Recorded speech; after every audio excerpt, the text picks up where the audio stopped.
teams of engineers and fostering a culture of innovation and excellence has been highly commendable. The successful management and motivation of test teams for significant projects, including NSDG, MCA 21, Passport Seva, stands as a testament to his strategic vision and commitment to promoting indigenous token solutions and standardized protocols. He has led the Indian Common Criteria Scheme at STQC and had spearheaded the Biometric Device Certification Scheme, which was acknowledged and appreciated by esteemed individuals like Shri Nandan Ilkenji, showcasing his profound influence and expertise in the domain.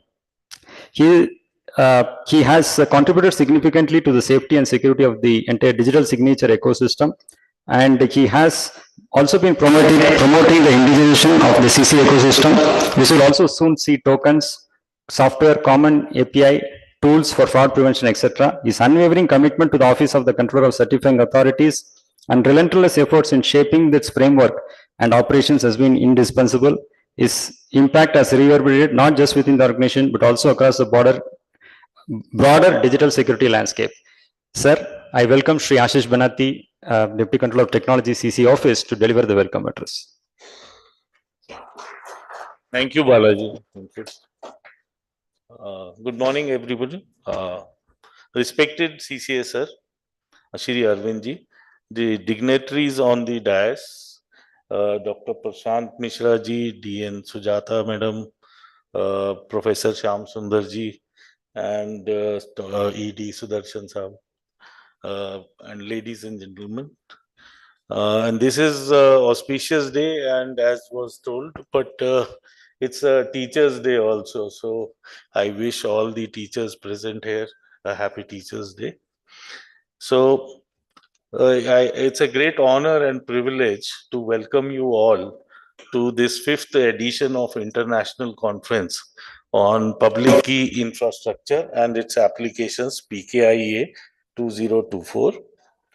This distinguished event, conducted under the esteemed aegis of Controller of Certifying Authorities, CCA, and proudly supported by the IEEE, stands a testament of our collective commitment to advancing the field of digital security. Organized by Center for Development and of Advanced Computing, C-DAC Bangalore, this conference is a unique platform that unites the brightest minds from across the globe, transcending the geographical boundaries. As we gather here today, we find ourselves at a pivotal juncture in the evolution of public key infrastructure, PKI.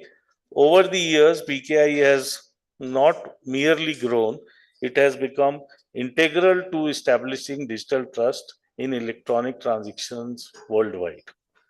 It is no longer just a technology. It is the very bedrock upon which the security of our digital world is built. The rapid advancements in cryptography, protocols, the standards, policies, laws, software libraries, hardware components have collectively contributed to making the PKI a robust and reliable system capable of withstanding the myriad challenges of our increasingly interconnected world.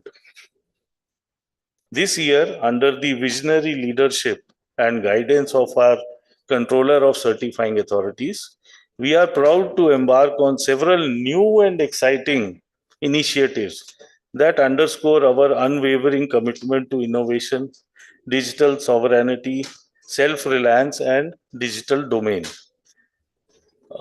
Amongst these being the post-quantum cryptography, the PQC. As we look ahead to the era of quantum computing, the need for cryptographic systems that can withstand its formidable power becomes paramount. Our focus on PQC is not just timely, but essential also, ensuring that our security frameworks remain unbreakable in the face of future challenges.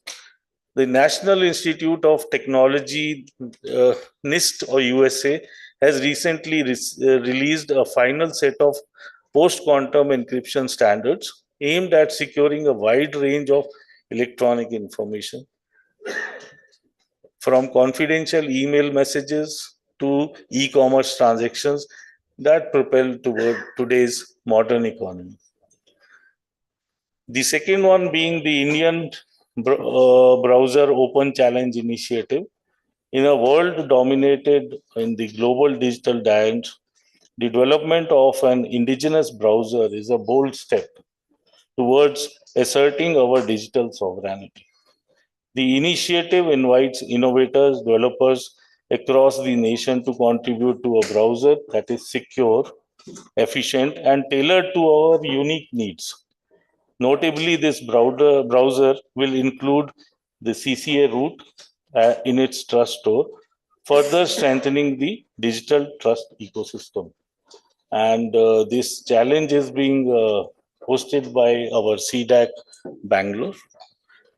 The third being the mobile PKI transactions.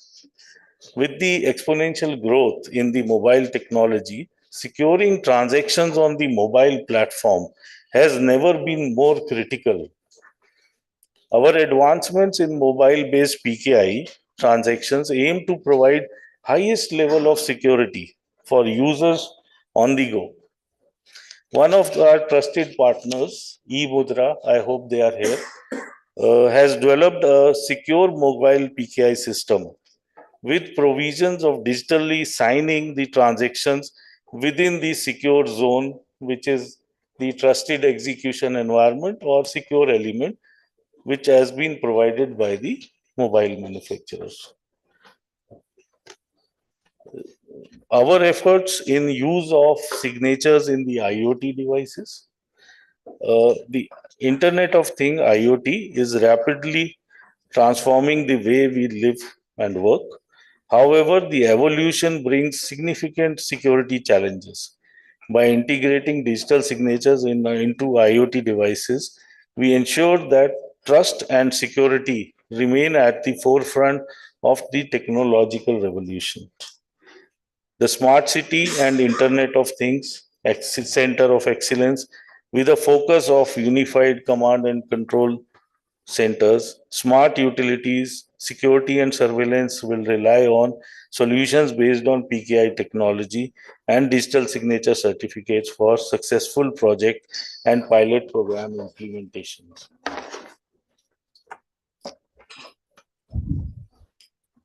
Then there is the trusted service providers and e-notarization, the initiative which is there. The integrity of digital documentation is vital in today's world. Through the establishment of trusted service providers and the advancement of e-notarization, we plan to enhance the trustworthiness of digital records, ensuring they are verifiable, tamper-proof, and valid over long periods, which is crucial for preservation of records. The Web Trust and SSL Certificate Initiative. The security and authenticity of online transactions are of paramount importance. Developing our own SSL and obtaining the Web Trust certification, we are fortifying the digital trust framework that underpins our online interactions. Over the past few years, an ecosystem has been carefully curated to make Web Trust certification achievable under the CCA root of trust. Then there is the time stamping, which we are now telling all our CAs to compulsorily implement this. So this will help us verify the exact time at which the digital transaction was created in a crucial and maintaining the integrity. Focusing on time stamping ensures that digital world remains both accountable and trustworthy, safeguarding the authenticity of digital records. The last point, but not the least, there has been an effort on development of indigenous token. The CCA has been tirelessly worked towards the development of indigenous tokens, and we are pleased to announce that a few parties have shown significant interest in this endeavor. Notably, Precision, one of the vendors, has achieved the task and is now ready with the first such solution, marking a significant milestone in our journey towards the self-reliance. These initiatives, while groundbreaking, are only the beginning of what promises to be a transformative journey. This conference also delves into ongoing and essential discussions on the wide range of topics that are central to the development of PKI in the country. Some advanced cryptographic methods of digital signing, lightweight cryptography in PKI, hardware root of trust and the attestation services, security issues and challenges of crypto token, PKI for identity management, e-governance, advances in public key cryptography, trust models, trust lists, etc. The primary goal of this conference remains steadfast to provide a dynamic and inclusive platform for the exchange of cutting edge research concepts, exploration of emerging trends, sharing the best practices. With this, we aim to showcase new and innovative PKI applications while presenting novel ideas and that bridge the gap between the academia and the industry, all with a clear and practical connection to the real world challenges. So, as we embark on this intellectual journey together, I encourage you to actively engage, share your insights, collaborate with your peers. With it is through these rich exchanges that we will continue to push the boundaries of PKI technology, ensuring its relevance and robustness in the era of rapid digital transformation. Finally, I would like to extend my deepest gratitude to the Controller of Certifying Authorities for his unwavering support and visionary leadership, also to the organizers, speakers, sponsors, participants who have worked tirelessly to make this event a success. Together, we are not just participants in the conference, we are contributors to the shaping of a secure, self reliant, and digitally empowered future. I wish all a productive, insightful, enlightening conference experience. May this event serve as a significant milestone on our collective journey towards achieving a more secure and trusted digital world. Thank you.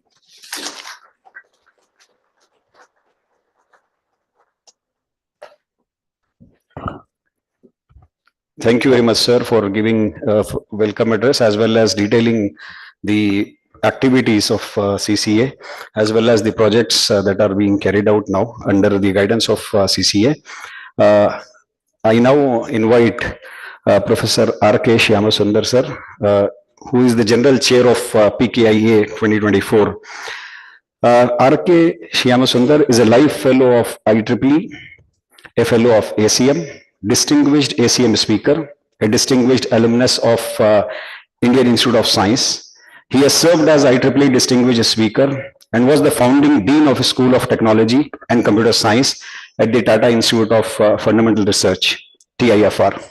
He has been J.C. Bose National Fellow at TIFR and IIT Bombay, and he is an Indian National Academy of Engineering distinguished professor at the Department of Computer Science, IIT Bombay. He is an adjunct professor at NITIE, Mumbai. May I now request, sir, to kindly brief us about the PKIA 2024. Thank you.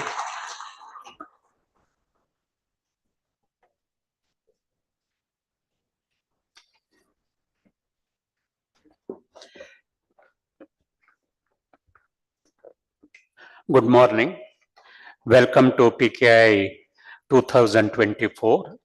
And as you know that this is the result of a synergetic between C-DAC and the computer cert, this one happening for the 5th time. And everyone knows that in the current context, public infrastructures play a vital role, as already been highlighted by Dr. Banati. So I think in the current context, identity and privacy due to data privacy laws also has become very important in this context. PKI has a very big role to play about, including the post-quantum cryptography. And then I am very happy that this is a forum wherein all the stakeholders, particularly because India being a lead in using the PKI for all the digital transformations and the digital activities, you can see from a telemetry what is something that is going wrong, etc., kind of a thing. If you bring out a forum in which the stakeholders, the persons who are building and supporting it, and the users, it becomes very clear to see where the security has to be enhanced and where something is a problem due to varieties of things or the other. And then, as you know, sovereign identity has become very important in the current context. And now in this context, PKI is certainly has to be strengthened to a large extent so that the digital services and the digital transformation can take place at a much higher, bigger momentum in the current context, because India is trying to become even a hardware hub. And then this is where I think all of us have a crucial role, academicians, the persons who are using this, and also the industries and the business, trying to see how it can become ubiquitous so that everyone uses it, but you don't have to have a thorough knowledge of all that, but you are confident that things are going as expected, kind of a thing. I am sure in the next 2 days, you will have a discussion on all these aspects and see where the gaps are and how these gaps can be taken by the industry as well as from the academia. And I wish the conference all success, and the participants, I hope they will take home what are the challenges, and when the next conference takes place, you would have the solutions for them. Wish you all the best. Thank you.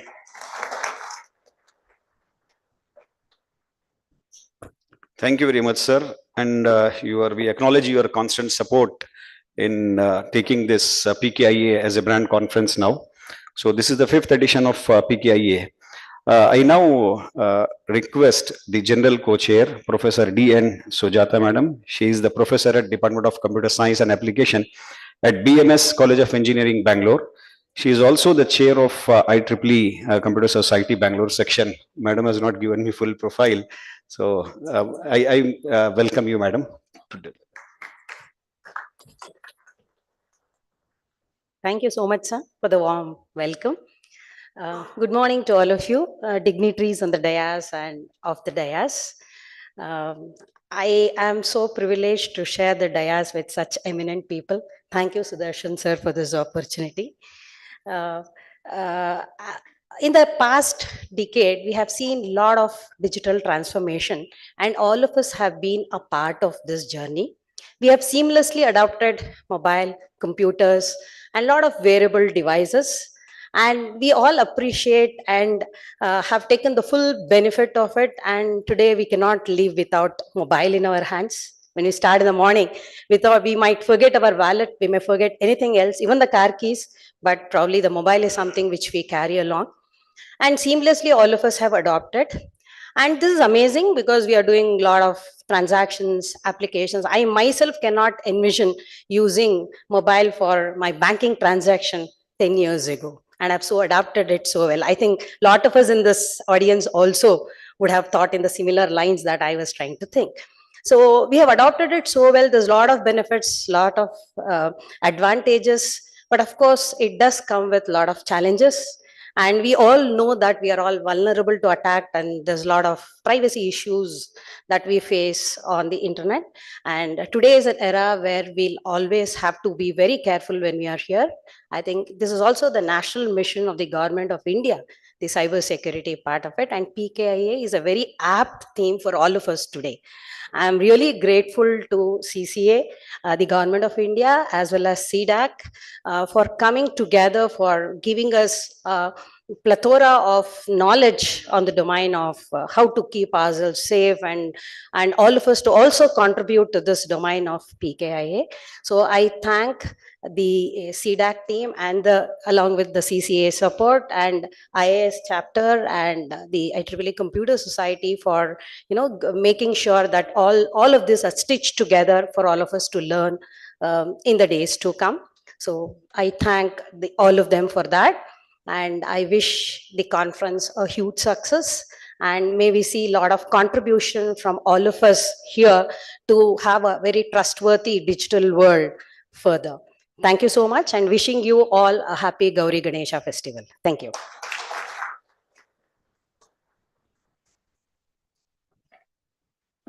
Thank you very much, ma'am. We are organizing this PKIA with the IEEE Computer Society as well as IEEE IAS chapter. So we also have now on the dais Dr. Prashant Mishra, who is the general co-chair of this conference, and also he's the chair of IEEE IAS Bangalore chapter. Dr. Prashant Mishra is a scientist with TCS Research, where he works on intelligent cyber physical systems for smart mobility. He received his PhD in computer science and engineering from the University of New South Wales, Sydney, and completed his postdoc from the Swedish Institute of Computer Science, Stockholm. He has worked in different roles and capabilities for Kane Incorporated, now a unit of NTT Data Corporation, CSIRO Australia, and Robert Bosch Center for Cyber Physical Systems at the Indian Institute of Science, Bangalore. He has received several recognitions for his work, of which it is noteworthy to mention the MIT TR35 India, that is top 10 innovators under the age of 35 in India in 2017, ERCIM, Eliane Beneshan and Marie Curie Fellowship in 2012, Australian Government's AusAID Australian Leadership Awards in 2008. Prashant is an active volunteer of technical education and training. He serves on the editorial board of IEEE Communications magazines as series editor of Internet of Things and the Elsevier Ad Hoc Networks Journal as area editor. He is the founding chair of the iMobile ACM chapter, chair of the technical subcommittee for IoT of Future Skills Prime, a joint initiative between MIT and NASSCOM on e-learning. He is the member of executive committees of IEEE Bangalore section as Vice Chair Industry Activities, IEEE Computer Society Bangalore Chapter, and CommsNets Association. He is a senior member of the IEEE and ACM. I now request Dr. Prashant Mishra to kindly deliver the address. Thank you.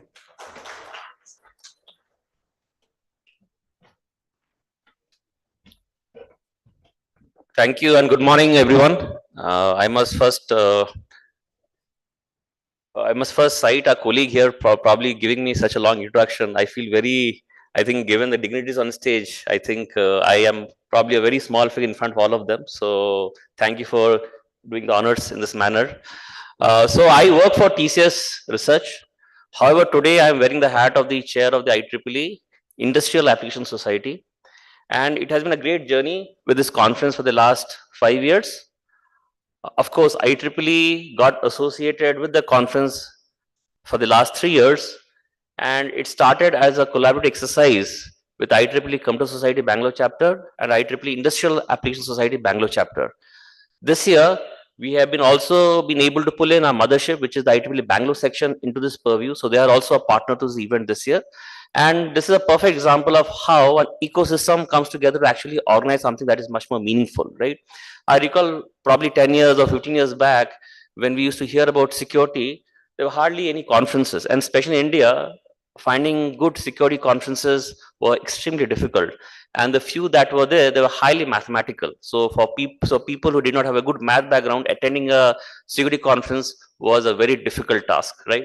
But if you look at PKI, I think PKI has broken that silo. I think PKI, if you look at it, it's a conference, but it's a conference where you really get to meet not only academicians or people who are extremely technically good in the field, but also a lot of policymakers, a lot of application users, a lot of product development companies. So in fact, you don't not only get the flavor of from a technical point of view, what's happening and how to become good at it, but also how to use it in meaningful ways as well, right? So I think that's what PKI has done over the last 5 years, and we will continue this engagement so that it becomes much more meaningful to you and the audience around.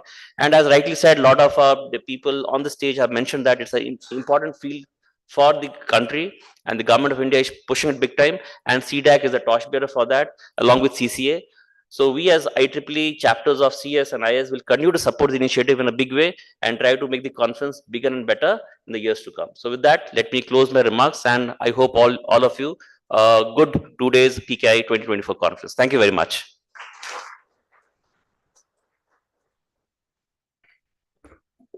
Thank you, Dr. Prashant. Now we have an address by the General Chair and Executive Director of C-DAC Bangalore, the man behind the series of PKIA conferences. Dr. S.D. Sudarsan is the Executive Director at C-DAC Bangalore since August 2020. He has more than 3 decades of R&D experience as a researcher and manager in various domains of ICT. Prior to the current assignment, he served as R&D manager at ABB, visiting scientist at US Food and Drug Administration, FDA, USA, group head at the Central Research Laboratory, CRL of BEL, scientist at funded R&D institutions. He is an alumnus of BITS Pilani and University of Arkansas at Little Rock, USA, for master's and PhD respectively. He is actively involved with professional bodies including IEEE, ACM, and IETE. He has contributed to various standard-related activities at IEC, ISO, BIS, and has served in various committees as well as task forces. He has multiple patents and research publications in peer-reviewed international journals and conferences. His areas of specialization include wireless communications, next-generation networks, quantum computing, cyber physical systems, cyber security, industrial IoT, R&D management, IPR. He leads the domains including safety and mission critical systems, quantum computing, cyber security, IOE, HPC, etc. Dr. Sudarsan is an outstanding professional, great mentor, industrious, and also our mentor who has taken us from 170 to 500. Thank you very much, sir. May I now request you to kindly deliver the welcome address. Yeah, namaste and good morning. Sometimes your own colleague introduces, you are in trouble. So that's what happened. Thank you so much, Mishra sir, for the lot of things that you told about. So at the outset, we should actually give obedience to all our teachers. And we are fortunate to have grand teachers also here, Professor Shyamasundar. Why I say this is for 2 reasons.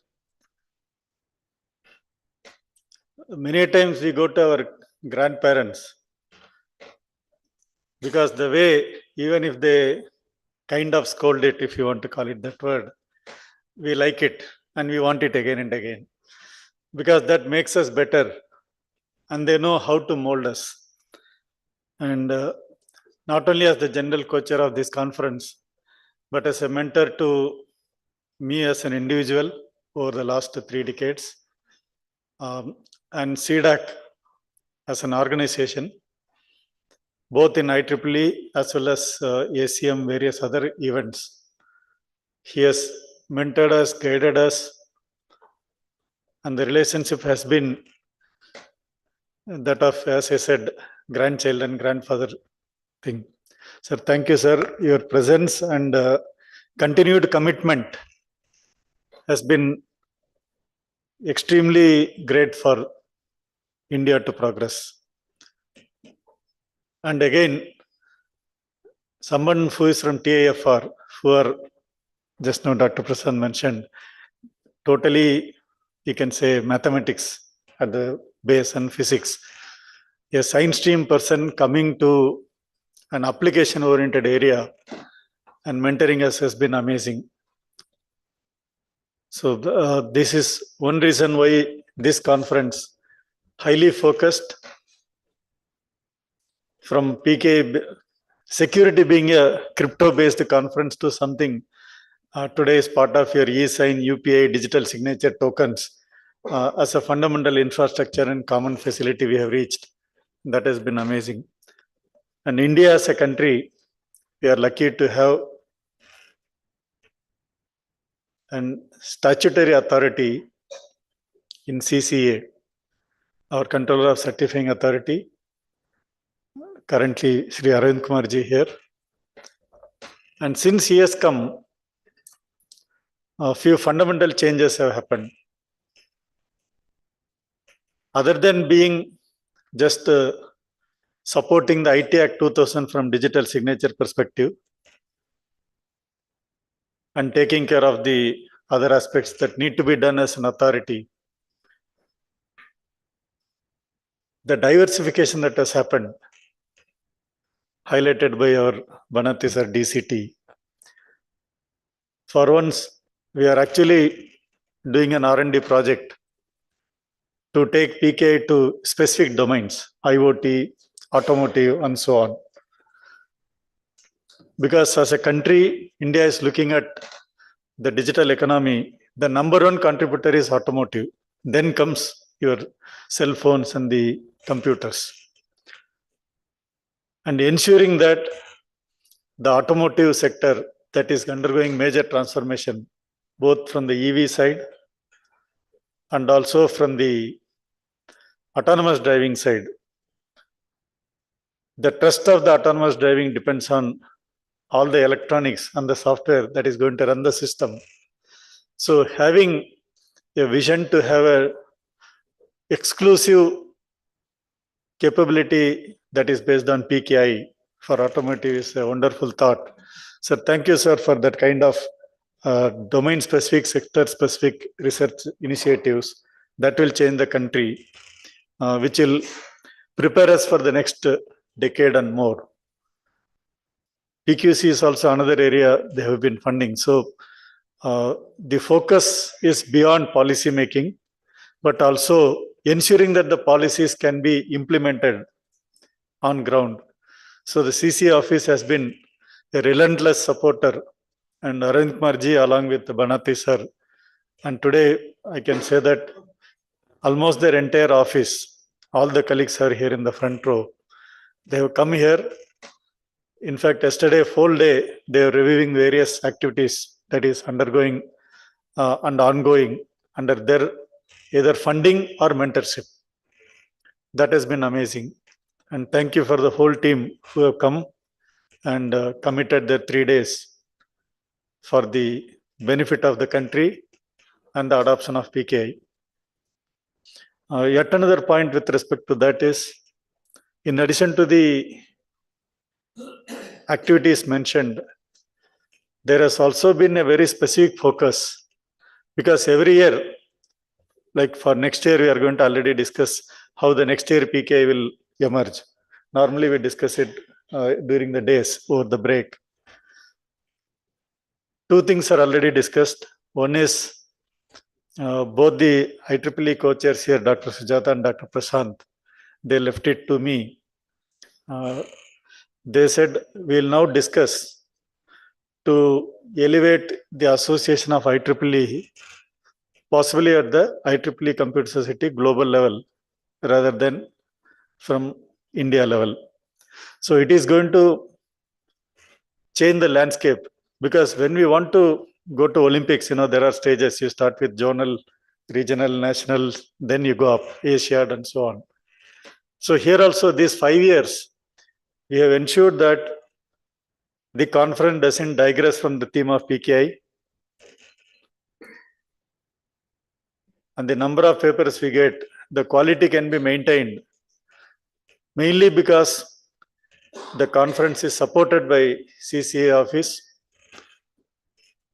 because of which we don't have to worry about the minimum number of papers to be accepted to make the conference sustainable. So the quality has been ensured all throughout, because of which now we can talk to a global computer society of IEEE to say that yes, we are there and the quality is ensured. So we will work from now onwards to see that in the next editions, we will have a global sponsorship, technical sponsorship. that is going to change the visibility of the event, what we are doing. The quality has not been anyway low in any case. Now it's a question of we are ready to showcase to the rest of the world. The second aspect that gets discussed is, though the conference is the base pillar, we always have value added events run across. Every year we have a different theme, different concept. For example, one of the years we had a closed door meeting across global CCA equivalents across the countries to enable how interoperability across root certificates of various countries can be both legally and technically enabled for bilateral and multilateral transactions and mutual recognition. So this year we have a dozen stalls who are all into the PKI domain specifically. So we can actually see where the PKI is available today for use and what more can be done. So this has been the extra item. So you can spend the break times to go through all the exhibitors, and all of them have something for public or a common man, so to say, but they also have something deeply technical. And they also come here for one reason. In other places, they put a stall to market to increase the sales. This is one place, not only sales and marketing is one aspect, but how can they increase their base level in terms of technology and new offerings? Because you get to meet researchers here who are giving outcomes that can be added to their portfolio. Everyone has the roadmap for their outcome to be higher technically enabled level, either vertically or horizontally integrated solutions. So this is one opportunity. So it's a win-win for those who are exhibiting and all the audience here, all of us, for us to learn. So this is the addition that is going to help us. And the keynote speakers and whoever is there, they are best in the world in the domain. And every year the feedback we have received have been amazing. And this year it will not be no less from that perspective. And I have to definitely mention Professor Ananda Mohan, Dr. Ananda Mohan, he's here. Again, a lifetime IEEE fellow who takes his time to do the initial screening of every paper submitted. In fact, if he's recommending for review, probably there is some solid content in it for someone to review. Otherwise, he does the initial, the way the firewall takes the hit. All the submissions he goes through, and his commitment has been so good that in the group we say the moment the paper start landing, he'll start giving his views. I got this many as of today, and this many are relevant. I am forwarding for review. This many I am rejecting. It is not worth the taking for PKI conference. And he responds to them also. It is outside the theme. It is good, but submit elsewhere. He is also editor of various other journals and conferences. So he helps them to rightly place if something comes in a wrong window or wrong bucketing. At the same time, good papers, he ensures that they are done. And the quality of the conference, the technical quality, is essentially quality controlled by him. So his support has been amazing all throughout for us. And as far as the C-DAC team is concerned, Dr. Mishra and Dr. Balaji, we always talk about TRL 1 to 9 and 10, technology readiness level. So when it comes to the PKI ecosystem of the country, probably they have covered the entire gamut. They are the one who can speak to school children to tell why PKI and digital certificate is needed in a language that is so simple and straight like a toy. Yet they can engage in Indo-Crypt and Asia Crypt, the best of the researchers with their work. So they seem to be having that mastery of able to position themselves depending on the audience. And instead of being one of the key speakers, they introduce others. but don't let it make you feel, they are just coordinating. They are the people you should talk. Whichever level you want to discuss, the team there is extremely good. And it is not just the C-DAC Bangalore team. We have people from C-DAC Patna, Noida, all of them are here. And they will help you. And there is a stall too. You can visit for further interaction. And they have done a wonderful job. And C-DAC, as one of the Atmanirbhar R&D institutions for the country, I think our DG Shri Magesh ji will shortly address online next. So she will probably highlight what we are doing as C-DAC, cyber security as a whole, PKIA in particular.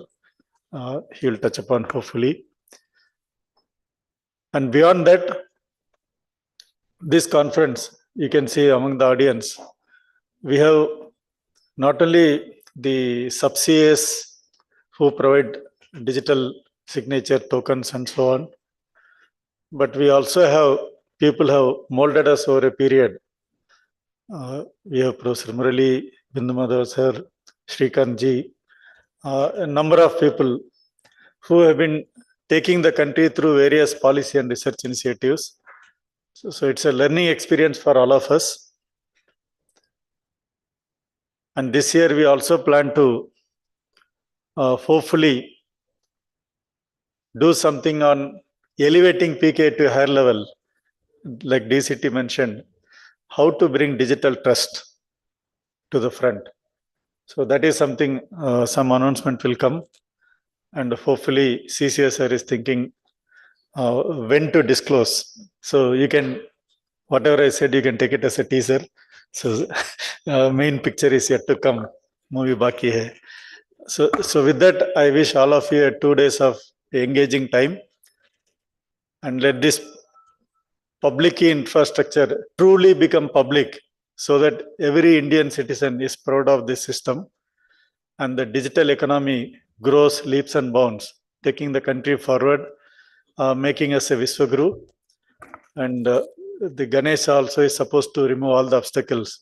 So on a day when obstacles are being removed, teachers are blessing us, this is the right time to initiate that conference. And wish you all the best. And once again, thank you for all the support. Thank you, sir, and everyone. Thank you.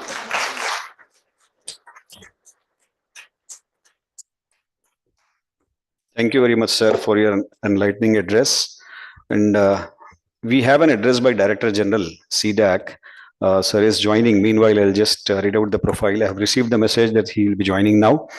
So our Director General, Shri Magesh Ethirajan, who is the patron of PKIA 2024, he has taken charge as Director General C-DAC since April 2022. He is spearheading the national mission programs like the National Supercomputing Mission, NSM, Digital India RISC-V, which is also called as DIRVI processor, and C-DAC mission mode programs in HPC, AI, cybersecurity, quantum computing, and next generation computing.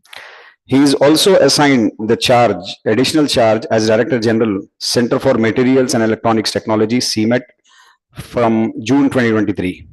Under his leadership, CMET is continuing to develop leapfrogging electronic materials technologies such as compound semiconductors for high power devices, ultra high purity materials for national semiconductor mission, quantum and 2D materials, resource efficiency and circular economy through e-waste recycling, niche ceramic and composite materials for 5G and 6G communications, etc.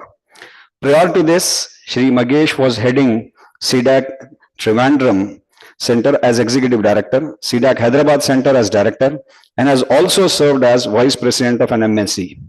Shri Magesh has more than 29 years of diversified experience ranging from design engineering, project management, and delivery of turnkey projects.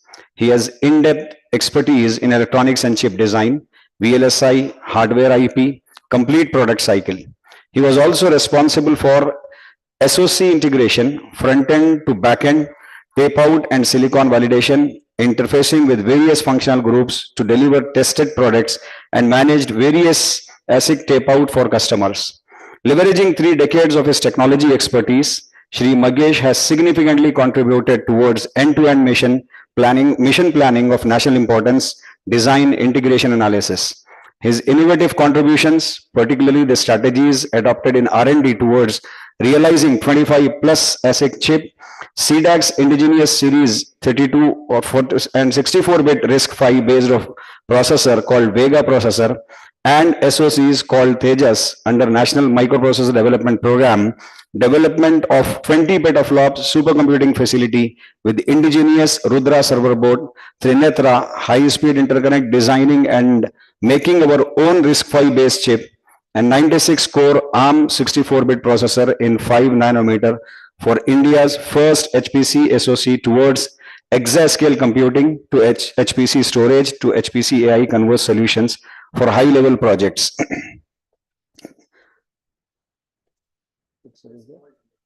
Okay, so we'll meanwhile, I think little bit delay in joining by the Director General. So I now invite our chief guest of the conference, Shri Arvind Kumarji, who is also the patron of PKIA 2024, who is the most trusted person in India from the digital trust point of view, and who has hold on the private key of the national private key, you can say. And Shri Arvind Kumar is the controller of certifying authorities, CCA. He was earlier group coordinator, R&D, electronics and cyber security. He has envisioned several projects in PPP mode with industry, startups, academia and government. He had earlier served as a Director General, STQC. He did his Bachelor of Engineering in Electrical and Electronics and Communications Engineering from IIT Delhi. He also did his MTech Management and Systems from IIT Delhi. He is also an alumnus of IASC. He has rich experience in mentoring startups in ICT and cyber security. Sir, may I now request you to kindly deliver the inaugural address? Thank you.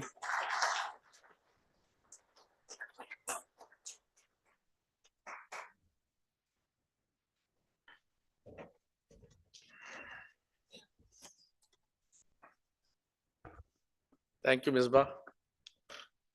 Namaskar and a very good morning to all of you.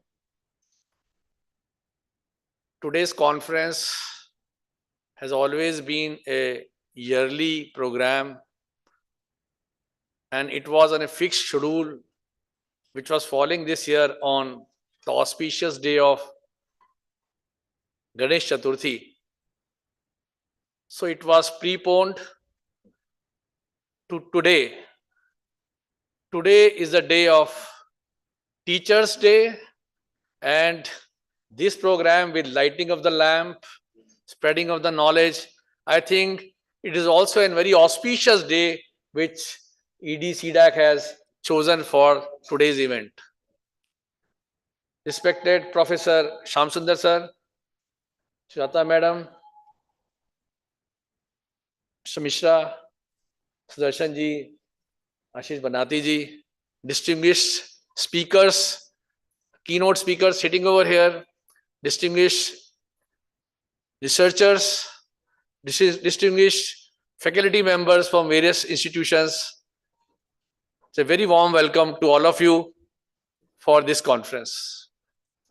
This is my proud privilege to be part of this event. This is my third time as I joined Office of Controller of Certifying Authorities in August 2022. And I have been seeing that over the years, this conference is becoming bigger and bigger and finding its place in the premier event of the subject in the global domain.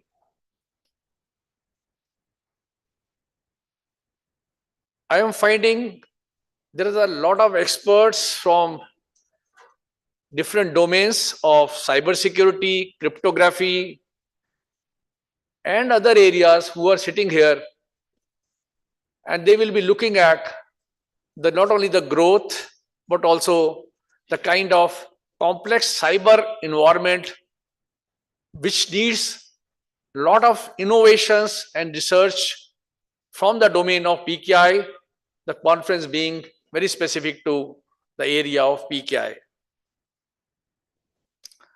The theme of the conference is basically to have digital trust ecosystem. So I will be talking about the national program, the national vision for having a digital trust ecosystem. India is committed to have a very robust digital trust ecosystem because it is supporting the digital economy. As you know, our digital economy is increasing day by day, definitely due to the big support, the foundational support of PKI in place. You have seen the use of UPI. It's a DPI which is being used extensively in the whole country. Now it has already been given to some other countries are also using it. Governor RBI very recently announced about the uniform lending interface. You have seen the major platforms like Aadhaar, Government e-Market, GSTN. They are all big platforms of DPI. They have all been supported with a very robust system of digital signatures, which is based on the technology of PKI. So we have seen the growth of DPI, the growth of digital economy of the country is highly dependent upon the fundamental support of PKI, which provides not only the security, but also provides the reliability of the digital interactions, transactions, communications, which happen on, which increases the trust of the user in utilizing these technologies. So the digital trust we find is vital for fostering the confidence in the digital environment and the growth of digital economy of the country. We are all, most of us who are in the fraternity of PKI solutions, implementers, developers, researchers. The government of India has a very strong place for PKI in the strategy for digital security, and it provides the basis for the digital protection of information, the digital integrity, and it is encompassing the various sectors in the government and the private sector, in businesses, in finances, in education, healthcare, and all sectors. So we find our role is pervasive. It is cutting across government and business. It also cuts across the boundaries. So there is a strong need that whatever technologies we develop, they are of international level. It should have the global compliances. We should find a place in the global economy. That's how we have to work in design in this particular area. As all of you know, the digital signature is definitely providing a secure method of authentications, and it helps in validating the documents, in making our processes paperless. We are making it faceless and making it available online. It is highly impacting the individuals. Today, the digital system is a reality. If you look at the younger generations, we find they are highly dependent on only digital systems. In my generations, you find people who are having digital information documentation as well as the documentation in the digital form. We were not having trust on the system on those days. Today, if you look at the people, you will not find people having any currency notes in their pocket. You will find only digital payments. You will find documentation, their certificates or anything in the DigiLocker. You will find their DL or any other documentation. So they are this is the generation which is coming up, which is becoming digital generation.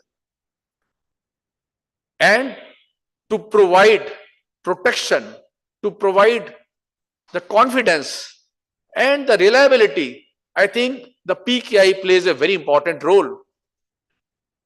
And this gathering should deliberate and work out such kind of solutions which further enhances it.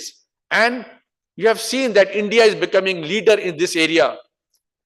In the recent G20 program, you must have seen that a lot of countries have signed agreements with Government of India for exchanging of information on our population scale programs, be it Aadhaar or be it any other programs. We have all huge population catering to the digital systems. It was never realized in the past. So we have come to the stage where we need very strong authentication, non-repudiation, security, data privacy. So all these things is possible through a very strong framework. An Indian framework of security and privacy is governed through the IT Act as well as the DPDP Act, which has already come. You must be really updated that DPDP rules are about to come. I strongly feel all of you should follow very seriously about what is coming up and how to protect the privacy of the organization, of the individuals. Because they will be forming the base for growth of digital system, and we have to work through PKI technologies to work on that. If we look at the kind of technologies which are being adopted today, be it AI, blockchain, or implementation of IoT, and the coming of the quantum computing, these are all giving challenges. But it's an opportunity for all of you sitting over here. So it's a challenge, it's an opportunity. So we have to all work together. I think this is the right platform wherein everybody can engage during the 2 days session and work out solutions in a positive way to address the need of protection of data in the digital systems. Post-quantum crypto, yes, it is a real threat to disrupt the cryptographic modules, but there is an opportunity to have a quantum resistance modules in made. Mr. Ashish Banati, my deputy controller, has already addressed you about the kind of work which has already started in the country. Office of CCA is promoting such kind of initiatives besides being the regulator and the licensing authority for the certifying authorities. The blockchain, which is very useful for giving security and transparency, it is making immutable and tamper-proof proofs and records. They should be used extensively. There's a use of signature over there. And you find an opportunity to work in these areas.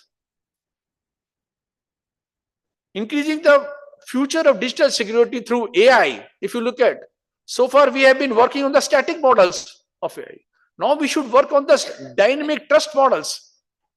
The dynamic trust model should be able to enhance our ability to detect, authenticate identities on online basis. So I think these are the opportunities we should look at. The 2 days deliberation, look at the kind of opportunity we can utilize the new technologies, address the threat, and work out solutions to protect them. At the same time, we have to look at universal standards, global standard. We should be part of the global standards. The standard which not only protects the interest of the country, interest of the globe, because the business is global now. This framework should also address about the regulatory compliances wherever they are. Either it is DPDP Act, GDPR, or EIDS for Europe. So we have to look for such kind of solutions. Building resilience is very, very important in the systems. Therefore, the path before us is continuous research, continuous innovation could collaboration, working together. I think Government of India, Office of CCA, along with C-DAC Bangalore, C-DAC Noida, C-DAC Hyderabad, SETs in Chennai, IITs, triple IITs, we are working very closely. We look forward to the working with industries, look forward to working with associations like IEEE and many more, so that these issues can be addressed collectively. So I look forward to your very close interaction next 2 days, finding out solutions, suggestions, and make India as a leader in digital economy, make the growth of digital systems widely acceptable, in compliances to the legal requirement. Thank you very much. I wish that these 2 days will be going to be very productive, and it's going to be very inspiring conference. And this, after this conference, let's not wither away. Let's join, make groups. Let's work on these solutions. Office of CCA is there to help you out in taking your concepts, your ideas forward in the interest of making future more trustworthy and making future digital trustworthy, making you part of the digital trust ecosystem. Thank you.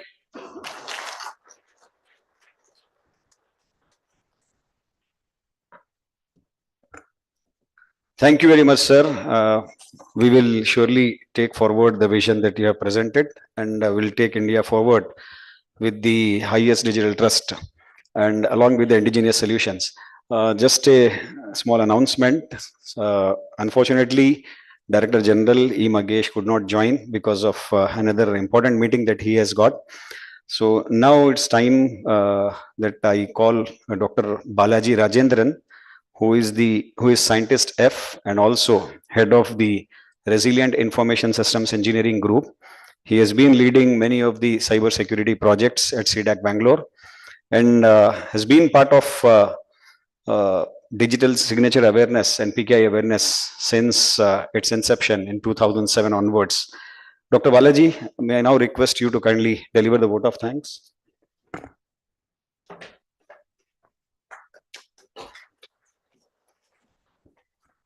Thank you, Dr. Mishra. So as we come to the conclusion of this inaugural session, it's my privilege to extend a heartfelt vote of thanks to the members. First and foremost, I would like to express our deepest gratitude to our chief guest, Shri Arvind Kumar sir, for delivering the inaugural address. Yes, sir, your inspiring words have set us a strong foundations for the discussions and collaboration that follow. And as you said that continuous development and continuous learning is required, we also like to cherish your continuous support for this event for the past, for a long time.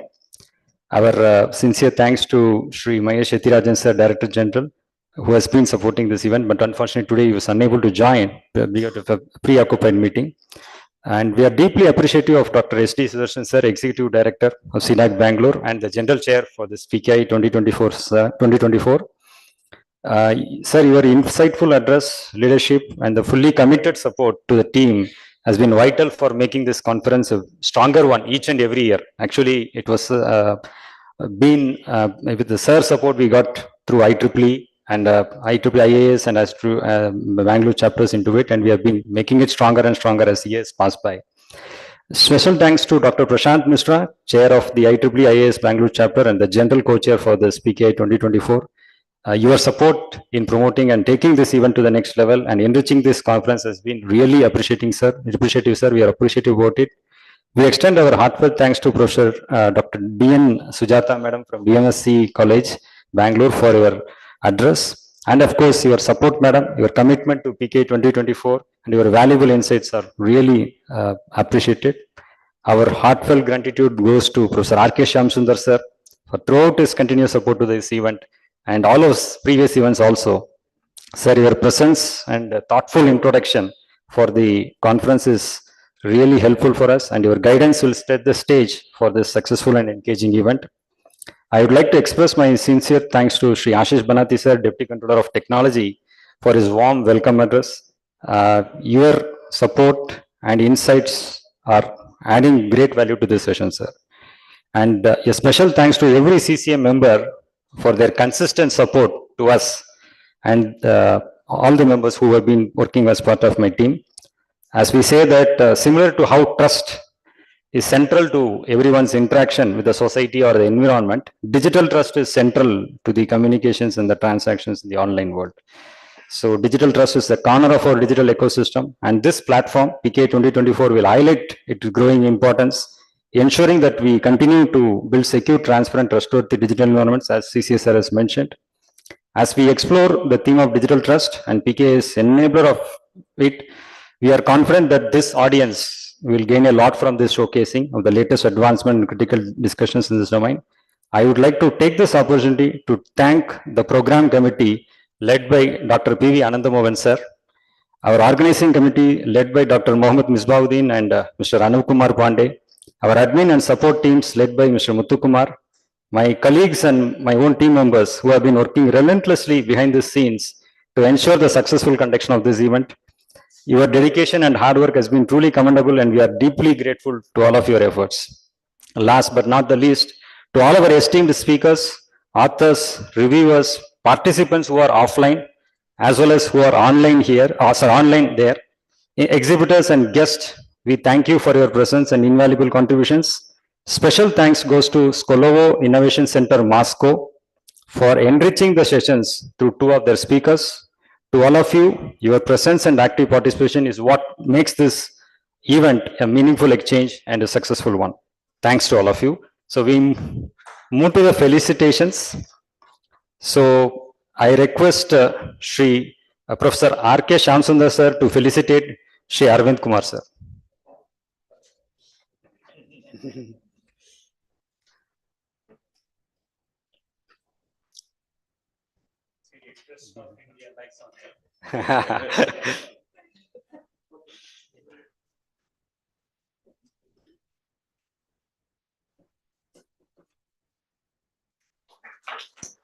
Let's give a big round of applause, please.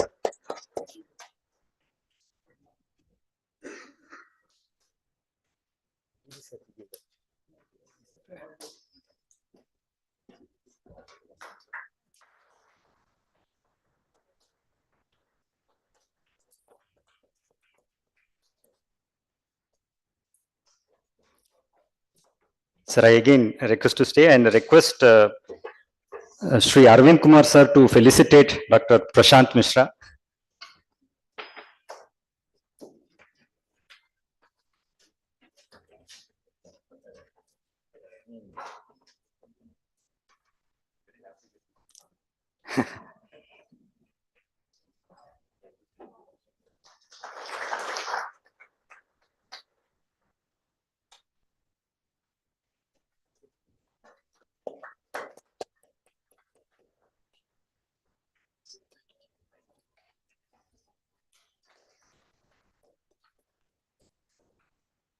Shri Arvind Kumar sir to Professor D.N. Sujata madam.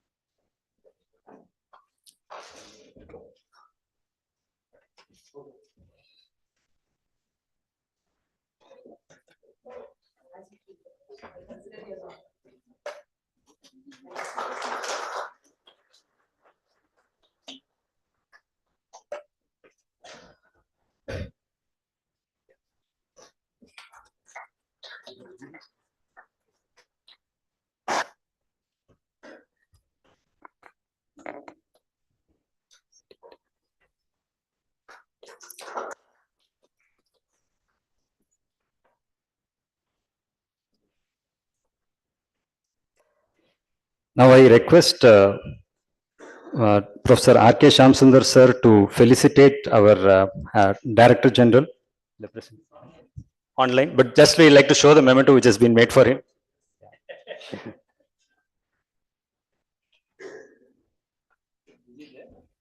No, it's not able to just hold it on now. Yes, sir.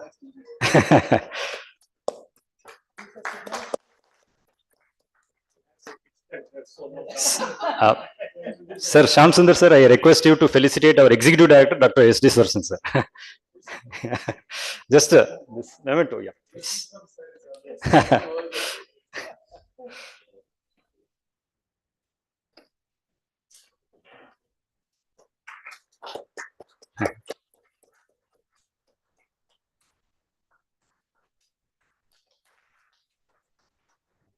Thank you. That's okay.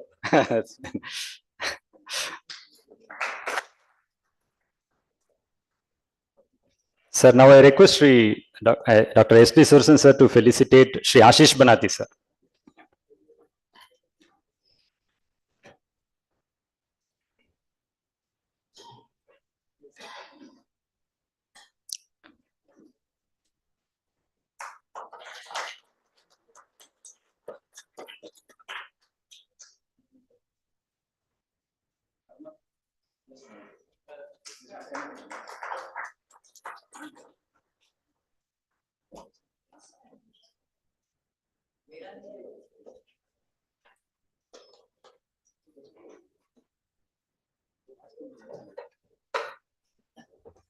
Now I request Dr. P.V. Anandamohan sir to come on the stage and felicitate Professor R.K. Shyamsundar sir.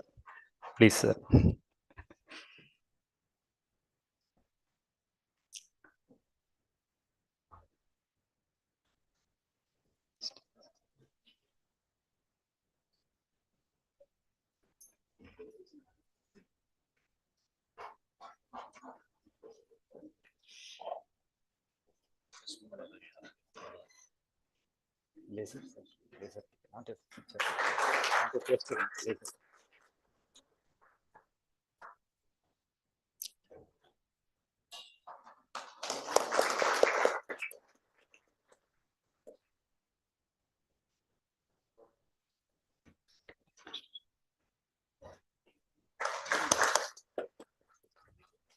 Thank you, sir. Anandamohan sir, I request you to be on the stage. I request Dr. S.D. Sudarsan sir to felicitate Anandamohan sir.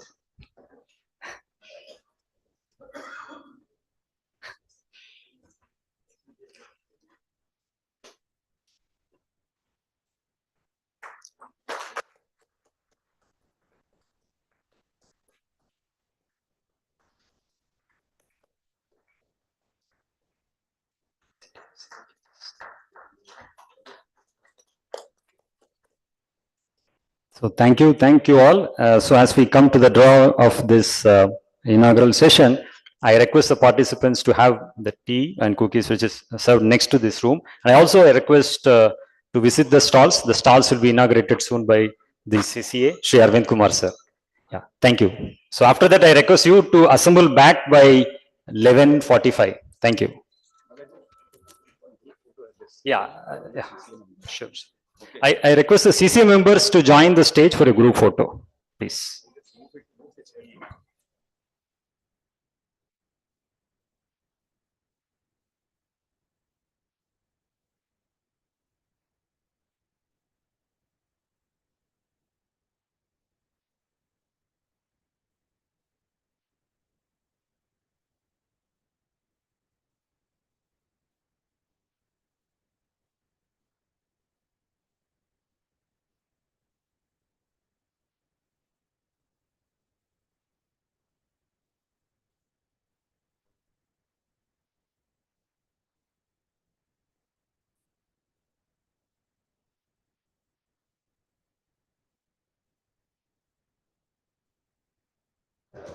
I request the C-DAC team to come to the front of the stage, please.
We are starting the program now.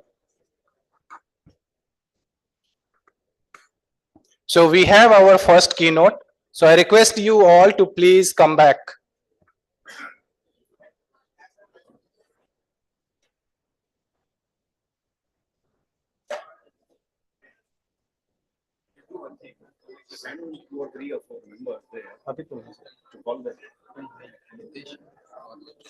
Second half.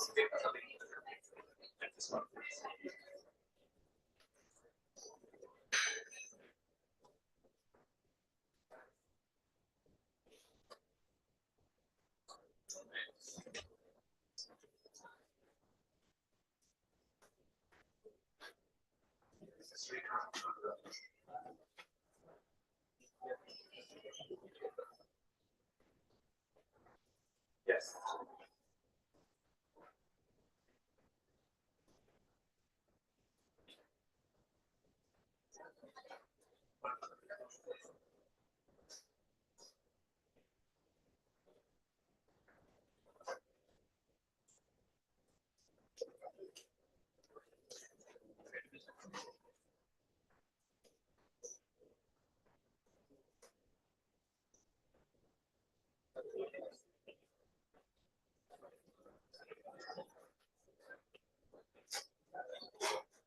Please help. Two of you go there. Ask the starting. Please come back. Then we'll have during lunch and other time we can have the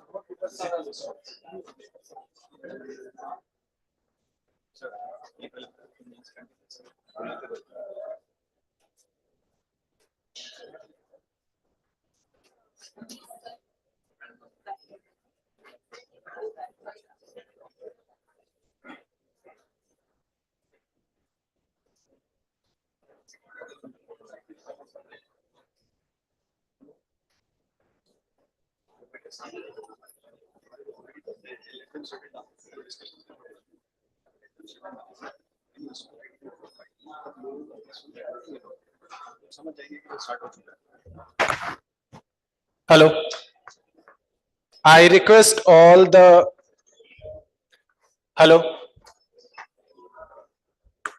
I request everyone to please gather back. We are starting with our first keynote. So before I start the first keynote, we have today we have Teachers Day. So I wish everyone a very happy Teachers Day.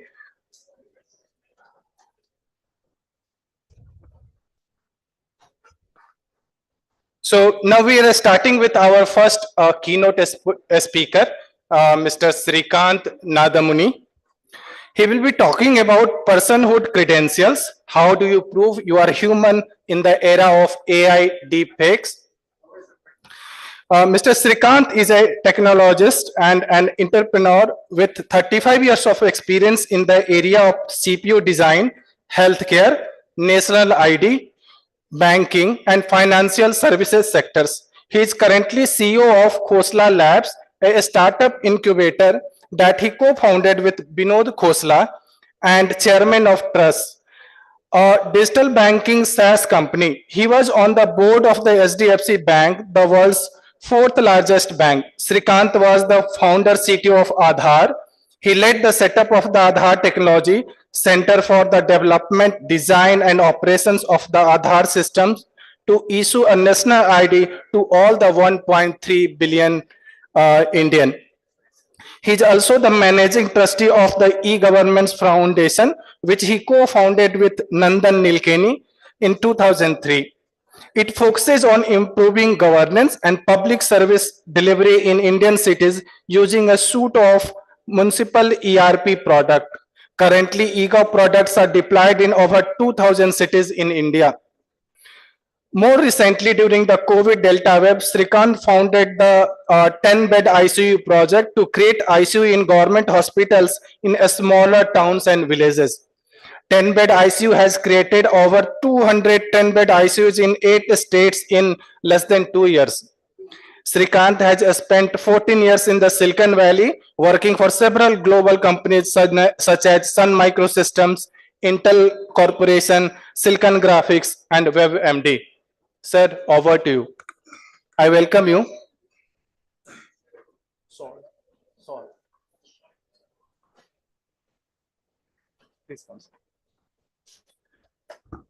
I request Dr. Mishra to present a shawl to the speaker.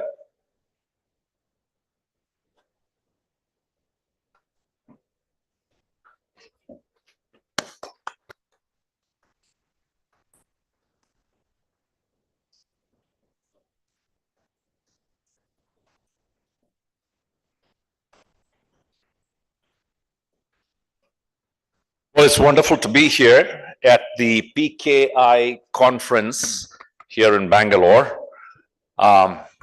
Greetings to the dignitaries here at the event as well as all the attendees. I'm just curious, how many of you are from academic institutions here? Can we raise our hands? Okay. How many of you are from industry, from companies that work on security, PKI, so on? Okay. How many of you neither academia nor private industry? Okay, some. All right, wonderful. I just wanted to get an idea of my audience today. So today I'm going to talk about trust, actually. You're all familiar with trust concepts, authentication, authorization, security, privacy, and so on. The speakers have been talking about it in the morning. You know, when I was 12, my mother, I'm from Mysore. My mother took me to the Canara Bank on our road, 5th Main Road in Vivi Mohalla.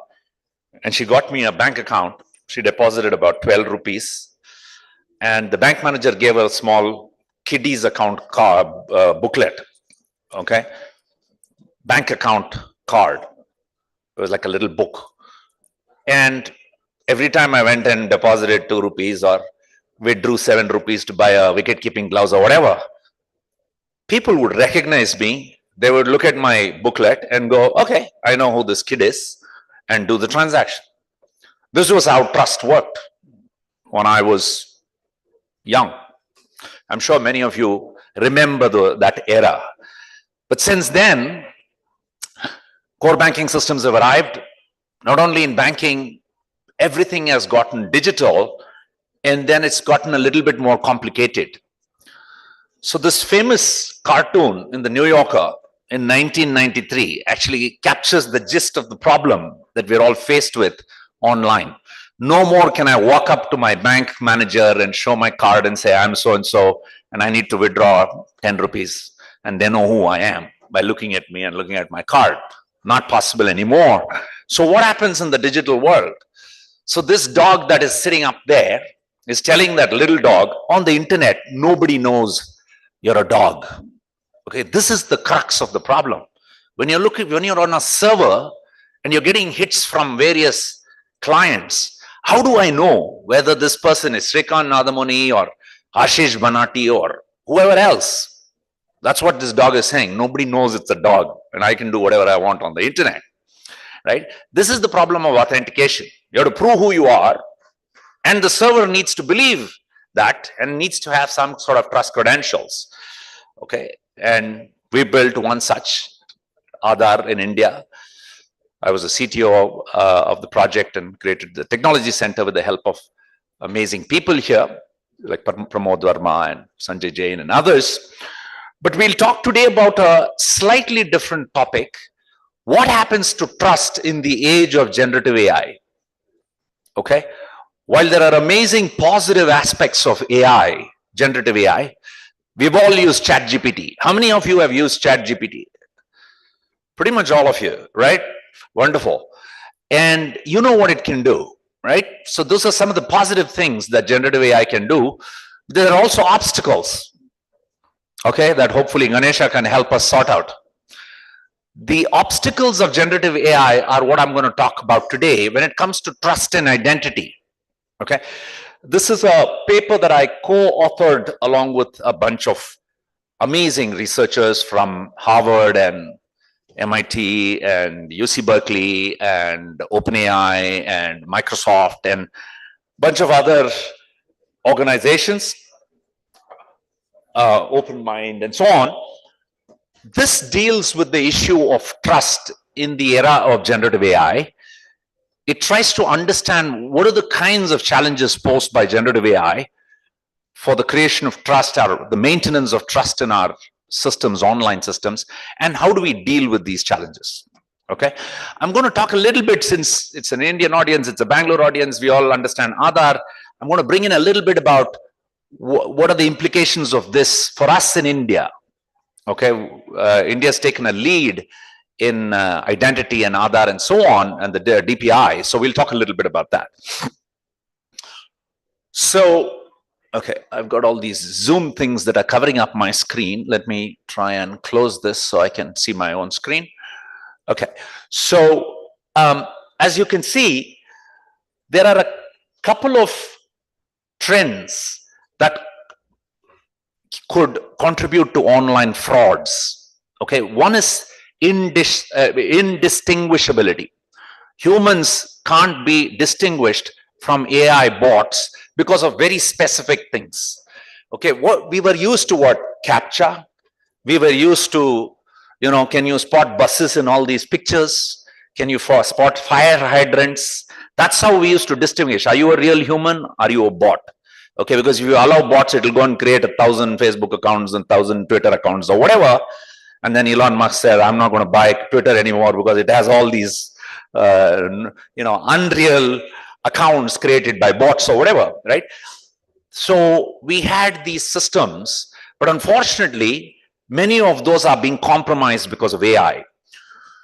Avatars, you're hearing about ransom attacks, people calling, you know, these bad guys calling parents and putting on the voice of their child and saying, if you don't pay me X amount of money, I'm going to kill your child or whatever. And then the child's voice comes there. Okay. And you're convinced that it is your child, right? Similarly, images, you can see Midjourney and Dolly and all these generative AI programs create whoever you want. You've seen all those Trump and Kamala Harris pictures and videos as well on the internet. So it's very hard now to tell whether this is the real person. Is this voice I'm hearing is from the real person? Is the Zoom call I am having right now, am I talking to a human being on the other side? Right? These are all very imminent and also already to some extent happening, right? How do we deal with this trust deficit? Actions, the CAPTCHA kind of actions. Now AI is able to do with agentic frameworks, even complicated things. It's able to respond like a human being, not just on single transactions. It's able to do multi-transaction kind of things where you're convinced that it is a human being on the other side, because it's able to do fairly complex things which require different kinds of services to come together with like agentic frameworks. That coupled with the scalability of AI right now. First, the cost of AI is decreasing. It's $3 to $5 for 1,000 tokens, for 1,000,000 tokens, sorry. 1,000,000 tokens is about 750,000 words. And all of the Lord of the Rings trilogy is 500,000 words. So you can pretty much gobble up all of it and make sense of it or ask questions on it less than $3 or less than $5, right? So the cost is coming down of AI and increased access. Llama 3, lots of companies using Llama 3, 405 billion parameter model is working pretty well, right? So accessibility. At the same time, we can't distinguish bots from humans. It's becoming increasingly hard. How do we deal with this? And since I worked on identity, since I was, you know, CTO of the Aadhaar project, and we did a lot of work on that design, I sort of felt compelled to collaborate with these researchers to figure out how do we handle this new world where we're going to be threatened by AI, okay, where it's going to pose obstacles while it's doing all these amazing things. As in all great technology, it can be used for good as well as for bad. And here I'm looking at how we counter what AI can do with respect to creating chaos, especially in trusted systems that we have carefully constructed. So currently, the solutions for countering AI have been, if you go look at the details, the captcha kind of models, or like I said, find fire hydrants on buses and so on, this can be easily, it's already broken by highly capable AI. Economic barriers. The other way you can do it and say, hey, if you want to come into my site, you have to pay every month. Okay, that's one way to ensure that bots don't keep coming in. I can't create 1,000 bots because then I'll have to pay 1,000 times to create accounts. But this is not very scalable and not non-inclusive. You're putting a very high economic barrier, which means you can't invite everybody into your system. So it's not a very good way of handling this. AI detection tools to identify synthetic content, whether it's watermarking. Very recently, Google and OpenAI and Anthropic came together to create an open, a watermarking standard along with the government of the United States. But still, it looks like those can also be broken by highly capable AI. Appearance and document-based humanness verification. Okay, selfie checks. For instance, the RBI, besides Aadhaar, KYC, and so on, allowed for video ID KYC, right? Where I can say, okay, I have a government-issued driver's license. I'm going to take a photo of it. Then I'm going to take a selfie of myself. And at the backend server, it says, oh, this person who I'm seeing a video of stream smiling at me is definitely the one I'm seeing in the photo on my driver's license, and obviously it's a government issued license. In fact, I can even check online whether that license is valid and say, oh, these are the same person. I can do KYC on this person. This is video ID KYC, or VSIP as it's called in India. Even that is broken. Why? Because I can create the video like your selfie using generative AI. Your ID is your ID. You've taken somebody's ID, you're creating a video and feeding it in, saying, create a video of this person on the photo and make it realistic, make him smile, and so on and so forth. That is also broken, right? Appearance and document-based humanness verification can also be broken today with highly robust, highly capable AI. And so on. Okay, we can keep going on. So what I'm trying to explain is we are coming to an era where generative AI can be used in these nefarious ways to break the trust systems we have built up to now. But there are a couple of things that AI still can't do, and it's relevant to the PKI conference. One is it can't pass off as a real person in the real world. Okay? If there is an AI that walks in right now into our conference, you'll figure it out. At least now. Maybe in the future even that will become harder. But right now, if a robot humanoid comes in here, you can say, no, this is not a human being. Okay? That is still, AI can't do that yet. Another thing it can't do, thanks to all of your work, is it can't break cryptographic algorithms and systems we have today. Okay, of course, the earlier speakers talked about quantum computing, its ability to break it and the resistance we need and so on. But at least now, the way we do cryptography, the way we factor very large primes are still not breakable by generative AI. And I don't think quantum computing has broken it either. Might happen. That's why I say what AI cannot do yet. Could happen. But right now, these two are things that we know that only humans can do. Okay? We can detect other humans quite well. And AI can't break cryptographic algorithms. Some of it is for a lay audience, the definition of cryptography and so on. Of course, everybody in this room is very familiar with this. So how does this work? Okay, and then we'll talk a little bit about how Aadhaar works. So as you see, in the middle is the user, customer, user, end user, and so on. He or she needs a credential, a personhood credential, what we are calling PHC. Okay, so he requests for a credential, provides certain evidence.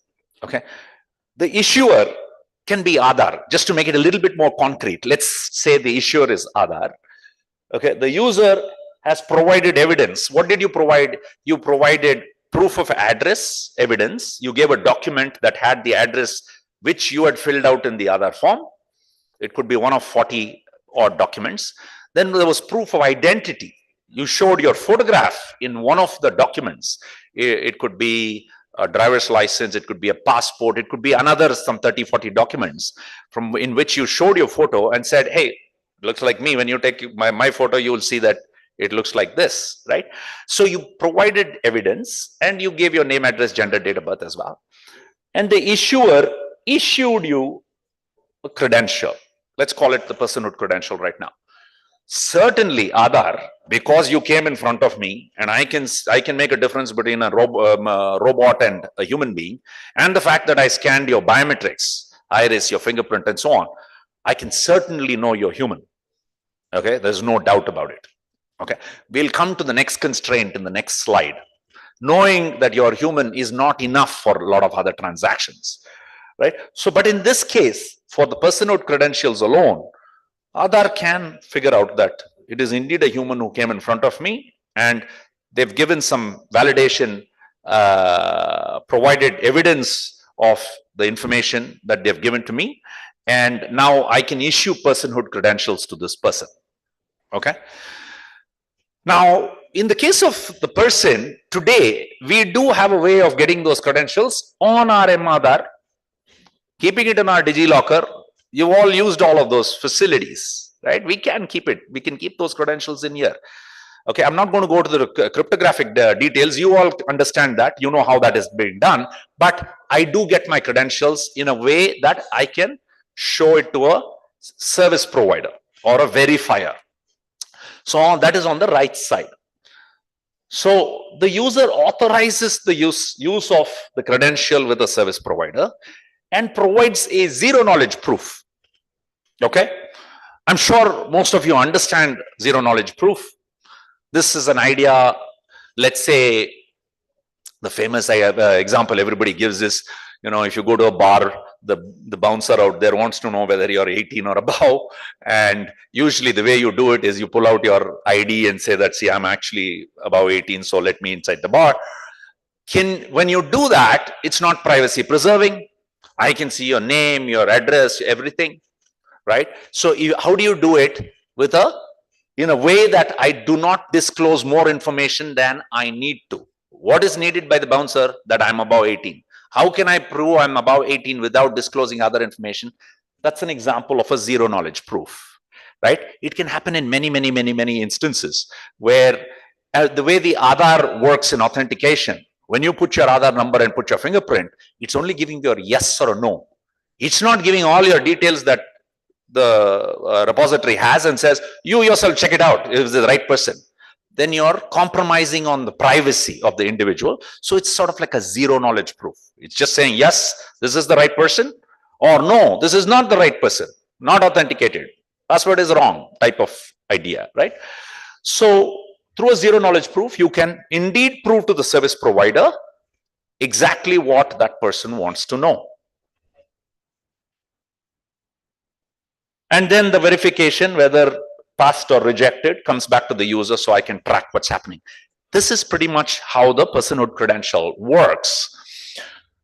And there are multiple methods in which you can do this. How can you create personhood credentials? The example I gave is that of biometrics.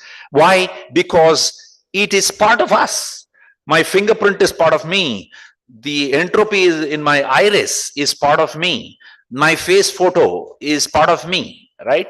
So it's very closely tied with my identity of my body itself. So biometric is a pretty good method of doing it. And in fact, NIST, the National Institute of Standards, considers biometric verification to be the highest strength of evidence. Okay, it's obvious why that is the case. So examples are Aadhaar in our own country. There is a company, WorldCoin, that is also doing something similar. But there are other companies that are trying these methods of creating personhood credentials. There's another method. If you do not want to use biometric methods, you can use social graphs. If a bunch of people come to in a party and meet you and talk to you and shake hands with you and have dinner with you, they know you're human.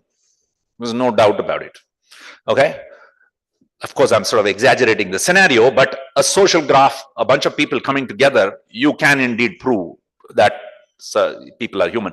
You can also do that through a web of trust. If you can have, actually social graph is where one person could recommend another, because I'm already in the system. I'm already proven to be human. I can now recommend and say, this person I know is also human, so let him in. Or in the case of web of trust, a group of people are sort of recommending a person, and a lot of this is happening online. Okay, I'm sort of making it sound like it's a physical gathering, but a lot of this obviously will not scale if people have to literally come together like this in order to create these proof of personhood identities. How does it scale throughout the entire country? How do you do billions of people like this, right? So there are other methods people are trying. There's a company, there's a verification party idea that Bright ID and IDENA are using. The existing human vouchers for another user, that example, proof of humanity. There's a group called Circles that is trying this, and so on. So these are methods to prove personhood, to prove that it is indeed a human being. Lastly, there are government ID documents, what are loosely called breeder documents. The birth certificate is a very good example of a breeder document. Birth certificate leads you to get other certificates because that's the initial certificate that you got when you were born. So there are lots of countries that try to use existing government IDs to slowly improve and create proof of personhood. It is possible. If the social security number has been in the United States for the 80 or 200 years, I don't know, some large number of years, and it's being used for so many different things, maybe they have figured out that, okay, these are all indeed human beings, and slowly you can build on top of that. Okay, just as a loose example of how you might imagine these things to work. So these are different ways in which we can create this proof of personhood. But that's not sufficient. Okay, if I create proof of personhood, still I can't stop from the, me taking more resources than I should. If I'm allowed 1 LPG gas cylinder, I might take 10 if all you need to know is I'm human. Okay, but how do you ensure that only one is given? Uniqueness constraint is important. The UID Authority of India, the U stands for uniqueness, right? That was the very hard constraint that we solved for. And the way you solve for it is by deduplication. It's very hard when you have 1 billion people and a new person comes and says, I want an Aadhaar. We literally have to scan iris, fingerprints and take a photo of the face and compare you with almost the entire country one by one. Unfortunately, you can't index these images and say, oh, I will just go to this bucket and figure out a few people. You literally have to match against the whole bunch of people. Of course, there are ways in which we prune and speed it up and so on, but still, it's a very difficult, expensive operation in order to do this, but it's very strong when it's done. That is why Aadhaar is being used in so many systems.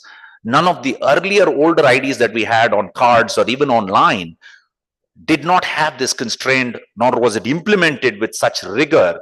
Now it has given us an ability to ensure that if it's one family gets 1 LPG gas cylinder, we can indeed implement that, right? It's hard to game that system. So resource capture can be avoided. So this uniqueness constraint is a very important aspect of me. I've just given you a government example. The same, if you want to know that Twitter accounts are indeed unique, that one person is not pretending to be 10 people, you can do the same. Whether it's Twitter or Facebook or Google and so on. Unfortunately, they cannot implement it right now without personhood credentials, just based on your email authentication and so on. You can't. I can create as many accounts as I want. I can pretend to be as many people as I want. And that has implications in many systems. Okay, I can change public opinion of people if I have 1 million bots working for me, creating beautiful conversations about what I want you to believe, right? Where we've already seen this Cambridge Analytica story that happened in Europe on the Brexit thing, which was broken by the Guardian newspaper, was this very case. A large number of people were being influenced on social media one way or the other. Okay. Similarly, you've heard of these stories in elections being sort of manipulated. If you get a whole bunch of people, right now it might have been people, okay, from some country, state actors and so on, who are creating opinions out there as though they are citizens who are having discussions. Imagine bots doing that in tens of thousands, hundreds of thousands. It creates chaos in our democratic systems, in our institutions, where we need to have these discourses in order to come up with our opinions and move forward as a society, right? That's what we're talking about. So it's a little bit disconcerting when you think about some of the negative effects when you look at how these systems can be, these generative AI systems can be used. I won't go into too much of the detail. These are many proof of personhood mechanisms and how they actually rank on privacy, on fraud resistance, on inclusivity, decentralization, and whether it is bound to one person. It turns out that biometric does have some properties that make it very strong.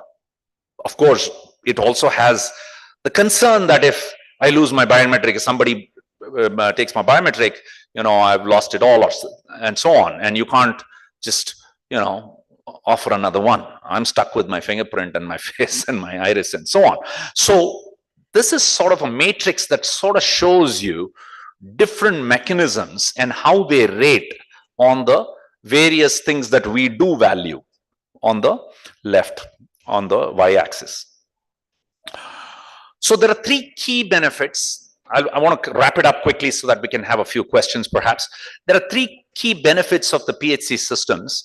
One is reduce the impact of sock puppeting.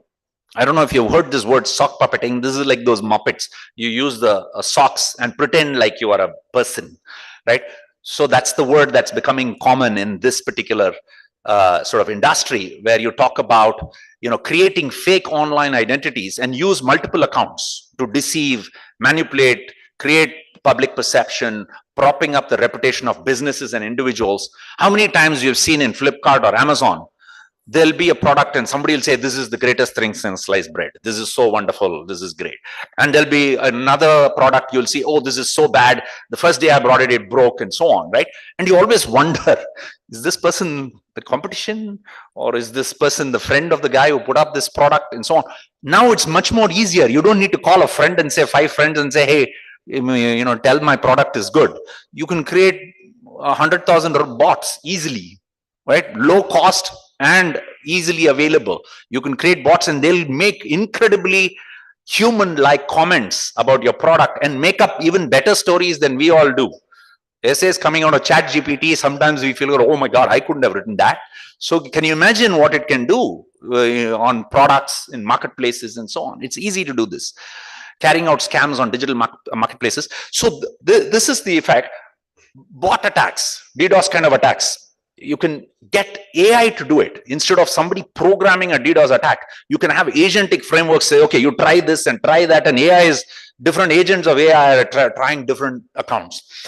Okay, I know I'm painting a scary scenario here, but we have to get ready for this because technology today is capable of doing it. It's just a matter of people putting together this technology. Verify delegation to AI agents. There is a valid case for bots to represent us to do some work. Let's say I want to buy some medicine. I might love it if some AI bot is there that goes and checks out who's got that medicine, what is the cost, do you really have it, can you send it to me right now, and have it delivered to me. So that can be an agent of mine, an AI agent of mine, but that we don't want to prevent. Just because it's not a person, it's still a valid use case, right? But can I delegate my human right, a personhood right, to my AI agent so that it performs that action correctly with my credentials? Should be able. It would be good use of AI, right? So it can do that. This PHC credentials, the way we have envisioned it, is certainly able to do that. So to wrap up, you know what, I had added a slide on Aadhaar. Somehow it's missed out here on our DPI architecture. Let me just talk about it, though the slide is not there. We started the Aadhaar project in 2009, 2010, and we envisioned architecture where many government, private sector, and other institutions can use it for identity only, right? It was not meant for just for voting or just for healthcare or just for education and so on, like many other countries did. We built a architecture for identity. And of course, we made it online. We absolutely had to use biometrics for the reasons I mentioned, okay, to get personhood, to get uniqueness, and so on. And we deployed it. And the beauty of it was sometimes you spend a lot of time designing systems and they don't roll out the way you designed it. Okay, that's the more usual case. But to our sort of amazement, the idea of an innovation technology as a digital public good caught on not only with the identity layer, because the entire country got to taste this digital identity and actually use it in useful ways. We went on to build other systems, whether it is UPI for payment, whether it was CoWIN for vaccinations, whether it is the verified credentials we call DigiLocker, and so on and so forth. Now, you know, we walk into the airport with the Digi Yatra and it's such a beautiful feeling, whereas in the US, I have to buy that monthly Real ID or something, it's called Clear ID, I think it's, you have to pay a private company every month to be able to do what we do in Digi Yatra. So the idea of this digital public infrastructure as something that can be layered. We need an identity layer in order to do banking, financial services, payments. We need payments and finance in order to pay for so many different things, whether it's for education or whether it's for health or whether it's for ONDC transactions and so on and so forth. That's the slide I had of the layered architecture of DPI. All of this rests on a design of trust. Okay. It rests on cryptography. We have to ensure that that trust is not broken, because if you break that trust, if identity itself is shaken, then the other aspects of the layered services will also have a negative impact. So I will just stop there and we can take a few questions perhaps. Thank you. Any questions?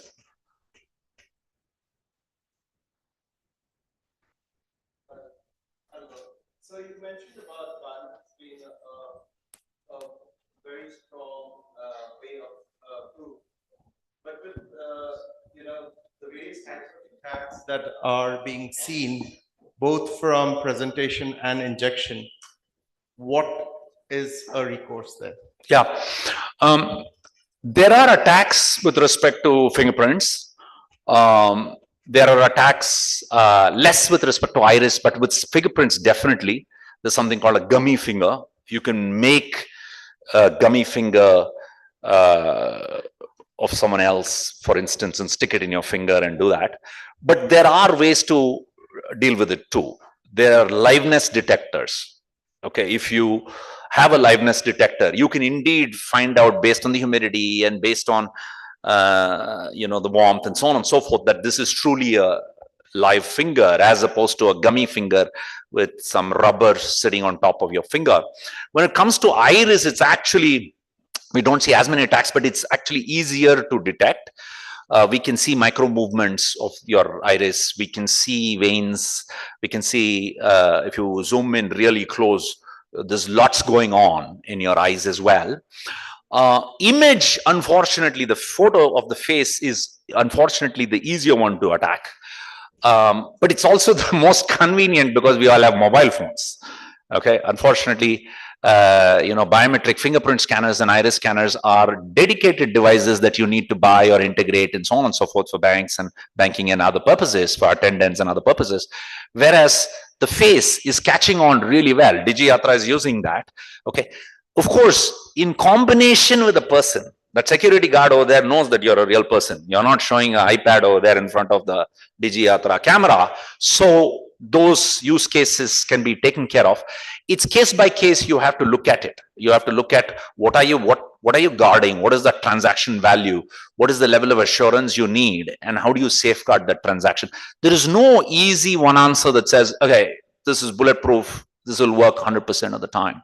But as you saw, with all other methods, either they are not privacy preserving or you have to give away too many of your details, or it doesn't scale elegantly, and so on and so forth. That matrix I showed you, biometrics seems like has a lot of strong properties. Hello. Yeah, please. So this Aadhaar is a wonderful card, I would say. Even I went to US Embassy to they capture your fingerprints and iris and all. It is similar to that. But we have so many cards in India. Is it like voter ID, driving license, and so on and so forth? Is it possible to have one card which can serve all the purpose? Yeah, good question. See, there are sort of requirements in both directions. And what I mean by that is, you could consider having only one card in your pocket as a good thing, and wherever you go, whether you take a flight or whether you go to your library or whether you want your pension or whatever, attendance and so on and so forth, it does. There's also the privacy concern. Okay. Does this mean that it is easier for systems to track all your behavior? Okay. So what has been done with respect to the design of Aadhaar has been, Aadhaar only looks at identity. It really has no idea that you went to an ATM and withdrew money, or you went to an airport, took a flight, and so on. It only sees an authentication request. Okay. It is not tracking anything because it doesn't know that this is the transaction that's taking place. Of course, the agency that is doing that is providing you that particular service, that is when they let you inside the airport's authority of India should know.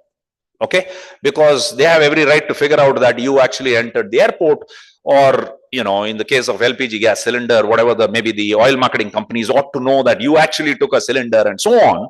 So that is the way in which I think we have balanced the need for convenience with the need for preserving privacy.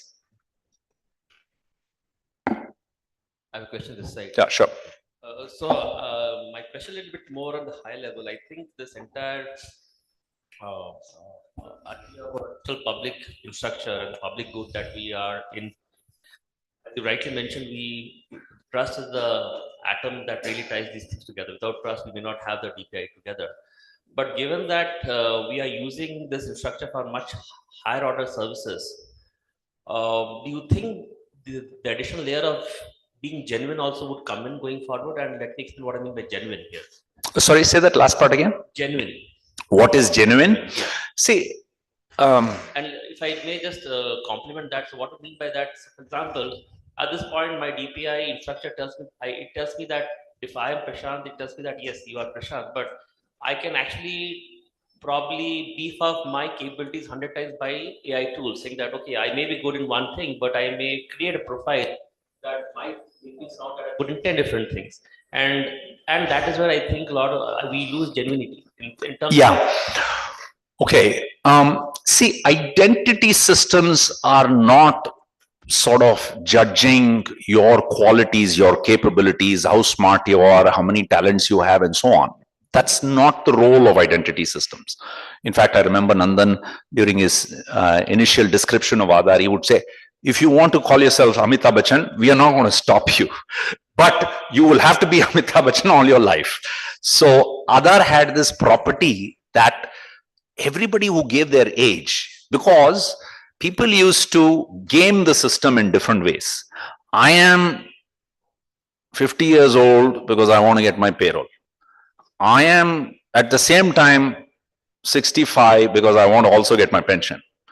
I am 70 and dead already and I want to get my insurance. Those things were possible because at the same time, simultaneously, because they were siloed systems, right? So you could say, hey, in this system, this is my best age. Okay, and so on. I'm talking about a minority. I mean, it's not like everybody does this, but it was possible. You could game the system. Once people understood, oh, this Aadhaar identity is going to be used everywhere, they had to pick. Either you're 50 or you're 60 or you're 70. Either you're dead or you're alive. You had to pick. Okay, and it's very hard for government to come and say, oh, you should be this and so on and so forth, even though there are verification systems. Okay. What I think the biggest property of self-cleaning property of Aadhaar, because of which it is trusted by banks and by telecoms, by pension authorities and so on, is the fact that that database is very likely very accurate, because you would have figured out that game is over. I have to pick one thing. It's better to pick what is real. Otherwise, I might get into trouble later on. That's how I feel that it got a... So in some sense, that creation of a system of trust with credible data is super important. Okay. After that, so many other systems have worked beautifully for us. You don't know how difficult it was. You seem much younger. When the days when I used to take a birth certificate for some government office, that guy will say, I don't know if this is real. Get it signed by a gazetted officer. Okay. Some of the older folks here are nodding your heads. Okay. It uses one government office issues a certificate. Another government office says, I can't trust this. Right. So that was the system we lived in. And when you have a system with such low trust, it puts so much friction in the economy, in the way people go about, conducting their activities. So the fact that you are indeed genuine and your data is believable and there is a good system of trust that is built is super important. It oils the machinery and ensures that transactions take place are, day-to-day things take place without too much friction. So it's a very important concept of making sure identity is, we have a good system and the trust prevails, and that's largely the work here. Yes, sir.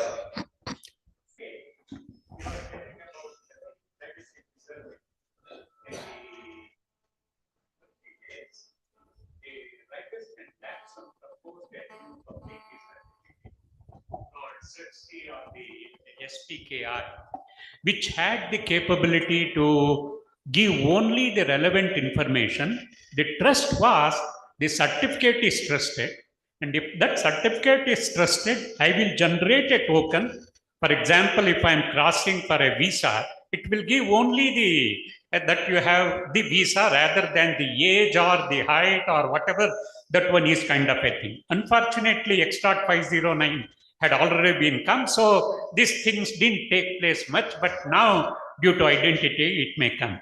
But Absolutely. Coming to Aadhaar, I have two issues. Part of Aadhaar database can be replicated by crook or other means are there.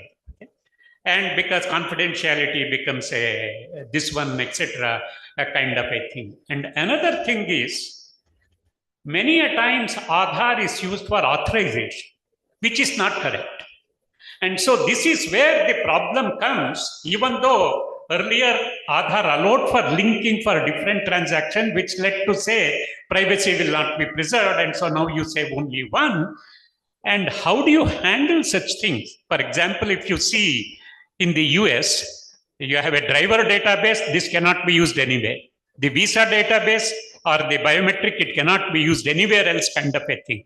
So this kind of this one Absolutely. is not understanding in your Aadhaar architecture or in the Indian context. Absolutely. It's a very good question. See, convenience and security are in conflict.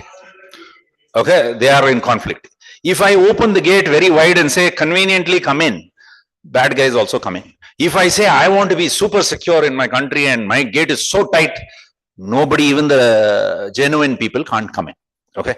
This is what you're highlighting, that there is a conflict between convenience and keeping our systems secure and private as well. PDPD laws and so on. So how do you deal with it? I'll give you an example. Sometimes I go through the Paris airport, it is hell. 2 hours I have to wait from going from one terminal to the other to catch another flight to go to the America or whatever, because that fellow wants to do the whole, thing again, check again. And one by one, everybody is going through.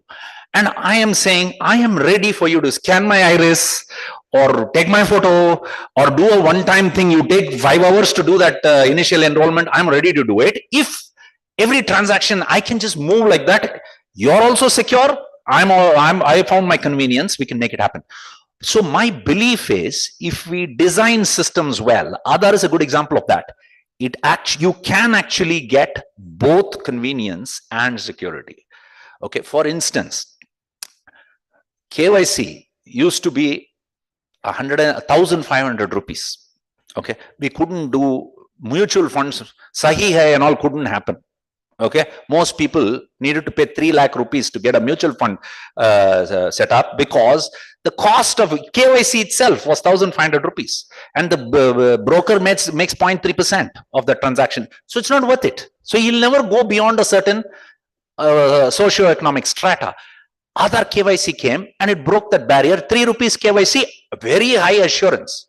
So the country did not give up and open the gates and said, anybody can come and I don't need to check, I don't need your KYC, just come and buy whatever product you want. No, the country instead said, I will still check you at a higher level of assurance than I earlier had, and still you will be found to be the right person when you claim to be somebody. I will do a proper KYC. So that's one example. Another example I'll give you. When we were building Aadhaar, I had set up a technology center in the outer ring road near Marathalli, outer ring road. Other countries would come. Japan came, Australia came, and the team from Australia, I still remember, we explained how we are doing Aadhaar, and we were talking about we're setting up AUAs and KUAs as registered entities through which transactions will happen. You can't hit the Aadhaar database as an individual. We have these registered entities through which you have to go, and so on. And then the Australian, towards the end, he said, we want to be a AUA. Okay, this is from the Australian government. I said, okay, maybe you didn't understand what I said. The AUAs are like Indian entities which can route transactions for authentication. They can, of course, could be government entities, maybe largely. It could also private entities can be AUAs to route transactions through our system to Aadhaar. You're sitting in Australia. Why would you want an AUA account from Aadhaar? Then he tells me, lots of students come from India through our ports of entry. They fly into Australia. Imagine if I'm an AUA and I check I authenticate them through my port of entry, through Aadhaar. One, your people can fly through in seconds while other people are waiting in long lines. Number two, my country is more secure, right? So there are so many examples, if you design systems well, where this conflict of whether the gate is too wide open and too loose, or whether it is so wide shut that nobody can come in, even the genuine users, I think we can manage that in an appropriate way. Is there a study on that to say at what point this becomes useful, at what point, what is the risk that is going to be involved there? Well, I don't know a study, but we certainly created a matrix of, see, there is a concept of assurance level. I keep using the word assurance. The idea of assurance level is, see, your lock that you put on your safe or on your house can't be more expensive than what you're guarding. Okay, if it is not viable for you, right? Similarly, in the Aadhaar system also, when you are guarding something through an authentication and so on, you can say that, hey, for this level of transaction, okay, for a UPI transaction worth 10 rupees or 50 rupees, I will allow you to do it without biometric. I will allow you much easier. But if you're doing a banking transaction worth 1 lakh, I will need you to do fingerprint. If you're going to take your pension money at the end of all this, running for a few lakhs, I will ask for a 2-factor with biometric and this and a OTP and so on and so forth. So that matrix we certainly created, because not everybody needs to use the highest level and say, I need to do biometric. That will slow down systems, that will also make it more expensive. We created those concepts so that the different government departments and even private sector could figure out where they fit in and say, okay, this is sort of where I want to work. Thanks. Anybody else? Okay, well, thank you very much. Thank you for the engaging talk. I think many questions will be there. We can take it offline. So I will request Dr. Balaji to felicitate the speaker with memento.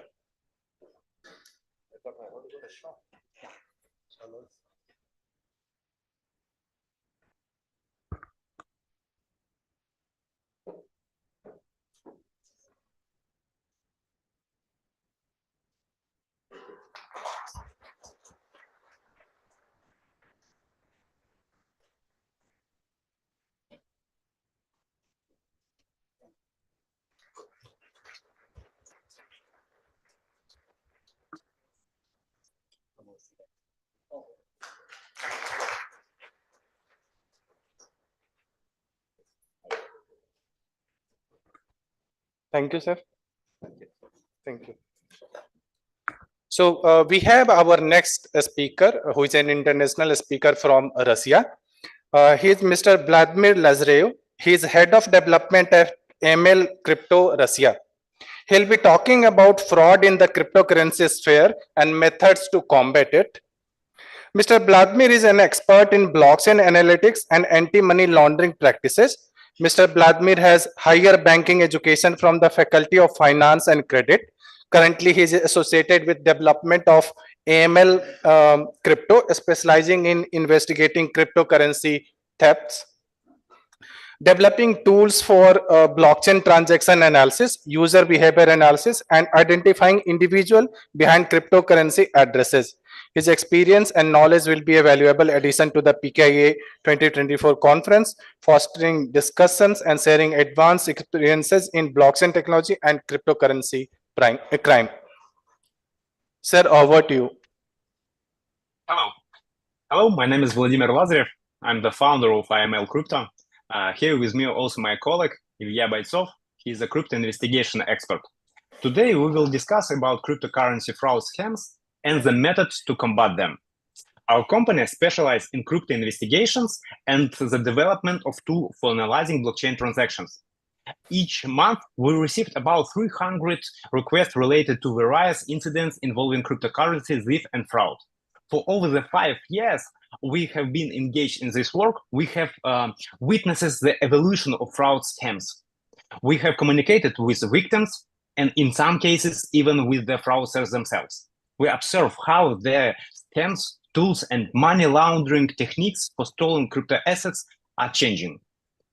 Let's start by looking at the size of the cryptocurrency market. The market capitalization of cryptocurrency stands at $2.4 trillion. Globally, there are more 5,060 million people owning cryptocurrencies, with 160 million of them in India. The daily cryptocurrency trading volume range between $20 and $90 billion. However, not all users are law-abiding. Approximately 1/3% of transactions are linked to illegal activities. This is $1 billion being involved in unlawful operations. Even a casual interaction with such cryptocurrency can lead the problem for ordinary user. Let's imagine situation. You are offered a lucrative deal to purchase $10,000 in crypto. The offer comes to a 10% compared to the market rate. You're already anticipating an easier profit. You make transactions and get the cryptocurrency. Then you deposit this crypto to an exchange and intending to sell at the market rate. But suddenly your account is blocked by exchange and they request information about the origin of funds. How could this happen? As a rule, exchange don't look only at your crypto transaction, but also at the history of your funds and those of country parties where you fund. For example, you received funds from your friend who has never done anything wrong in his life. But before that, your friend had conducted other transactions. And unfortunately, one of these exchanges involved a wallet that received funds from the darknet marketplace. The taint of dirty assets had now reached you. You don't do anything wrong. You do anything wrong to be blocked. It's enough to be careless or unaware of origin of funds in your crypto wallet. Last year, about $24 billion passed through the blockchain addresses of criminals. These funds are laundered also through the ordinary people. For criminal, a crypto user is either a source of income or tool for laundering illicit funds. Ilya will talk about various fraud scams. Ilya? Hello, my name is Ilya. I'm crypto investigation expert at IML Crypto. Every day I investigate various cryptocurrency fraud incidents, and throughout my practice I have seen hundreds of different schemes of scams. At the core of many fraud schemes, it's often the magic of social engineering, psychological manipulation of people to make them certain actions. Many people want to get into cryptocurrency, but don't even want to learn the basics. Scammers take advantage of this. They offer to help you to set up a crypto wallet, and once you deposit the money into it, they steal all your assets by using your seed phrase. And the phishing is one of the most popular scam schemes. You may have heard about the MetaMask wallet and decided to search it for it online. You find the site and try to install the wallet. The system offers you the option to create a new address or connect the existing one.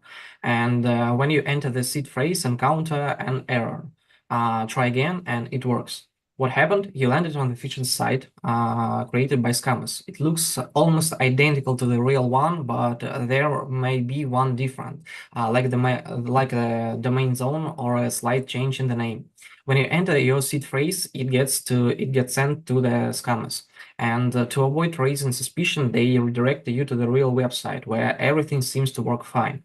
But by this point, you have already given away access to your wallet. Now it's only a matter of time before your funds will be stolen. Fake exchanger is another common scam scheme. Scammers don't always copy well-known exchanges, wallets, or services. Instead, they create their own platforms. After publishing a series of articles or posts in Telegram groups using start visiting the website or this fake exchange, by offering an attractive exchange rate, users willingly send their funds. And only the scammers have the money. They simply come up with no excuses not to return your funds. And another scam scheme is financial mentor. While browsing the internet, you come across for an ad for the investments. They tell you about market capitalization, investment potential, and the hundreds of percent of returns certain financial assets have yielded. And there is one problem. The topic seems complicated, and you may not want to dive into it. It sounds great when someone offers to guide you step by step to success. And you get access to a personal account, and they even give you a bonus to try it. Your investments grow, you deposit your own money, and your assets continue to increase. They even let you withdraw a small amount to show how easy it is. You invest more and more, expecting huge returns, but then you can't withdraw anything. To make a withdrawal, they tell you that you need to pay insurances, taxes, or something else, and that you enter the wrong amount or need to deposit even more to release anything. Whatever the excuse, they will keep convincing you to invest more. And let me tell you about a common scheme called romantic scam. So you meet a charming woman online, the conversations flow smoothly and everything seems great. Over the time, she starts sharing how successful she is at trading cryptocurrency. She might mention her uncle or father, who else wants to talk to you. During these conversations, they subtly convince you that investing in cryptocurrency is a sign of your seriousness, intelligence, or even a way to prove your trustworthiness. Once you send the money through, it becomes almost impossible to get it back. The scammers may keep asking you for more, coming up with excuses, but reality is clear. You've been tricked. They have used emotional manipulations to gain your trust, and unfortunately, retrieving your funds will be extremely difficult, if it's not impossible. If it's the key lesson here is to stay cautious, especially when emotions are involved, and avoid making financial decisions based solely on online relationships. In the investigation of fraud cases, the following key players are involved: the victim, attacker, dirty cryptocurrency, law enforcement, and exchanges. And let's take a closer look to all of them. The first one is the victim, and as the world of cryptocurrency grows, more and more people are entering the space. There are now around 560 million crypto users globally, and in the past year alone, the number has grown over 30%. Unfortunately, some of these users fall victims to scammers. We generally divide victims into two categories: experienced users and beginners. Beginners are more likely to fall for scams. Many victims share common traits such as inexperience, lack of awareness, insufficient crucial thinking, lack of technical knowledge, and impulsive behavior. New users often don't want to take the time to learn the complexities of cryptocurrency themselves, and they hope someone will guide them to quick profits, like a king of wizard who will lead them to the riches. But this mindset combined with the desire for easy money and high returns clouds their judgments and make them easy targets for scammers. Scammers are generally well prepared. They use VPNs and remote desktops to hide their activities. Their websites are hosted behind the Cloudflare protection, and they use tools to spoof phone numbers when making calls. Messaging apps are registered while anonymous online numbers and exchange accounts, and often set up using fake identities known as drops. Many of these criminals are extremely cynical and ruthless, and they can convince their victims to sell everything they own and go into debt. In some cases, scammers have persuaded people to visit up 10 major banks and microfinance organizations, taking out loans, credit cards, and borrowing at exorbitant interest rates. As a result, victims are left drowning in debt and their interactions with these criminals. Stolen cryptocurrency often seeks to be converted into fiat currency or cash, and making it even harder to trace. It's important to understand that the key points where cryptocurrency and fiat would intersect. There aren't many of these points, but they have included cryptocurrency exchanges, crypto ATMs, OTC transactions, it's over the counter, and P2P exchanges. The path to fiat usually involves a series of transit addresses, token swaps passing through mixes, anonymous tokens, and collateralized smart contracts, and many other tactics. And these methods are used to obscure the origin of the funds and make tracking more difficult. Law enforcement agencies, unfortunately, are not very fond of handling such cases. Their success rate in solving them is quite poor. And however, recently some officers have started to grasp the basics of cryptocurrency investigations, although there are still very few specialists in this field. To work efficiently with law enforcement, it's crucial to take the right approach. The key to provide comprehensive and clear information about the incident. The clearer and more detailed your report is, the better the chances are. Our reports, for instance, include recommendations of where to send requests to obtain necessary information. And it's important to remember that a key trait of the human brain when you face it with a choice between an important task and an urgent one, the brain tends to choose the one that is easier to understand. If neither the urgent or not too important task is clear, the brain will quickly find something more understandable elsewhere. And therefore, the clear and more straightforward the information you present, the more likely it is that your case will receive the attention it deserves. And exchanges and crypto exchanges are involved in about 75% of money laundering cases we investigate, making them almost indispensable part of any laundering scheme. They serve as the key link in the process. However, most exchanges and exchangers have only formal AML procedures and usually met just the minimum requirements necessary to avoid liability.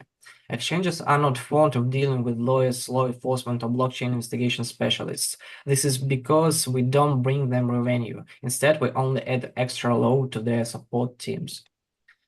Let's take a look at how investigation begins. When clients come up to us about cryptocurrency incidents, not everyone is able to manage their emotions. Their story is often chaotic, and the information provided can be incomplete or confusing.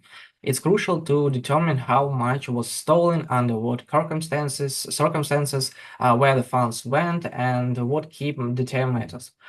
Often the data client provides can be inaccurate or distorted. Our task is to structure it, all the information we received, and break everything down step by step. For example, a client reports that they lost $1 million after a detailed review and interview when cover the following: that the victim initially deposited $500,000 into a fraudulent scheme, into a fraudulent website scheme, yeah. And the scammers created double profits, showing a balance of $1 million and the fake account. When the client tried to withdraw the funds, their account was blocked and the scammers demanded more money to unlock the withdrawal. Until the very end, the victim believed that they had lost $1 million because they saw the doubled deposit on the website. And however, in reality, that million never existed. The actual loss was $500,000 deposited to the scammer's account. Detailed interviewing helps to separate real losses from the scammers' manipulations and properly assess the true extent of the damage. Detailed OSINT analysis of the criminal digital footprints. At this stage, we analyze data such as phone numbers, emails, domains, and other information linked to the scams. Special attention is given to messaging apps, particularly Telegram, and it's the primary communication channel. The first step is extracting chat between the victim and the scammer, and each trace can provide key clues.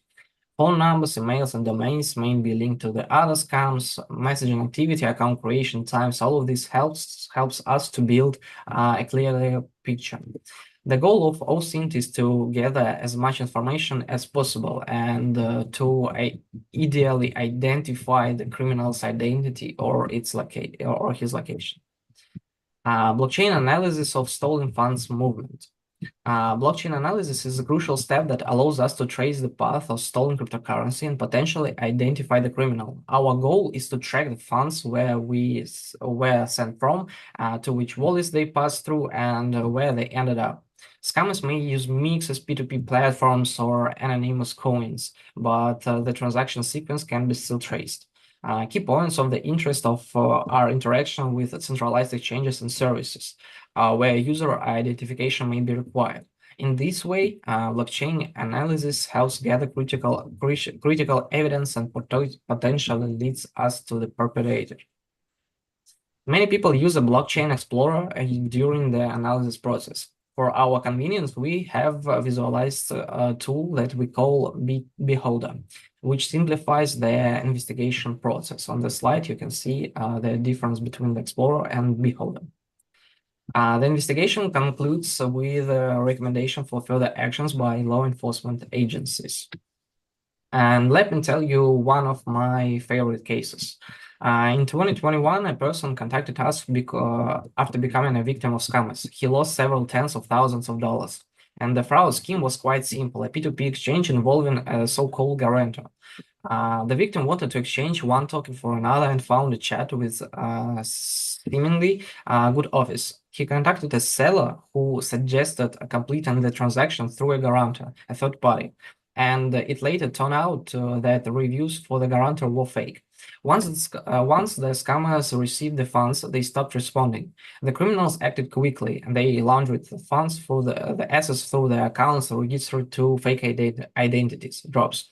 And they stopped using their original accounts and cleaned up their tracks as much as possible. It seemed like the case might end without a resolution. However, 7 months later, a small amount of money passed through one of the addresses used in the laundering chain. Thanks to our ongoing process of de-anonymizing blockchain addresses, we were able to identify other interactions the scammer had.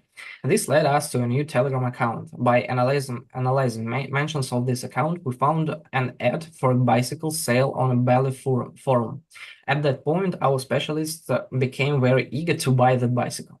A bit of social engineering later, we obtained the necessary data to pass on to law enforcement and the victim.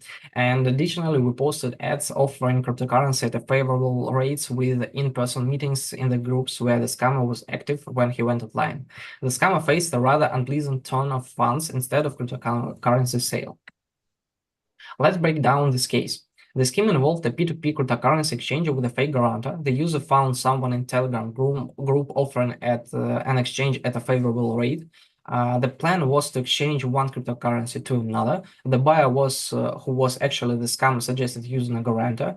After reviewing the guarantor's reviews and mentions, the victim agreed to send funds. Once the scammer received the funds, they disappeared, and part of the chat of history was deleted. After gathering all the necessary information, we began the OSINT and blockchain investigation.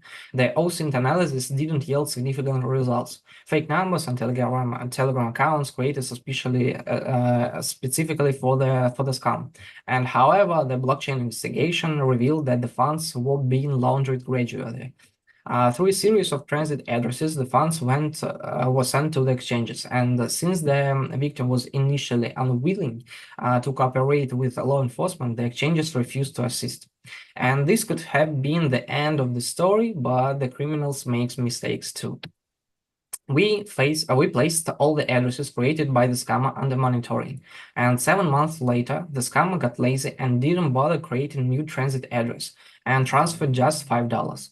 And this gave us digital leads to the following.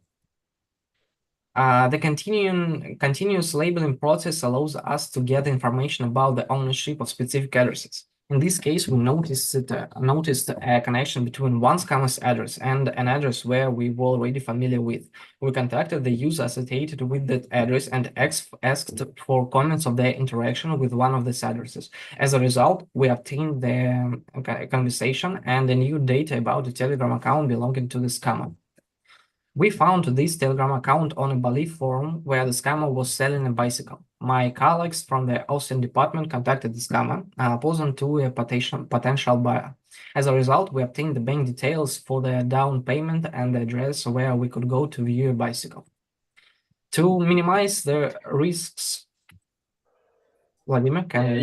Yeah. To minimize this risk of interaction with dirty addresses, we have created a betray solutions that allow to check blockchain addresses, and for investigation beholder. It's allowed to visualize the interaction of blockchain addresses contains a large amount of market data. It's allowed to analyze the history of formation of funds. That's all. We are open to any partnership and any client relationship. We see our contacts on the slide. Thank you for your attention.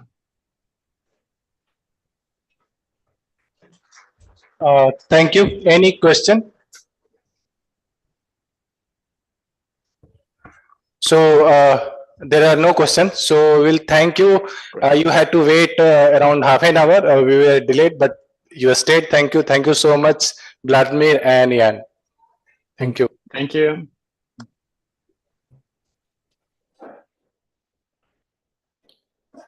So we have our next speaker, Shri Deepak Kumar. He is Scientist D at the Office of Controller of Certifying Authority. Please come to the stage. And sir, I will request Dr. Sanjay Adiwal, Scientist E, C-DAC Bangalore, to felicitate our speaker with his solve.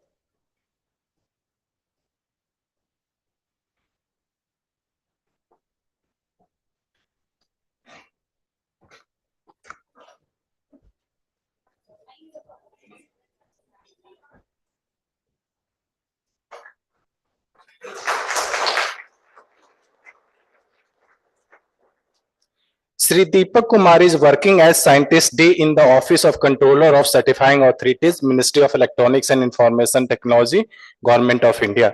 He holds a degree in Computer Engineering, Master's degree in Computer Science, and also holds a postgraduate diploma in Information Security. He has worked for over 15 years in Defense Research and Development Organization and contributed to the field of cybersecurity, wide area networks, network management, and information extraction.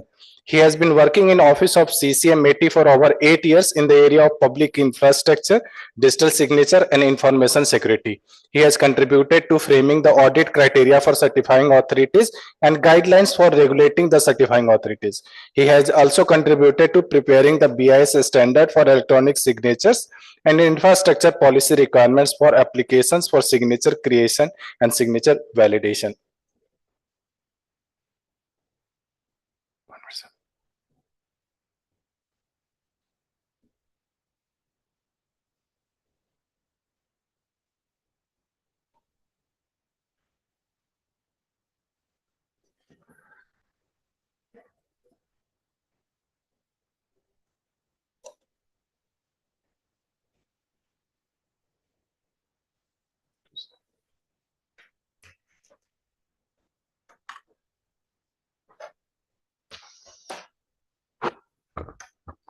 Thank you, Anup. So, good afternoon to all of you. I am Deepak and I am working in CCA offices Scientist D. So, we are living in a electronic world where it is very much easy to make a copy of any kind of document.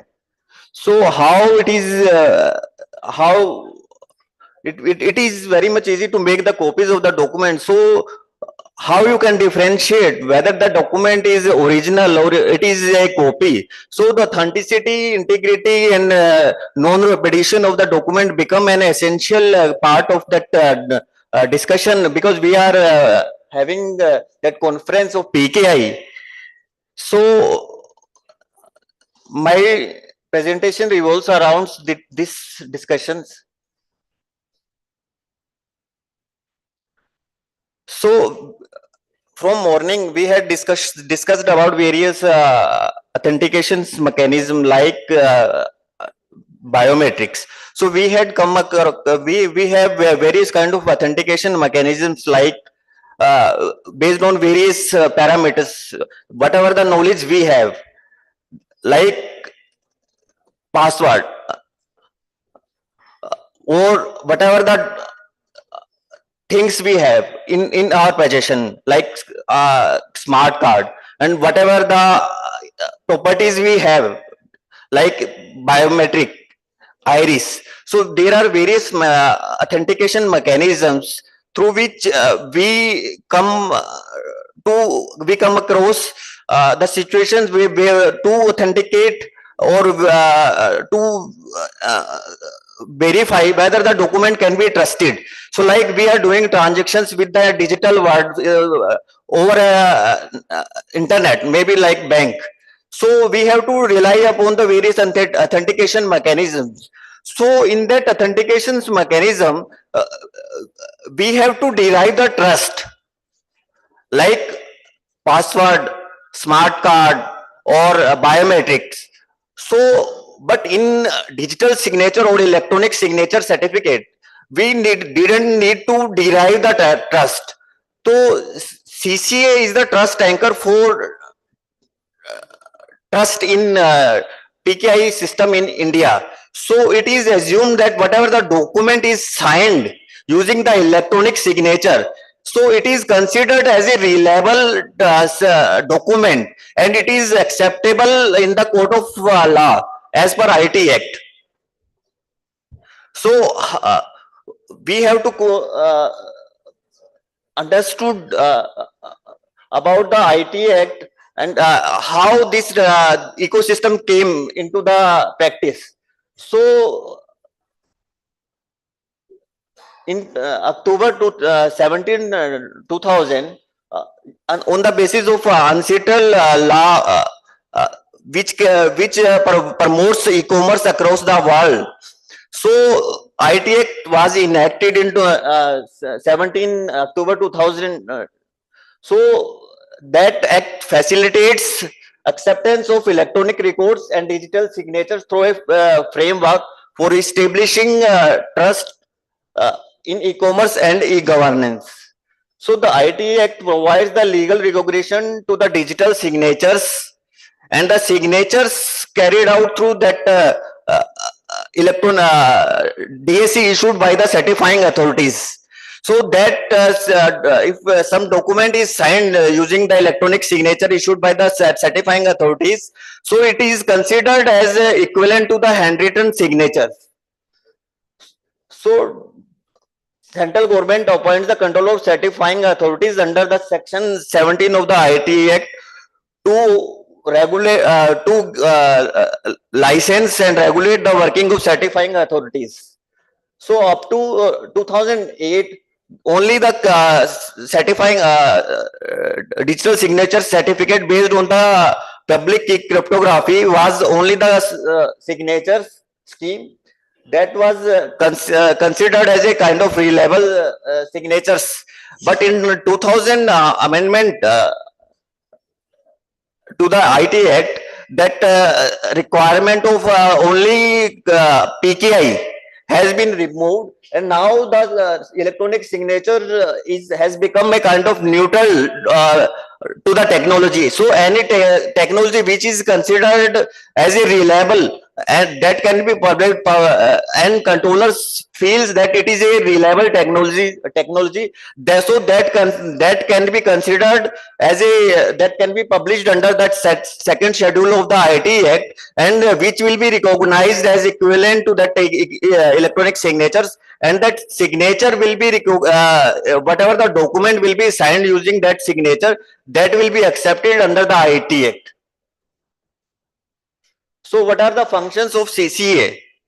So licensing of certifying authority is the most critical functions of the CCA, because certifying authorities issues the digital signature certificates which is relied upon by the IT Act, and whatever the document is signed using that DSC is acceptable, and exercising supervision over the activities of CAs. So through various activities like through visiting to the CA premises and having their audits and reviewing their policy documents, we exercise supervision over their activities so that they should issue the certificates based on their guidelines, whatever the CCA issues. So certifying the public keys of certifying authorities. This is the most critical activity in the whole PKI ecosystem of India. So for certifying the public keys of certifying authorities, CCA has established Root Certifying Authority of India to certify the public keys of the certifying authorities. So once CCA certifies the public key of certifying authorities, so that based on that key, certifying authorities issue certificates to the subscriber. So if one has to verify whether the certificate is genuine or not, they have to verify the chain. If chain is goes to that root, so that certificate can be relied upon, and it will be considered as an acceptable certificate under the IT Act. Next is the specifying the manner in which the certifying authority shall conduct their business with the subscribers. So CCA actually gives kind of instructions how they have to operate, or they have to carry out their dealings with the subscribers. Resolving any conflict of interest between the certifying authorities and the subscriber is also CCA takes care of that thing. Auditing the physical and technical infrastructure of the applicants through a panel of auditors maintained by CCA. So they have to maintain a kind of infrastructure that is considered as reliable. So we had an impaneled set of auditors. As on date, 8 auditors are impaneled. So they do carry out the audit of certifying authorities and submit the audit reports to Office of CCA. So after that, a committee of experts reviews that audit reports, and accordingly that decision has to be taken whether that license has to be continued or some action has to be taken against that CA. Maintaining disclosure record of every licensed CA which shall be accessible to public. So CCA also publishes the disclosure record of all the CAs which are licensed by CCA. So anybody who wants to have a digital signature certificate, they can visit to CCA website and see the licensed certifying authorities to obtain the digital signature certificates. Promotes the growth of e-commerce and e-governance through the wide use of electronic signatures. Like this conference is being organized by C-DAC. So CCA promotes such activities by various means. So, but trust in the trust hierarchy of PKI of India, so CCs comes at the root of the trust hierarchy. After that, there comes that certifying authorities, and there under comes subscriber. So if the document issued by some subscriber has to be verified, then it has to be ensured that that document has to be issued by some subscriber, and that subscriber has obtained that certificate or that taken that digital signature certificate from a licensee, and licensee has taken that license from CCA. So in that sense, CC is the trust anchor for the PKI in India. So CCA issues licenses to the certifying authorities for a period of 5 years. So during that 5 year, we have to certifying authorities can issue digital signature certificates to the subscribers. During that 5 year, they have to follow certain criteria, follow out certain standards that CCA regulates, and this certificate having a validity of 10 years is also issued for verification purpose, so that whatever the certificate is issued by that certifying authorities, so that chain has to be verified up to that CCA root certificates. So this certificate is also issued along with that paper license.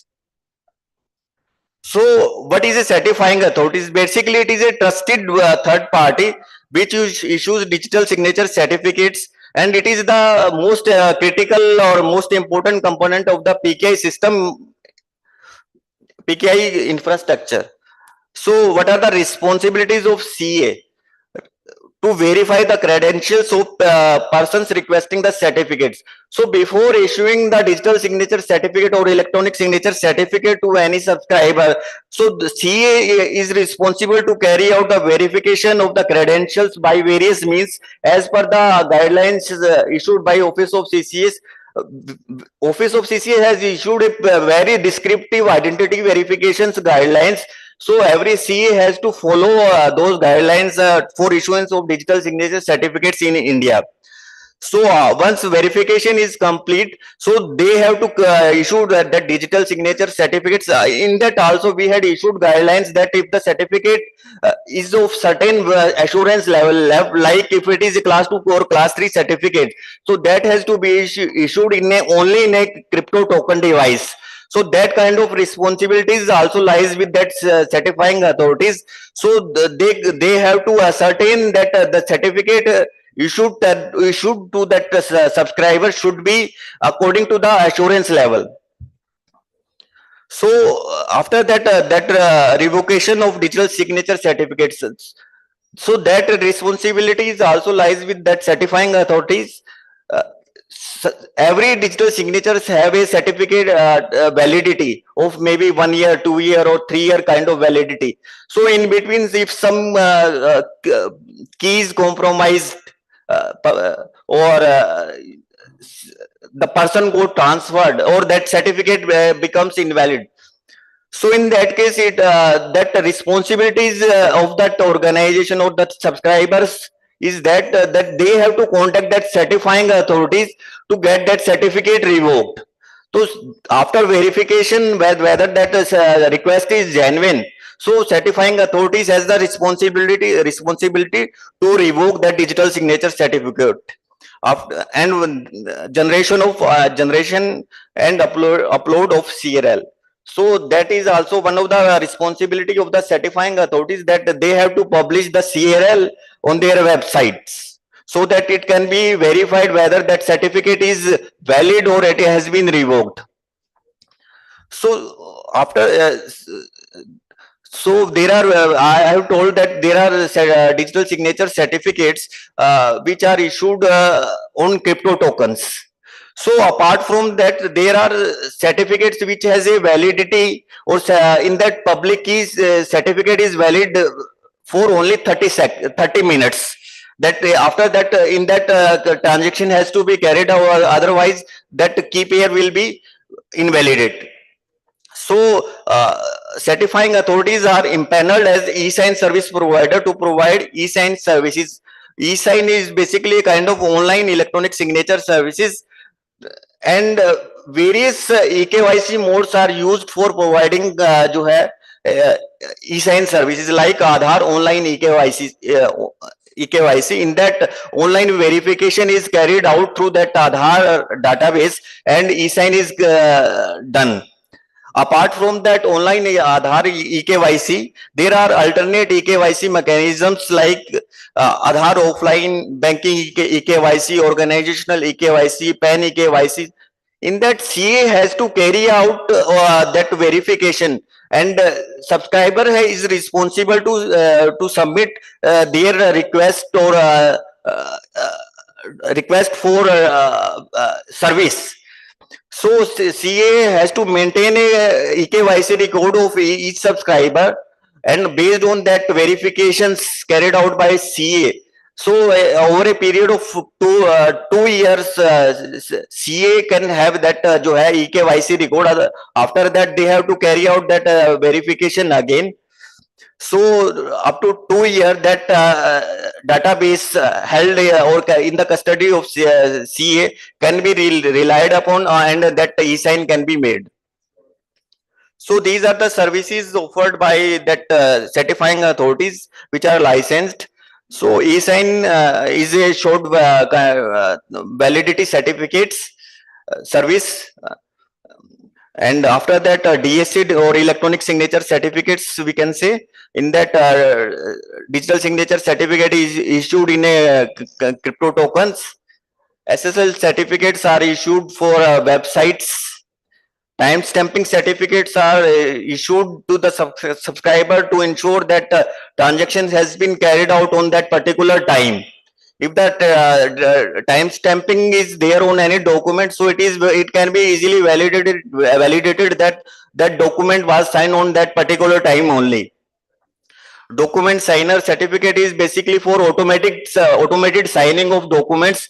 Like in share markets, you might come across various documents which are digitally signed. So the integrity of those documents also can be relied upon. But those documents are not individually signed. That documents are automated signed by some machines. So that is a kind of document signer certificate that are also issued by that certifying authorities.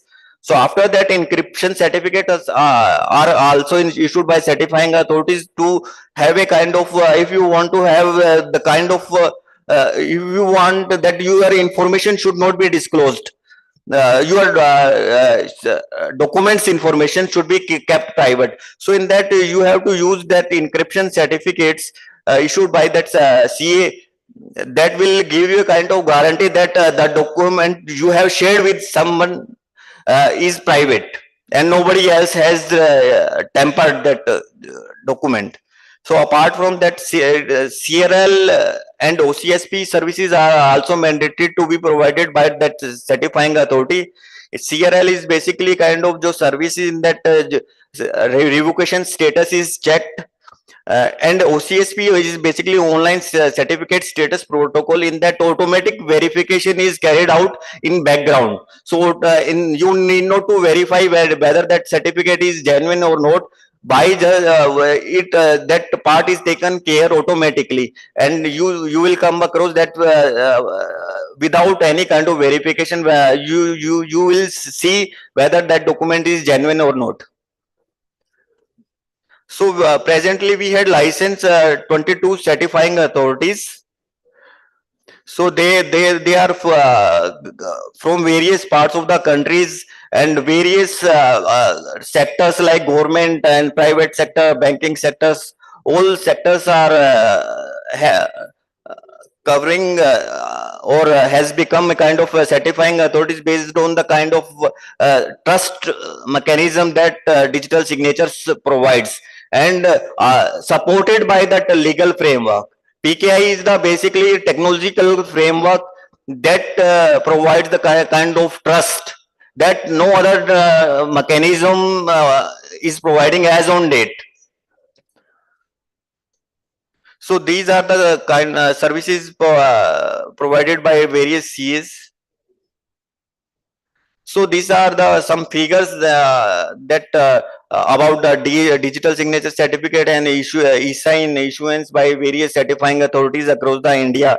So we can see that up to 2013, there were very less penetration of digital signature certificates in India, but now it has been gradually increasing day by day, and various applications nowadays जो है ना using digital signature certificates for their routine operations also. So with the introduction of e-sign certificate, because in that e-sign service, that user need not to approach that CA. That service has to be integrated by that application service provider. So user has to just take that services. So it is very much easy to sign that document. So if you will see that penetration of e-sign, so almost 2 crore transactions are happening every month using that e-sign service. So uses of electronic signatures. So we can see that electronic signature certificates are penetrating in every area of in every sector, or in you can say in every kind of applications, like in Ministry of Corporate Affairs. If you will see all the activities from that company registration to any kind of updations, everything is carried out using that electronic signature certificates. If you will see the central public procurement portal, all the tenders, all the procurements are carried out using that electronic signature certificate. So it has become so much essential that without electronic signature certificate, you cannot carry out any kind of transactions. So in e-commerce, in judicial, like and in government sector, like you will say recent notification, you will see in DOPT has also made it a kind of mandatory that whatever the documents or whatever the note any government officer has to put to the competent authority has to be electronically signed only. So that from that kind of applications, you can see that how much it is important to have that electronic signature nowadays. So these are the stakeholders in PKI systems. So we had impaneled various auditors. So these are the list. You can also refer for kind of discussions during the conference. So CCA has also taken various initiatives in recent past for widespread use of digital signatures across the country, because of the trust that it provides, no other mechanisms provide. So development of PKI based digital certificate for IoT device security. So nowadays IoT devices are coming up. So in this direction also digital certificates has to come up. So in this direction, one project has been awarded to that C-DAC Bangalore. So they are carrying out that activity. So after that, common API platform is the one project has been awarded to C-DAC Noida. In that, various tokens have various kind of issues, like some driver is not working on some particular kind of device or particular OS. So to avoid that kind of bottlenecks, and having a kind of common platform, so that anybody with an ease can sign any kind of document. So for that kind of common API platform is being developed through the C-DAC Noida. So web trust compliance to RCA is also undertaken by that CCA office, in that we are developing documentation in compliance to that web trust requirement, so that our certificates can be recognized across the world. So apart from that, CCA has taken initiative for browser development. Indian Browser Open Challenge has been under progress. Various organization is participating for the development of Indian browsers. So it is also a very good initiative, because we are dependent upon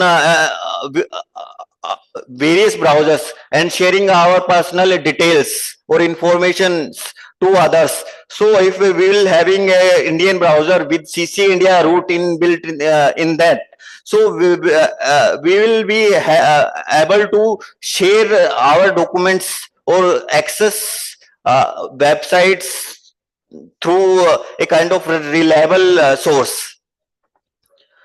Secure post-quantum cryptography. So it is presumed that PKI system, whatever we are having as on date, it will, with the introduction of quantum computer, it will be possible to have possible to break the key sizes what presently we are using. So for that also one post quantum cryptography project has been awarded in for the for safeguarding our infrastructure and having a kind of trust. Blockchain based DSC content validation and storage system. So this is also we are doing this so that interoperability of the certificates can be maintained. So whatever the certificate CAs are issuing, so they had to carry out, they had to be used in various application without any kind of binding. So CA should not issue a kind of certificate that may have a kind of particular binding to particular kind of applications. So with this with the development of this application, such kind of things will be facilitated. After that, establishment of Web Trust Certificate SSL root CCA. So we are also in the process of establishing one SSL root along with that NIXI.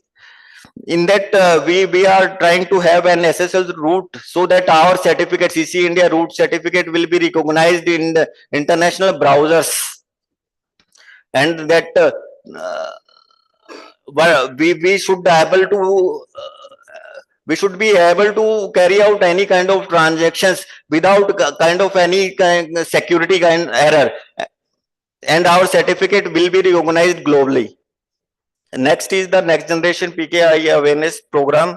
So like such programs, we are trying to have collaboration with other kind of organizations to have such programs to be conducted throughout the countries. For the licensing and audit, we are developing a portal so that there has to become transparency has to come. So once any applicant applicant submits some application to CCA, so that process has to be carried out transparently, and they should be able to see what stage their application is there in CCA office. So after that, this is mutual recognition of framework and cross certifications.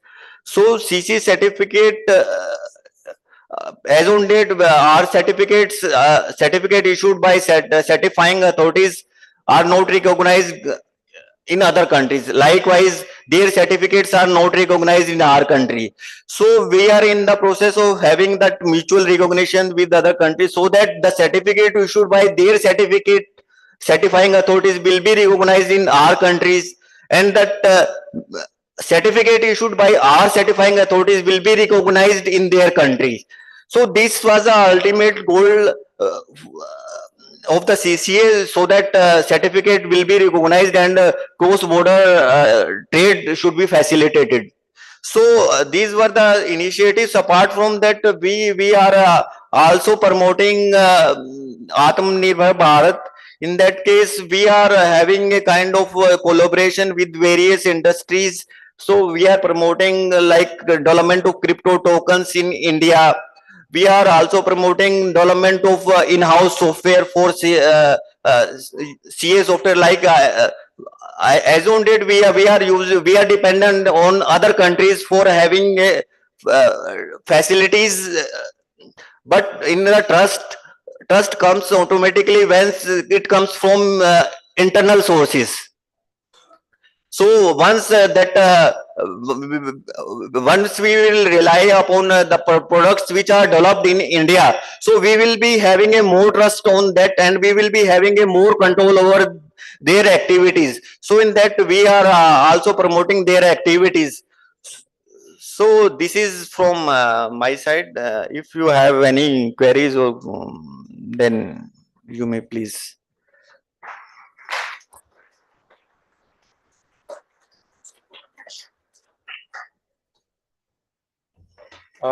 Thank you, sir. I will request Shri Jitendra Kumar Scientist E C-DAC Bangalore, to felicitate our speaker with a memento.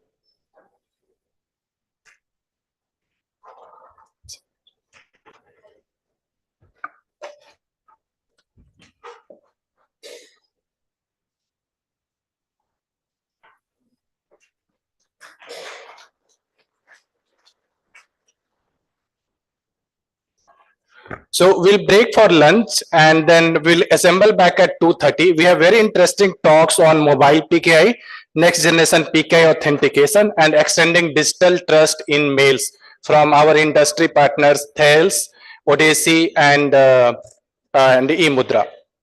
Please assemble back at 2:30. Thank you.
Welcome back, everybody. Good afternoon. For the next speaker, I would like to invite Mr. B. Robert Raja, the Chairman and Managing Director of ODC Technologies.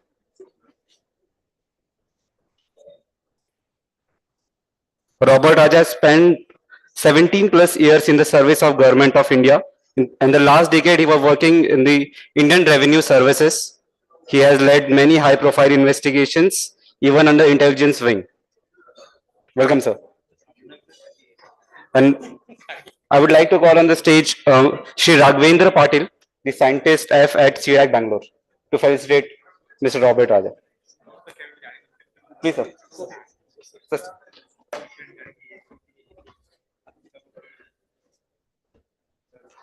No,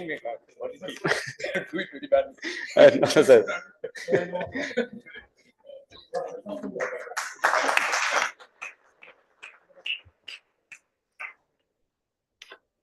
He is one of the promoters of ODC Technologies, a public company based out of Chennai, and are actively engaged in the public key infrastructure related solution since 2+ decades. Sir, I now welcome you for the speech. Thank you, sir.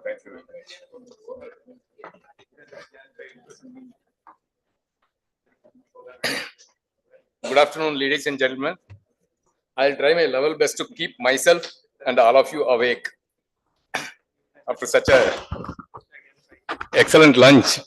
It's going to be quite a chore keeping awake, but let me try my best. And anyway, this is supposed to be a lightning talk, so straight away let me cut to the chase. The topic is extending trust one mail at a time. So it's pretty obvious I'm going to be talking about the email. And why are we talking about email now? Email has been around for ages. If you look at it, it's probably the oldest application on the internet. It's much older than the web. Much before web browsers came, we had email one way or the other. And you can see the number of standards that have been around. I have not mentioned everything. I've taken only the more salient ones. Even then you can see that how crowded a space it is. But that has carried its own advantages. You can see that one set of protocols which defined how mail is to be transferred from machine to machine through the internet to ultimately reach, go from sender to the recipient. And then parallelly, we had a set of protocols which also defined how exactly the mail has to be structured. And initially, since the mail was consisting only of ASCII text, so there was a stream of RFCs on how to structure the text mails, which continues till this day, because even in the year 2013, the last of them came out. It is not like that we abandoned the text. But along the line, we also started adding attachments, adding other kinds of files, images, music, video, whatever else to emails. So therefore, a different kind of structure was needed. That is when the MIME initiative was started, starting from RFC 1522. MIME also has grown arms and legs, and it has become fairly exhaustive. And then at some point of time, it was also felt that you need to have security. Before that, people were writing mails and depositing it directly into the recipient's inbox. So there was no reason to worry about security.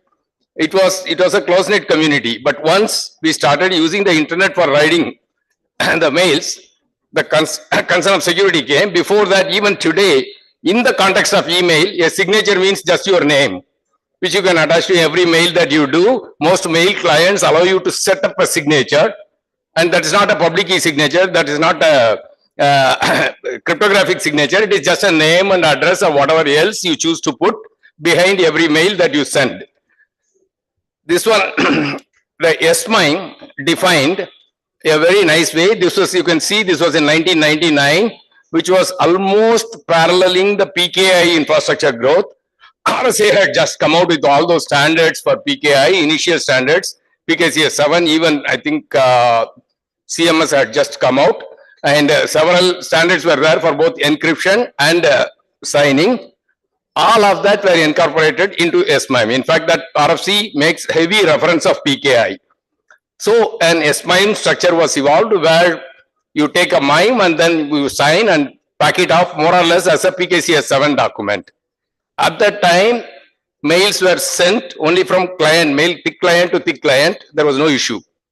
But this model broke in the late 90s, I think starting with Hotmail, then Yahoo Mail, then much later Gmail, all of them brought out web-based clients. So the thick client era was more or less over. Still, till this day, a lot of us use thick clients, but then the overall usage, webmail clients have taken the predominance. I am not even talking about the mobile clients that came much later. But once the web client came itself, it was difficult to maintain your SMIME structure across, because now the mail was not going as a mail content as defined in the standards from the sender to the recipient. Sender was actually submitting a web form on the browser where you compose your mails, you put the different fields in the web form, and that gets submitted to a web server. And the web server in the backend has got an SMTP server. That is where the formation of mail takes place. It could be a MIME structure. But since that web server will not be having your key, there is no way that you will be able to sign that mail. So therefore, the signing model itself broke once this came up.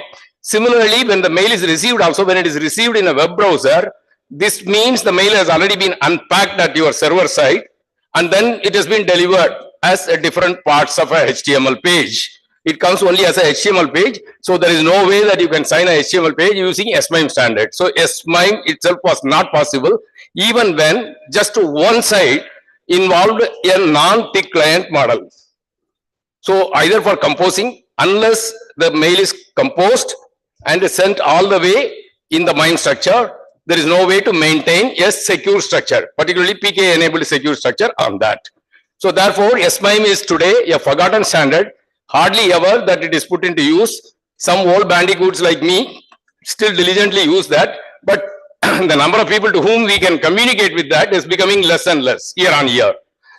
So most people say, no, why are you sending it like this? Because what actually happens is that when the person receives it in the web browser, if it is a SMIME signed attachment, signed mail, the entire mail goes as an attachment, saying that here is an attachment. Then how do you take it and how do you verify it? That is all the recipient's headache.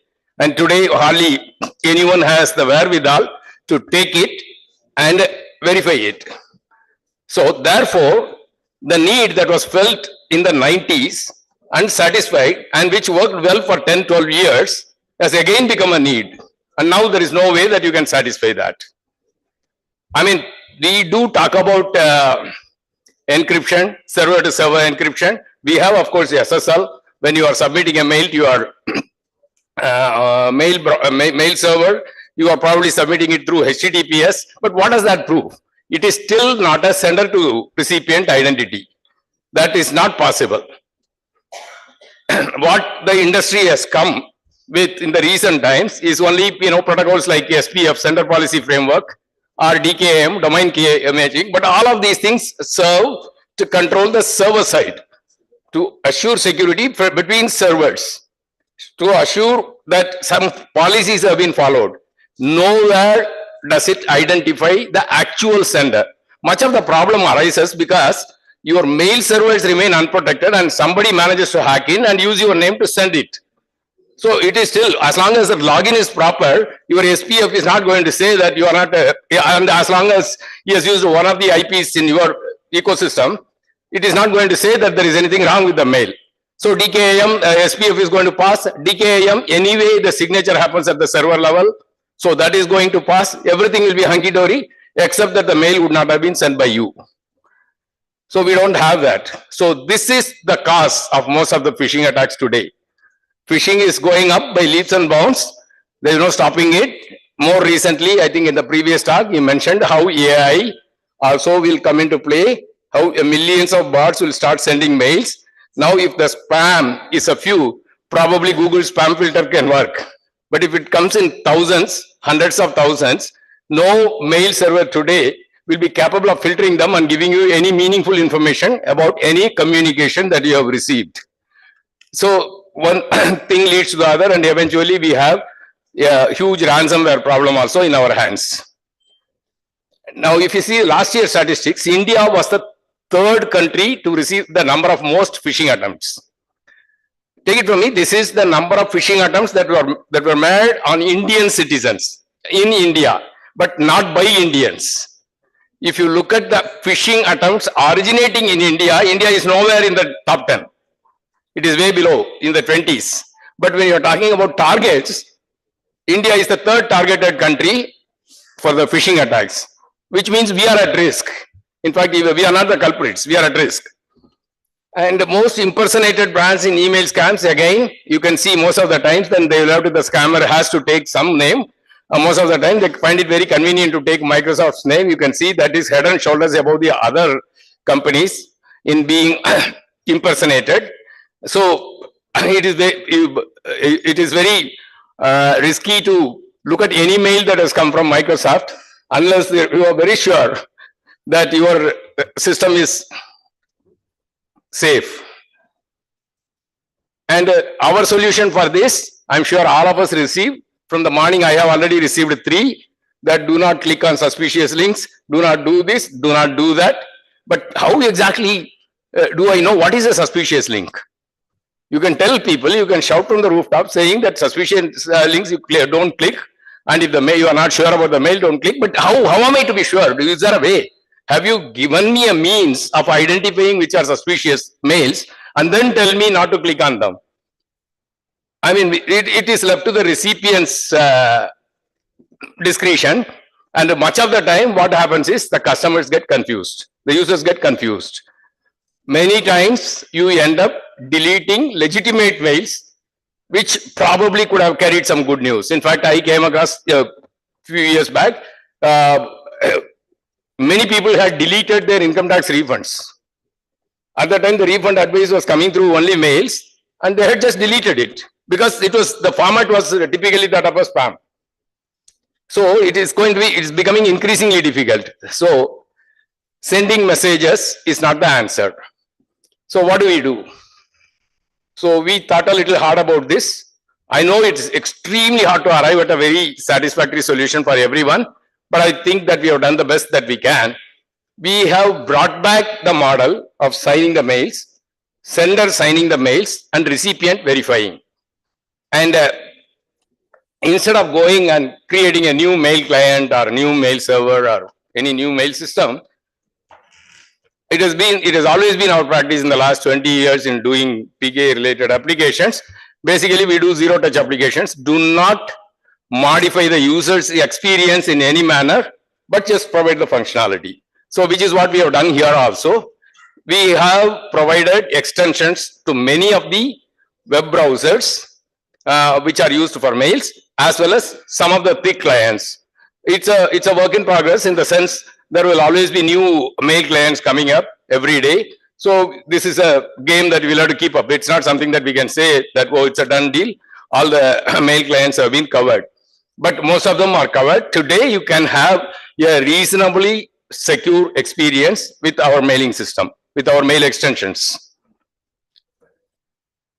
Now, the primary difference in the model is that what was the problem with the S-MIME? Because the S-MIME was not arriving in one piece at the other end. It was broken into pieces. As I said, when it was constructed also, it was coming from the browser in pieces as a HTML form fields, and then again constructed at the server end, and then again delivered to another server, and again taken apart. So what we have done is that we have taken every single part and signed it individually. So if you have 3 attachments to your mail body is signed, plus 3 attachments are individually signed. And all of these signatures, which are standard PKCS 7 signatures, we have not gone beyond the standard. It's pure PKCS 7 signatures, detached signatures, which are added as attachments to your original mail. So your original mail, if it had 3 attachments, now you will have 7 attachments. These 4 will be fairly small signatures. And at the recipient end, our extension, if it is present, it is able to put these things together and verify and tell you that these things have been verified and what is the signer's certificate, whether that certificate has been associated with this email ID, all of that. That comfort it is able to give. In case you do not have our extension, or if it is a new mail extension, nothing is lost. You will just have 4 extra attachments, which are signatures, which you can verify at your will, and if you gain the facility to do so. You can see that this is signed with a regular CA issued certificate, and our application also verifies everything, the CRL checking, all of that is taken care of in the background. So therefore, it's a fully PKI compliant verification solution. But after having done that, we still felt that there was something missing. There is a digital certificate. You can see that it has been issued to Arun Kumar. There are a few details. There is a PAN number hash. There is his postal code. It says that he is from Tamil Nadu. All that is fine. But the problem is, we have protected the sender identity with reference to government issued IDs and the message integrity. But what else do we need there? We do not have a proper attribute verification mechanism. And in today's messaging, that becomes essential. There was a time when only ARPA scientists were using email. Everybody knew everybody else personally. So a name and the server name, or a name and the domain name, was sufficient to identify a person thoroughly. And the recipient always knew who the sender was and what are his attributes. Today it is not that. Most of the times we are creating relationships on the web. So even if I am getting a signed mail, and if it is going to just give the scanned particulars, it is digitally signed, it is digitally signed with the CA issued certificate. So there is no question about the identity, but nevertheless, does it give me adequate information about the sender? We felt it does not. So therefore, we provided, originally, if you see the way PKI infrastructure was specified, the X509 RFCs themselves state there needs to be an attribute certificate infrastructure if PKI is to become complete. And they left it for a later RFC. And after that, every revision of X509 diligently contains that we leave it to a later RFC. So it has been left. It has not been done. So there is no attribute certificate infrastructure in place, but I think the time for that is also past. There is just no way that you can issue certificates which contain all the attributes of a person, which will remain reasonably constant for the lifetime of that certificate. Because attributes keep changing all the time. They are very dynamic, and they are very contextual. Now, in this particular case, like let's say that somebody has sent you a letter saying that you've been sanctioned a loan. Now, who is the signer? Yes, we know the name, but is that name enough? Is he qualified to make the statement he is making in the mail? Does he have the authority to make this? How do we know that? So we need a way to also qualify his attributes through the system. So our solution contains a dual signature model also, not only just one signature. If you are working in an organization, as you sign the mail, your organization also, it can either co-sign or counter-sign your mails. Both these models are already provided, standard models. They counter-sign, they sign the attributes of this person alone, attributes of this person and the fact that he is signing this mail. But when you are co-signing, the organization is also endorsing the content, which will be very necessary if somebody is representing the organization, probably making a proposal, making an offer. Then if the organization also signs it, it becomes, doubly secure. So you can see the way that, the additional attributes can be incorporated in the signature itself. They are not incorporated in the certificate. They are incorporated in the signature. Signature contains authenticated attributes field where we allow this data to write. So therefore, this is available in the standard format itself. So you can see if it is some other person, the attributes can change. The attribute labels also can change. So we have provided a software for organizations to manage these attributes dynamically. I mean, this should come in handy everywhere not only in just ordinary organizations, healthcare institutions, education institutions, even in government. Even in government, when officers change, they transfer, they take additional charge, they succeed, all kinds of things happen. All of that can be reflected into the mail infrastructure itself, rather than going and reissuing his certificate. And this is guaranteed by the organization. So that helps you, that helps the receiver to, get a contextual identity for the person who sent the mail. So this is, I'm going to stop here because initially I was told that it's going to be a 10-minute talk. So I had prepared it on that basis. Now that there are 20 minutes available, but still, I will leave the time for any questions from the audience if there are.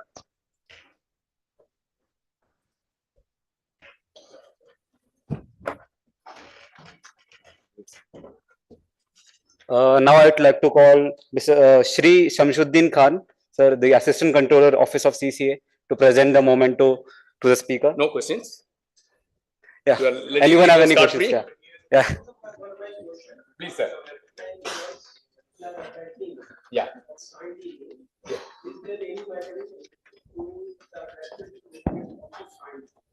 Yes, the attachment will also get signed independently.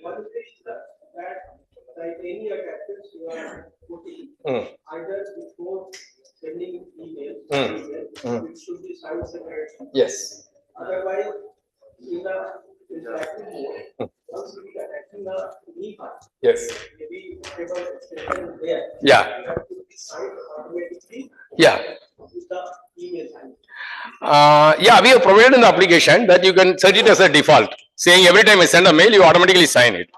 Once we define the signed email, what happens? Its content is verified or it is along with the attachment? No, initially only the mail body is verified. Then it tells you the attachments are also signed. There is a verify button. If you click on that, you can verify. Yeah. Send any attachment.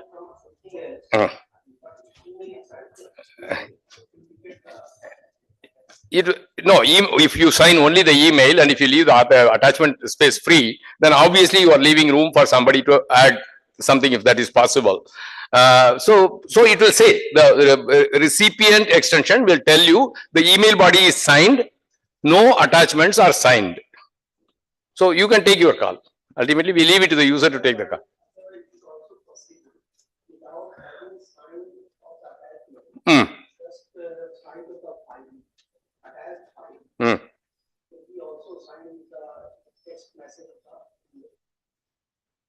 I'm sorry, sir.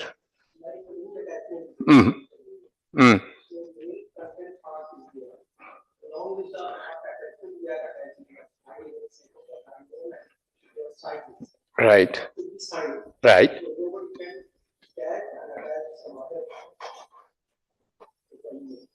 No, but then again, we are stepping into that same SMM territory. We are trying to encompass everything into one part, which has probability of being broken, and that is precisely the problem we are trying to solve here. So we do not want to let the problem come in through the back door. Now, in addition to that, it has a few additional features as well, in the sense after you receive the mail and the attachments, each attachment can be separately saved along with the signatures as an attached signature. So this becomes a permanent record for the organization also. We will downstream, we will also be providing APIs for other applications to automatically pick signed attachments from mails so that that can be built into the workflow. Thank you, sir.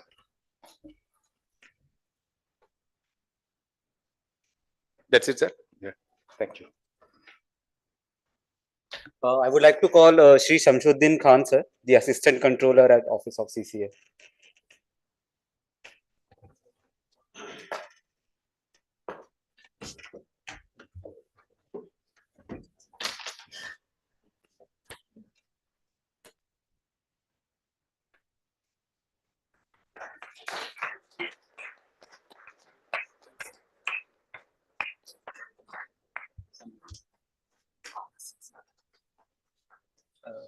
Thank you, sir.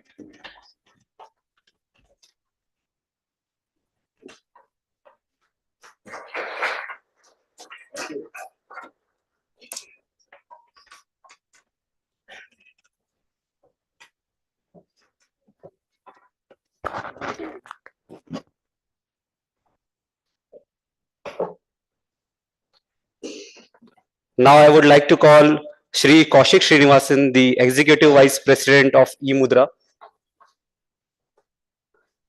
And I would like to call Shri Ashish Banati, the Deputy CA, to present the memento.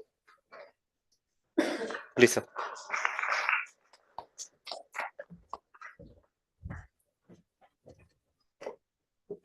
Shri Kaushik Nivasan, a technology entrepreneur and one of the co-founder of eMudra, responsible for building technology platforms that are integral to Indian digital public infrastructure to derive paperless and presenceless way of doing business.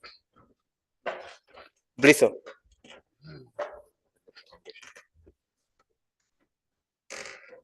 Where is it? The folder.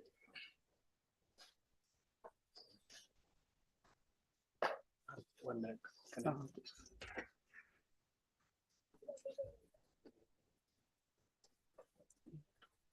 We also have to share the screen.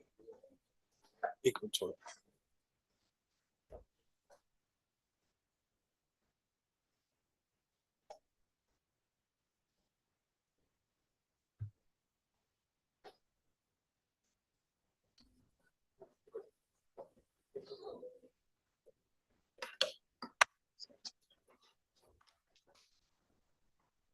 Good afternoon, ladies and gentlemen. I want to first thank the Office of CCA and the organizers C-DAC for giving us an opportunity to speak on this very interesting topic, particularly on zero trust and how mobile PKI can bridge the gap in terms of enabling the secure transition or enabling the movement to zero trust. And this is a topic that's very close to our heart. So we've been doing a lot of work in ensuring that mobile PKI really is the future of what we call a secure integrated digital society. So just a little bit of what is zero trust. It is really the new cybersecurity paradigm that's emerging based on the principle of never trust, always verify, which essentially means any access to resources at the user level, at the device level, at the networking level, at the data access level has to be protected, has to be secured, has to be identified before granting that access. And that's really the paradigm that's emerging based on the principle of never trust, always verify, which essentially means you have to verify users, you have to verify the devices with which people access these critical infrastructure. And this is where we feel mobile PKI can play a significant role in ensuring that. We had a very interesting talk prior to mine by Mr. Robert Raja, who also identified that enterprises are today subject to data breaches like never before. And this is putting a lot of strain on reputation, because once a data breach happens, there are obligations to notify immediately. There are public reputation sort of repercussions. If it's a publicly listed entity, there are regulator obligations that you have to sort of meet. So the idea of zero trust is gaining more and more prominence, gaining more and more momentum. And we feel mobile PKI can play a pretty important role in plugging in that sort of gap. So again, a bit of context. So the foundation layer for all of PKI is really cryptographic keys. We've had RSA, ECC and variants of it for the last 2 decades. Now we are moving into the world of PQC based sort of keys. Once a key is married with an identity, you get a digital signature certificate. So it could be a user, it could be a website, it could be a device. And the certificate can really be used for 3 things: user authentication and access, 2 is data encryption, and 3 is obviously powering digital transformation in a completely presenceless and paperless manner. All 3 are very big in their own right, because today authentication needs to be more secure. Many of us continue to use passwords or OTPs to authenticate, and even as recently as a couple of months back, even the central bank, which is RBI, has said let's move away from OTPs because they are not that secure. The data privacy laws globally, data privacy acts, are forcing people to encrypt any kind of personally identifiable information. And again, the same foundational technology is used. And 3, for signature workflows, for transformation in lending, for transformation in banking, for transformation in insurance, again, the same foundational technology of digital signature certificates are used. So the usage of digital signature certificates is gaining exponential momentum. It's only time that we provide more convenience to this usage. And how do you really do the convenience? Today, many of the usage is driven through these crypto token devices, which inherently limits the number of use cases that we can sort of drive in the context of digital transformation. But if this comes to the device, which is each one's mobile phone, where digital signature certificates can be enabled, we can significantly increase the usage across banking, across insurance, across various other use cases where digital signature certificates need to be repeatedly used, either to identify, either to sign, either to authenticate, or even to encrypt data. So on the one context, we have zero trust, which is a new paradigm that's emerging. On the other side, how do we promote the use cases in the country and set a role model for the rest of the world to follow? We feel mobile PKI can be a very critical component in bridging these two worlds and two gaps, where it can really be the future of secure digital transactions. So what are some of the advantages of mobile PKI? Obviously, very robust identity verification, because the certificate is sitting in the phone in your custody. Today, the tokens, there's common practice that many of the people that sort of use digital signature certificates in a crypto token sometimes hand it over to their chartered accountants, whereas nobody will hand over the mobile device to somebody else. So robust identity verification plus the protection of key custody, highly sort of secure. You can automate the whole trust life cycle with the PKI in your mobile, which pretty means you have the control of it. You can enable sort of or ensure when it gets renewed, when it gets reprovisioned. There is huge interoperability possibility because everything is based on common standards. Non-repudiation being very big and very critical to many of the sensitive transactions that we do, for instance, in banking. And how do we future-proof it? Because mobile devices are again becoming more and more powerful. So as the world transitions to, for instance, something like post-quantum cryptography, we can enable it through the mobile itself. So there are a lot of benefits, and the most fundamental important thing is the key custody. A mobile device always remains with the person. Very rarely do we hand it over to anybody else, right? And it's protected with authentication built into the mobile, like face or biometric or some other form of authentication.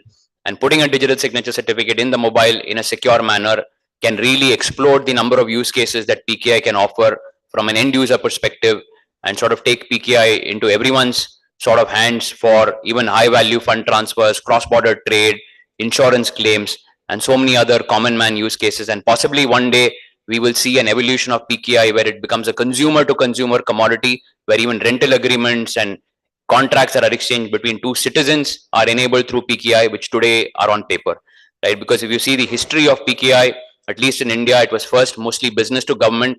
Now only we are seeing the adoption from a business to business or a business to consumer, but we would like to see it as a consumer to consumer adoption of technology, and this can be powered and enabled through mobile PKI. So again, the adoption of mobile PKI and why now, right, is an important question, because so far, I think up until 2-3 years back, the phones did not have the relevant security to hold a digital signature certificate. All of our security standards are mirrored based on either global standards like FIPS or certain other standards like EAL, right? And we typically sort of borrow a minimum security level of FIPS 142, level 2 for storing a digital signature certificate. But the innovation has sort of happened on mobile devices. Players like Apple, players like Samsung, and even Google, their phones and the secure storage layer are now compliant or certified for FIPS 142 level 2 or the appropriate protection profile in the context of EAL. So they can hold keys and certificates which are fairly secure. And that's really the reason why mobile PKI, we feel, will take off, you know, in the coming years, because it's also really the foundation for future technologies such as digital identity, digital passports, digital wallets, where your credentials are stored and you can sort of use that to transact anywhere on the planet for any kind of e-commerce. So this is how it works. It's pretty simple in the context of usage. As a certifying authority, anyway, we issue digital signature certificates to crypto tokens that are certified for FIPS 142 level 2. It's the same model. There is a server which is operated by the certifying authority, and then the device. The device has an app. The app basically allows you to download certificates or create key pairs first in the secure layer of the phone, and then send the CSR and get the certificate back, which basically gets stored. If you are running an enterprise and there is a directory server, you can connect to it to pull certain types of KYC information, or do a KYC against a federal sort of identity scheme, which in the context of India is Aadhaar. But the idea is the phone then behaves as the storage layer where the keys are created in a non-exportable manner, in a highly secure manner. And then any application that wants to basically authenticate using the digital signature certificate on the phone, or get a user to sign a document basically does a simple API call through a server, which then triggers a push notification on the mobile phone based on which the user sort of authenticates or signs. So from a user experience standpoint, it completely simplifies many things. One, there is very little sort of logistical sort of issue of how do you deliver the tokens. Second, the need to use drivers, etc., on the tokens to download the certificate, that also is, you know, mitigated. So I guess the mobile world is fairly simple. It's just a simple app, simple interface that allows users to download certificates and use the certificates. The rest of the complexity in terms of security is obviously handled at the app, the operating system, and the hardware layer, which are all certified to global standards. And this can then be used to kind of authenticate users against public sort of repositories or public portals, or even your internal enterprise sort of devices like firewalls. When you want to have an admin authenticate, you can sort of use this technology. It can be even used in closed user group circumstances. So possibility significantly improves with the ability for mobiles to basically now store certificates and use that for secure authentication or secure signing. So the core of the mobile PKI interface is really the ability now to issue certificates in something called a secure enclave or a strong box. These are dedicated hardware that are completely isolated with separate secure processing that are only restricted to crypto operations. So we can be rest assured that these hardware are basically certified chips that only allow key storage, key operations in a completely secure manner with the relevant tamper proofing and tamper detection. And these are certified to FIPS 142 level 2, as in the case of iPhone. And in the case of Android, many of the hardware manufacturers are certified to protection profiles that are more on the EAL side. But the idea is it's completely isolated like a token, where the crypto operations happen in a separate layer with a separate processor, mitigating any kind of attacks like side channels, etc. Right? So that's really the core foundation with which we are building the mobile PKI architecture, that it's isolation of keys, isolation of storage, isolation of operations, and the usage in a completely tamper-proof manner.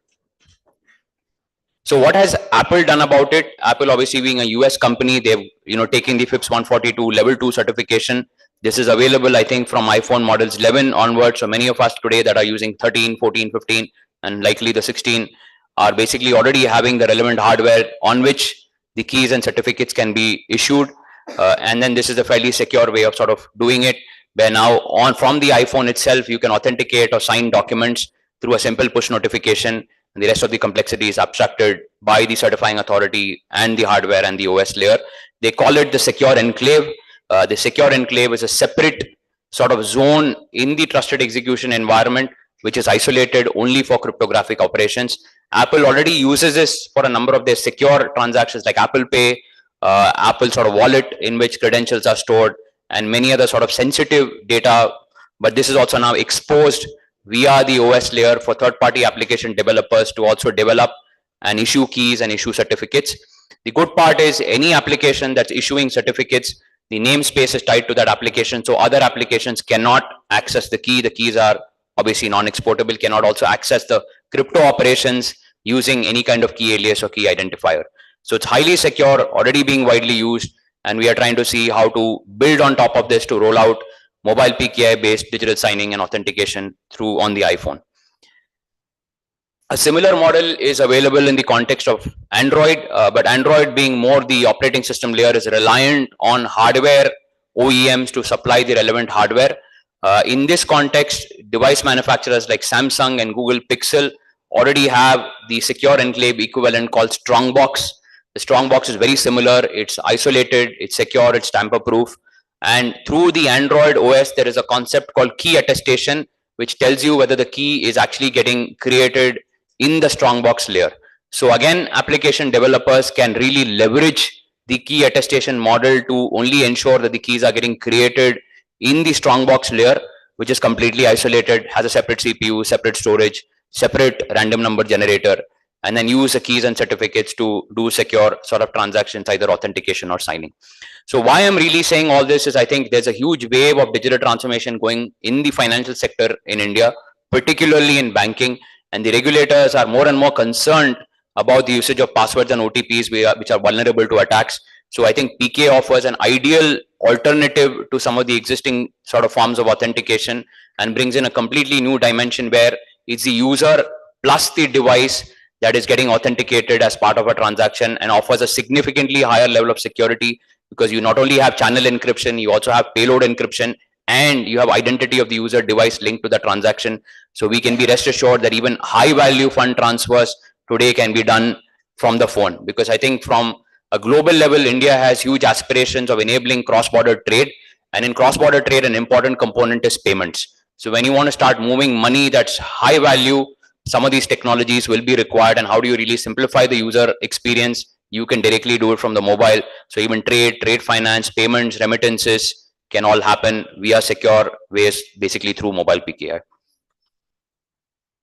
So it's pretty simple. This is the architecture.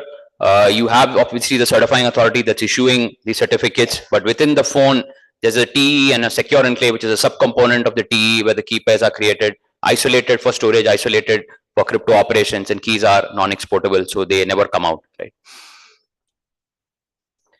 So again, to summarize, what are the advantages? Significantly enhanced security, very seamless integration because it's a simple API call, and we can also do various sort of models where it becomes like a PKCS 11 interface, but invokes, you know, the mobile and sends a push notification. Significantly improved user convenience, and basically enable organizations to move to the zero trust architecture, because now you're able to identify any kind of transactions that are happening. From a cost efficiency standpoint, even you can move to models where it's per transaction based against per certificate based, highly scalable.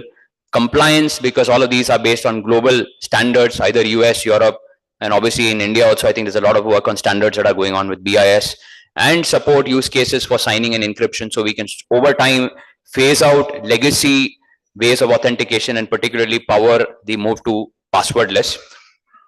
And this is really what we wanted to sort of summarize, but we do have a small video. So I'm going to request Sai to quickly come over and officially at least launch whatever we have done in terms of a pilot project as far as mobile PKI is concerned, and show you how simple it can be from a user standpoint in powering any kind of use cases with respect to digital signature and encryption. So over to you, Sai. Thank you, Kaushik.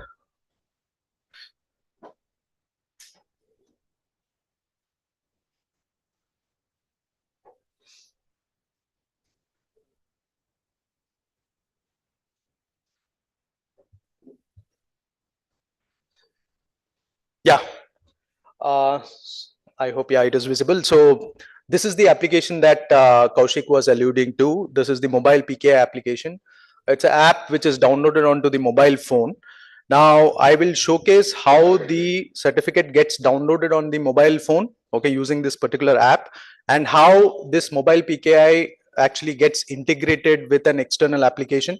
Like we will show you one banking demo banking application, and on that how a user digitally signs a PDF document for the keys that are actually stored on the mobile device.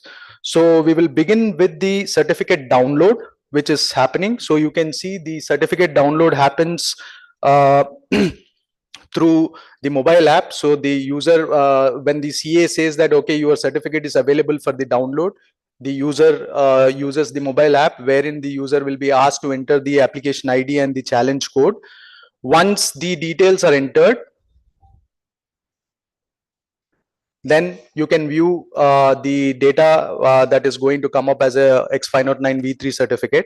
Now here what happens, like any other token, here also the key pair gets generated on the mobile device in the secure enclave.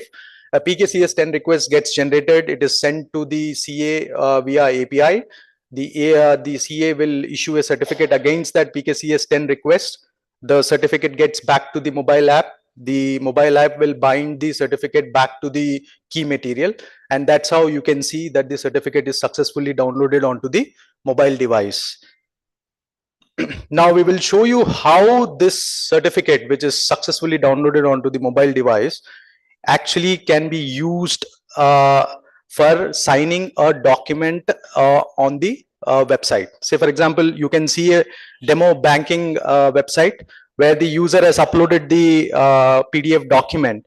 Now here what's happening is, at the time of signing the document, the user is asked to pair the mobile device with the system. So once the pairing is done, then the user will get a push notification stating that, hey, there is a document that you have to sign. So here what will happen is only the hash of the document that comes to the mobile app, where the using the hash we pick up the private key, a digital signature gets generated, and the signature is sent back to the calling application. The calling application then embeds that signature back onto the PDF document, and the signature is done. Yeah. So that's the demo of the application. Yeah. So you can see how simple the user experience is, and the idea is obviously how do we expand the scope of the digital signature market in the country and globally. And we feel that mobile PKI is a significant step in that direction. We will of course be launching certain pilots to demonstrate in critical use cases, and then hopefully over time roll it out for public usage. So thank you very much for listening to us, and we'd be happy to take any questions.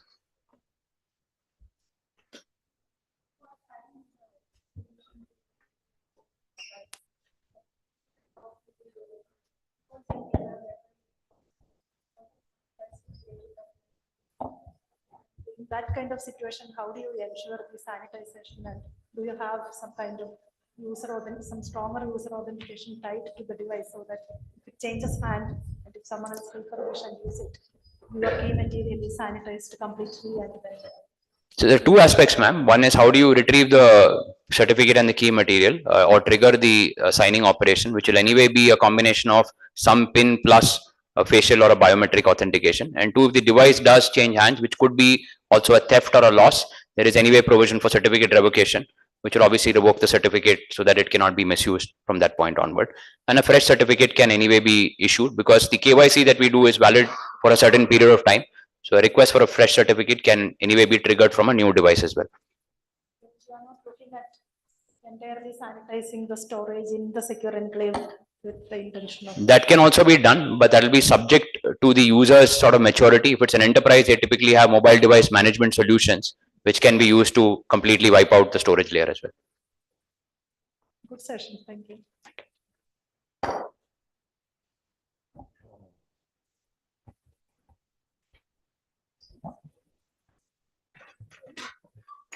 Thank you, sir. Can please, I would like to invite Shri Anup Kumar Pandey to felicitate our honorable speakers. Srinivas, sir.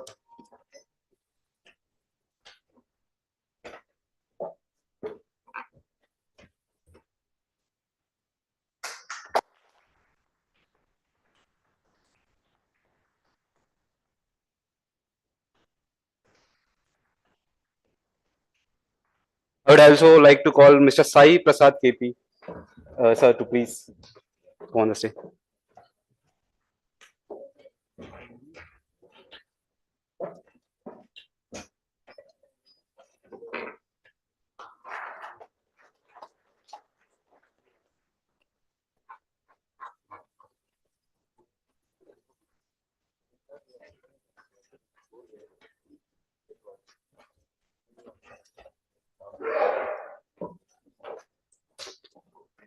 Yes. Now moving forward, I would like to call on stage Mr. Santosh Raju, the sales engineer at Talis. To felicitate with the shawl, I would like to call Mr. Gopinath P, the scientist E at C-DAC Bangalore.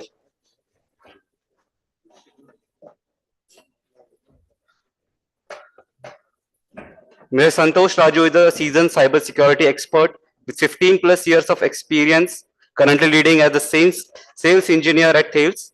His career spans diverse technology within cybersecurity spectrum, starting as a technology consultant. Please, sir. Thank you.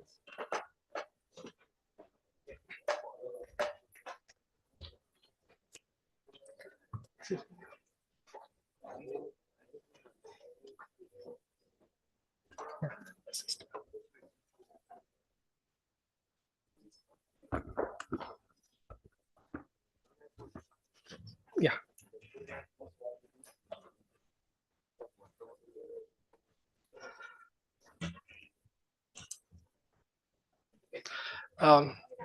Hello, everyone. Good afternoon. First of all, thanks to the forum for giving us an opportunity. So let me use this opportunity to talk about Talis as an organization and what we do, especially in the PKI vertical. And in fact, it's been quite exciting for us to know so many innovation that is happening in the PKI vertical, and which very well aligns with what Talis has been doing, right? PKI, if we talk about, though it offers a secure solution, there's always a need to scale up, right? In terms of innovation and what additional security parameters we can bring in, how it can be more acceptable to the larger audience, right? So before I just get into what we do around the PKI as a solution, let me take this opportunity to introduce or talk about Talis. Most of you might be knowing about Talis, but probably I would like to give a different version about what we do.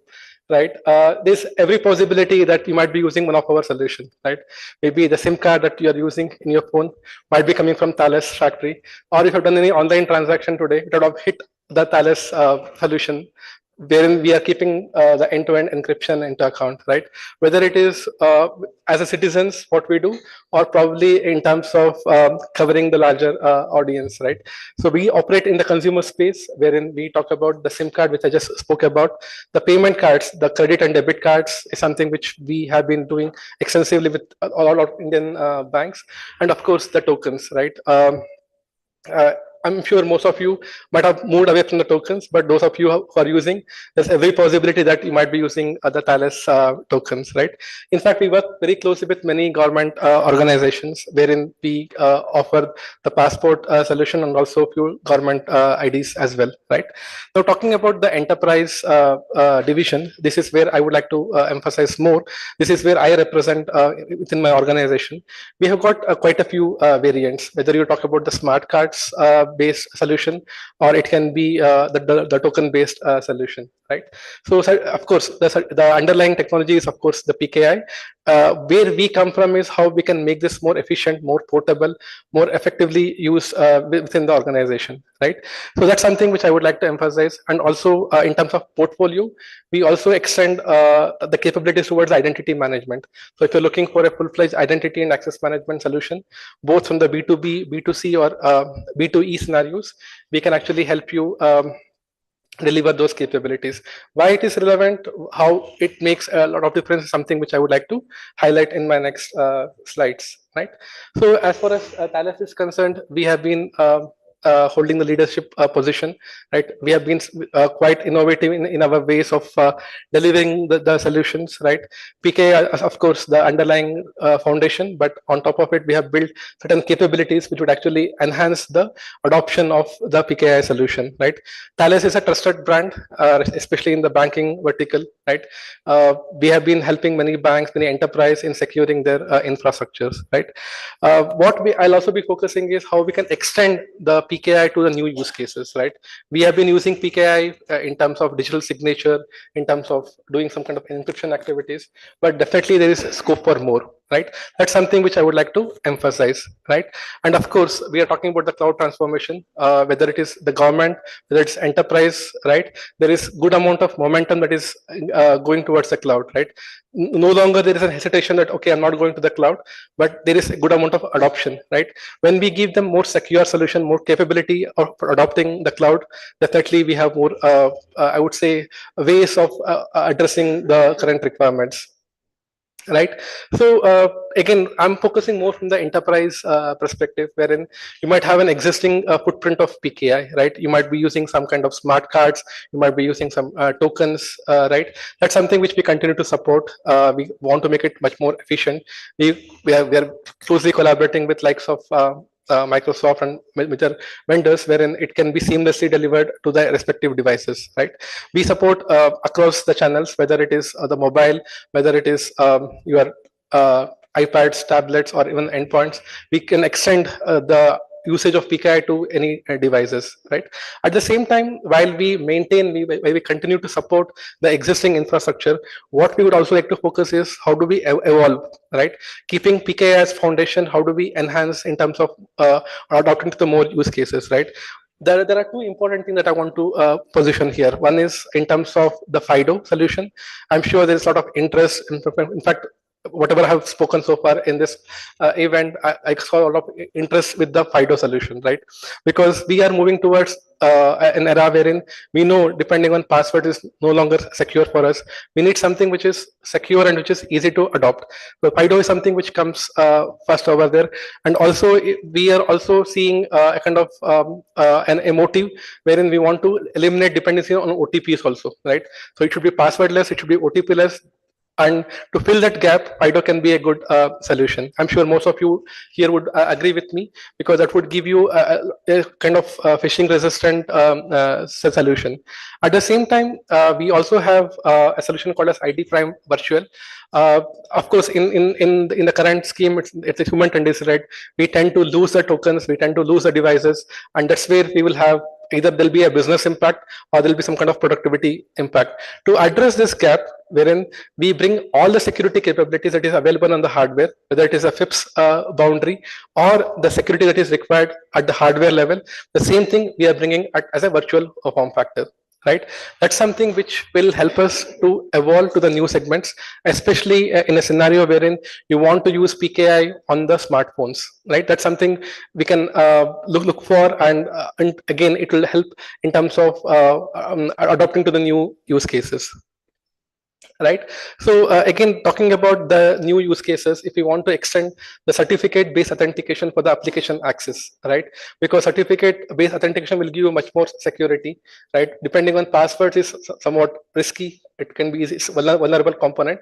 In order to address this limitations, we can leverage the PKI capabilities. So we can integrate the PKI credentials through a policy through our platform, and then we can extend to the application access. It can be a simple SSO use case wherein you have got hosts of applications running in your premise, and if you want to leverage your existing PKI infrastructure, or if you want to adopt the PKI based authentication, that's something we can definitely collaborate, right? And also in terms of the choice, right? In case if somebody, okay, they want to adopt the most secure way of accessing the application, or if it's a critical application which requires more secure access, this is something we can extend, right? Also, in terms of the adoption, I just spoke about ID Prime Virtual, wherein this is a solution wherein you can carry out the certificate-based authentication without having any kind of dependency on the hardware. Right, so we are trying to address this gap wherein you bring all the security capabilities that is available in the hardware in the software form factor, and of course cutting across the verticals, whether you're looking for at the OS level or on the smartphones or on any devices, this can be extended. In fact, we have taken security into the product, right? It comes with a security first approach. Whatever you're seeing over here, there are quite a few components that actually comes together to deliver this capability, but all these things we have made sure that it comes under the secure network, right? It is quite flexible, right? In terms of rollout, it is faster rollout. You don't have to depend on hardware delivery, right? Sometimes there will be challenges in terms of delivering the hardware. Either it can be the logistical challenges or the availability of the tokens. So we can address those requirements, and also those of the population who prefer to bring their own devices, right? Maybe currently we come from a generation wherein the organization is providing the devices. We use those devices and carry out the activities. Moving forward, there might be a scenario wherein the BYOD might get more acceptance. Of course, it's already there, but the acceptance is limited because the limitation comes from the security parameters. If we can bridge those gaps through in a much more secure way, obviously it will give more flexibility and kind of comfort to the end users, right? And also it's a kind of easy replacement for the hardware tokens, right? If you're looking for a kind of alternatives, right, this can be a very good platform. How exactly this works? This is actually a simple representation. On one side, you have your endpoints. It can be your desktops, or your workstations, your mobile devices, right? That can actually communicate to an identity provider, right? There are quite a few elements, but definitely when it goes to the end user, it would be quite a simplified version, right? So obviously, if I talk about any enterprise network, they will have some form of identity provider, right? So we can integrate the platform to the identity provider. That forms the first point of contact, and there the identity provider can communicate to the secure channel. The ID Prime virtual server, which is again built on open standards. There's nothing proprietary that we are bringing in. So it's available in form of a Docker. It can be delivered in form of APIs also, right? So we integrate the identity provider with the ID Prime virtual server, which would facilitate the use case deliveries, right? So on the other side, we do store the private keys in the HSMs, right? That's where we can be rest assured in terms of the security capabilities, right? So we are spending a lot of time. There is a lot of innovation that is going with this platform, and we are pretty sure that this kind of solution would be widely accepted, because we have seen in the market, especially if somebody is looking for a remote signing capability or some kind of replacement for the traditional hardware solution, this can be a very good solution around it, right? In fact, anyone of you who would be interested to know more about the ID Prime solution, please feel free to reach out to us. We are more than happy to conduct demos and explain the capabilities in much more detail. Right now, again, going back in the enterprise scenario, the other thing that any organization faces is in terms of management, right? You can issue the token. Of course, if it's an individual, he'll be managing his token. But if as an organization, say you got around 5,000 or 10,000 employees to manage, that's where you would need advanced management capabilities. So at Talis, we make sure that we address to both the worlds. Like you are an individual, you just want to plug in the token and then carry out your digital signature, we can do it. It's something which is available out of the box. You just plug in the token and it comes in a very secure channel. And in fact, we always get a query like, why don't we put the middleware within the token? We have taken a conscious approach of not doing it because we believe in the security delivery. So what we do is we have our tokens available in the Microsoft catalog. So all you have to do is once the moment you plug the token, it automatically gets downloaded into your endpoints. You don't have to worry in terms of how do I deploy it, how do I manage it. In terms of end user usage, even if it's a non-technical person, he can use it without any dependency on installation or any kind of complications around it. At the same time, when it comes to the enterprise scenario, we have a full management solution wherein if you're looking to create some kind of profiles, you have an admin profile, you have got an user profile, those things can be configured and it can be delivered to the end users, right? So, I mean, this is something which we take it pretty seriously. We want to balance the security aspect and the end user aspects, right? And most of you who are using our solution would definitely understand, and you agree with me that whatever Talis delivers, right, it would be quite user friendly and it would be secure enough, right? So now this is something which I want to spend some time right? So in terms of availability, the form factors, right? So everybody, every organization or an individual might have their own unique requirements. Somebody might say, look, I want to have something which I can just plug into my smartphone and do the transaction, or they want to go contactless, right? Maybe I want to have some kind of dual usage. I want to use the same contact or the smart card for my physical access as well as for my logical access. So this is something which we can deliver. We have Fusion series wherein we can combine PKI plus FIDO. So if you're adopting to the new solutions, we can bring it. At the same time, you want to have the legacy deployment continuing and also adopt to the new use cases like FIDO. This is very much possible to achieve. So as you can just see on the screen, we have got different form factors, that is USB, Type A, Type C, or smart cards, and smart cards with NFC enabled, and also with the biometric, right? If you want to go say passwordless or pinless, if you want to say, look, I don't want to remember anything, but I want to authenticate very securely, then biometric would be the best option for you, which we can offer, right? So this by and large covers what we do around the PKI, but Talis as an organization, we actually deliver beyond the authentication solution. While our primary focus is on the authentication, but we have also extended our capability in terms of delivering in the digital platform. Where we differentiate ourselves is if you talk about any digital journey, right? It starts from the sign up, you log into the application, you use the application, and eventually you want to leave the application. But it's not as simple from the enterprise point of view, right? Because with so much of compliance coming into picture, you have to make sure that whether you're onboarding somebody or if somebody is leaving the organization or the application, it has to be done in a very compliant way.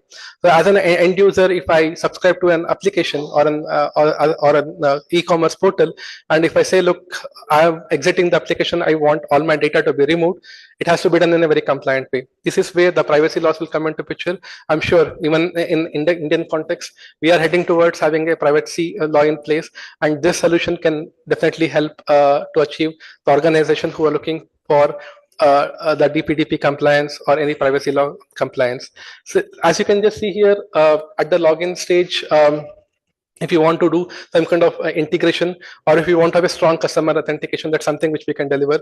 This is very much relevant from the banking vertical, right? Now, even RBI is pushing the banks to explore the more secure way of authenticating. It can be, of course, passwords are the thing of the past. Now, we are making sure that even dependency on OTP can be greatly reduced.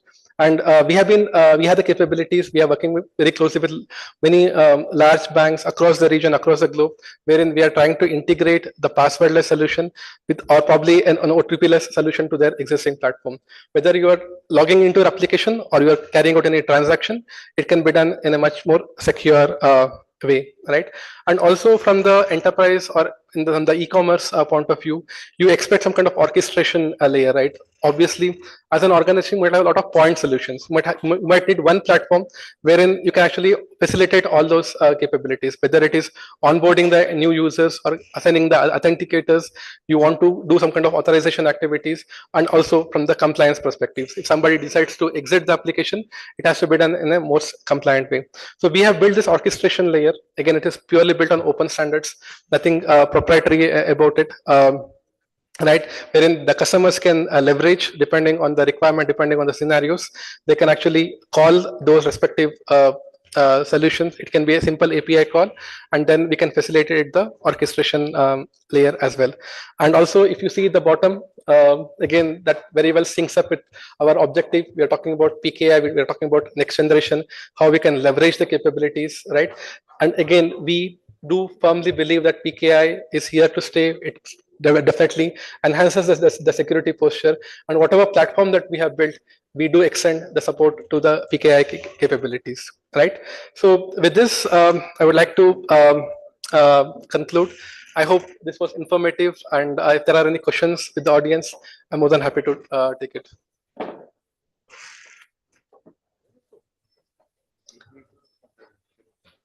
I don't see any question. I hope it was informative, and if you have any queries, if you have anything that you want to know about whatever I've spoken here in terms of virtual solutions or a passwordless solution, we are here today and tomorrow. Please feel free to reach out to us. We are more than happy to collaborate. Thank you.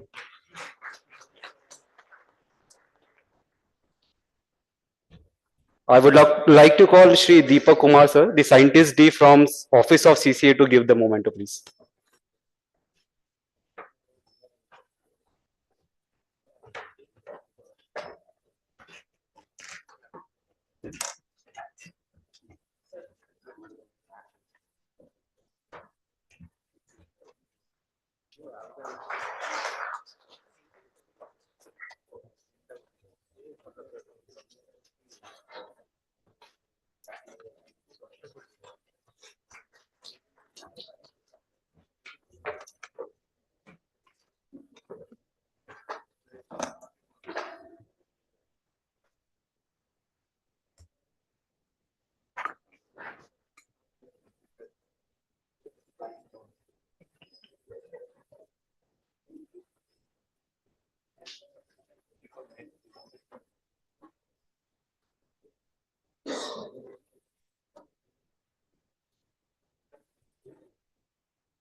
So we'll start with our next session. So in this session, we will have paper presentations.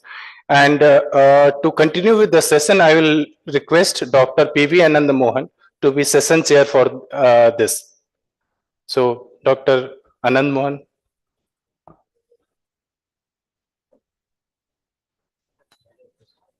Yeah, take one chair.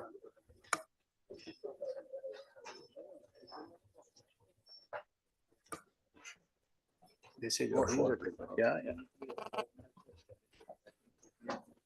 So I invite the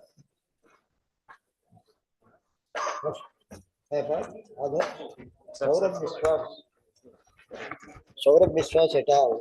On comparative study of recent information set decoding attacks for QC LDPC code based Macaulay crypto system. Actually, very interesting that this is the only paper we have got on post quantum cryptography. Okay, so I expect it will be very good for the audience to hear.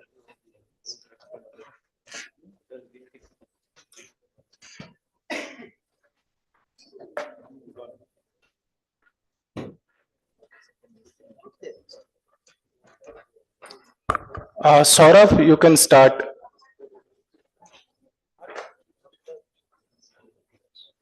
Okay, sir. Sir, I am sharing my screen.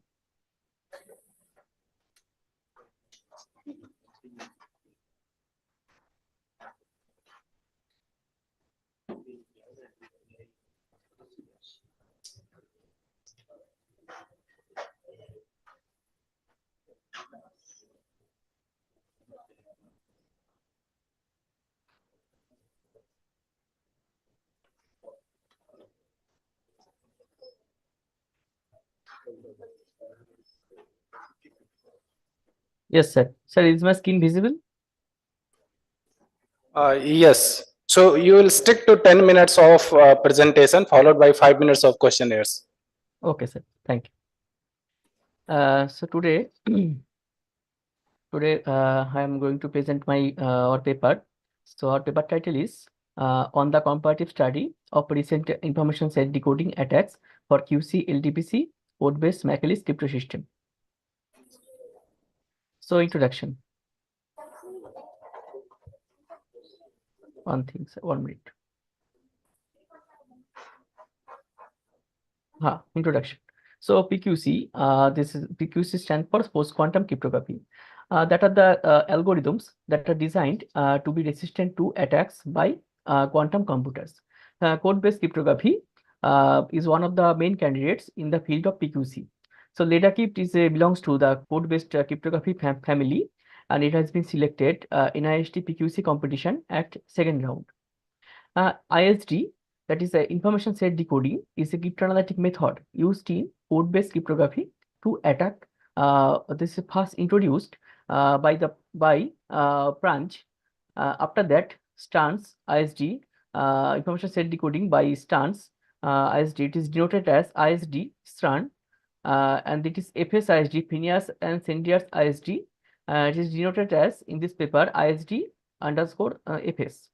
And MMT ISD, it is denoted as ISD MMT. Draw significant attentions. So LedaCrypt is a public key and cryptographic scheme.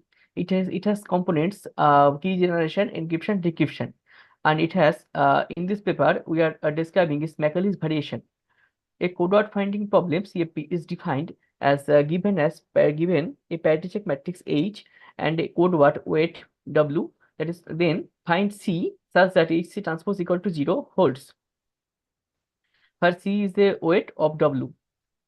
So in this paper, our contributions are a detailed comparative study of ISD STAN and the recent two ISD algorithms, ISDFS and ISDMMT, concerning LedaCrypt PQC system. So we are studying ISD STAN, ISDFS and ISDMMT. Then we are attacking LedaCrypt crypto system using these ISD algorithms. In this regard, a detailed cost calculation for partial RRF, which partial RRF we derived, which is an important tool in ISD, is performed. The parameter table of LedaCrypt from the original submission document has been modified, and it is resulting in table 1. This table includes the optimal values for parameters P and L of ISD algorithms to obtain minimum ISD costs of the given algorithms using LedaCrypt parameters with respect to LedaCrypt parameters. So literature review, we have studied key generation, encryption and decryption algorithms of LedaCrypt. We have studied key recovery attack of LedaCrypt by solving code word finding problem. This method can be done by finding low weight code words in the quasi-cyclic QC LDPC code and it is given in the literature. This is the literature 3. We have studied Pranges, Libicals, Leon's, Starnes, FS, and MT's ISD algorithms. Our previous paper, this one, gives an overview of some ISD algorithm related to attack of data crypt. So Starnes ISD, in this ISD Starnes algorithm, meet in the middle strategy is used to find forward vector. Here, the permuted parity check matrix after RREF computation has in the form like the first is identity matrix of order n minus k minus L. L is a parameter, k is the dimension of this code, n is the code length, and then x is another matrix of order this, and y is another matrix that is formed by after RREF computation. Here randomly small l position are chosen among n minus k rows. Let the position be Rw. The set of positions be Rw. Do the sum of columns of A. Subset of X matrix, do the same for the matrix B, and store all the possible A matrices, then select A and B pair such that sum of the columns of A and B are same at those positions of Rw. Then check the weight of the sum of the columns of A and B. If the weight of the sum is W minus P, we will get the solution. Then finish syntax ISD. In this ISDFS algorithm, meet in the middle strategy is used to find coded vector. This algorithm improves ISD Starnes by introducing partial RREF computation. So in previous Starnes ISD algorithm, there are full RREF computation is done, but in Phineas syntax ISD, they modified this previous ISD algorithm by introducing partial RREF computation. So instead of full RREF, they are doing only partial RREF of order n minus k minus L. Then this improves ISD as done by introducing partial RREF computation instead of doing full RREF. Here, the permuted parity check matrix after partial RREF computation has the form given as equation 2. Here, partial RREF computation is used to of doing instead of doing full RREF computation, and here p by 2 indices are chosen among k plus L by 2 by 2 number of coordinates of X dash matrix submatrix in equation 2. So previously in Starnes ISD there are k by 2 from p by 2 indices are chosen from k by 2 indices. Here k plus L by 2. Then MMT ISD. In this ISD MMT algorithm, representation technique is used to solve solve subset sum problem to solve the codeword finding problem CFP. Here, permuted parity check matrix after RREF computation has the form given as this. The first is partial RREF is doing, then identity matrix of order n minus k minus L is formed. Then this 0 rows, 0 matrix of order L1 cross n minus k minus L. Then also another 0 rows of L2 of order L2 cross n minus k minus L. So here partial RREF computation is used instead of doing full RREF computation, and improves the HDFS algorithm by using representation technique used in solving subset sum problem. Then we are finding optimal values of parameters P and L obtained for Starn, FS, and MMT ISD with respect to data cube parameters. So we are these are the data cube parameter nkt dash. We are putting these nkt dash values in ISD Starn, ISDFS, and ISDMMT's cost function. Then we are finding P and L such that their costs are minimum at these values, at these P and L values. So these are the references.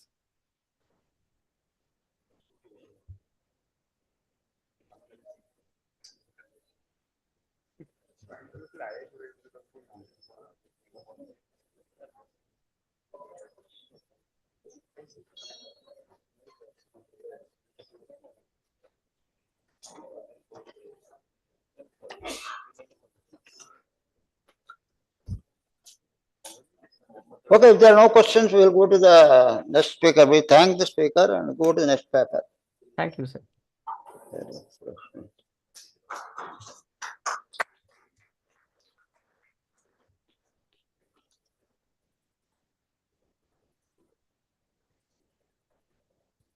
case. So next one is the efficient implementation of entity onboarding and authentication in zero trust systems by Shri, Rana and others.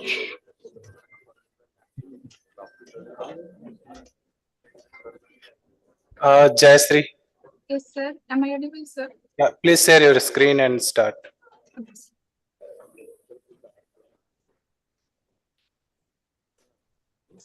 Is my screen is visible, sir? Yes, it's visible. Please put it in slideshow mode. Yeah, that's So, fine. Myself, Sudarsan. I am a full-time PhD scholar of Sigrivan Global University, Odisha. And my topic is on efficient implementation of entity onboarding and authentication in zero trust systems. These are my co-authors. These are my outlines. So first, in the introduction part, about the zero trust architecture, it based on a security model, that is zero trust security model. It is a proactive, dynamic, and real-time security model. Means it allows the security teams to take timely action and mitigate the security risks and prevent further damage. And it also provides the real-time visibility and reporting that enables the security teams to identify and respond to security incidents promptly. The zero trust security model, it assumes that any entity intending to access the enterprise resources would be malicious and should not be trusted by default. The traditional security model that is using or previously used that create a network perimeter and they rely on that. So if any object means identified inside the network perimeter, it is trusted by default. And if any object wants authenticate to the traditional security model, it can use every resource of the network and got access for a long time period. So if it could be malicious, that if any object, any malicious object got once authenticated and got long period of time to access the resource. So mitigate these type of challenges, the National Institute of Standard and Technology give the concept of zero trust architecture, which is different from the traditional security architecture. Here is a logical view of zero trust architecture is mentioned in the screen. Here there are two plans. One is data plan and another one is control plan. In data plan, if any user want to use the enterprise resource, then the user need to send the access request with the credential, user's credentials, means ID, password, or requesting resource and PKI certificate that come to the policy enforcement point of the zero trust architecture. And this point send the user request to the policy decision point. And at the control plan, inside the policy decision point, there is a policy engine that evaluates the access decision on user request to grant or deny the access request of the user. And it takes the decision based on the information provided to the policy engine, and it take decision and send it to the policy enforcement point. And based on that decision, the policy enforcement point allow the user to access the resource or can deny the user to access the resource. So our main component here to authenticate the user for the enterprise resource, we have used the main thing is public key infrastructure. It's provide a framework that manage the digital keys and certificates and secure the communication over the network and also verify the identities of the requesting entities over the network. So some key components of PKI are public and private keys that can be used for the encryption and decryption process. And at the generation of certificate, we can use this. Then the second one is the certificate authority who validate the user's identity, generate and manage the digital certificates of the user. Then third one is the registration authority, who is the intermediary between the entities and the certificate authority. And it collects the information about the requesting entity and validate it and send the validated user's information to the certificate authority. But in our proposed work, we have reduced the work of registration authority, and instead of it, we have used the identity and access management system to validate the user's identity. The fourth one is the certificate repository. It stores and manages the digital certificates. And fifth one is the certificate revocation list distribution unit that check the validity, means the issuing date and expiry date of the certificate. Then sixth one is the key management system that generates, stores, and manages the digital keys, means the private and public keys.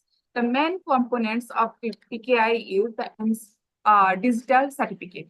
So it's an electronic document that ensures the authenticity of the entities.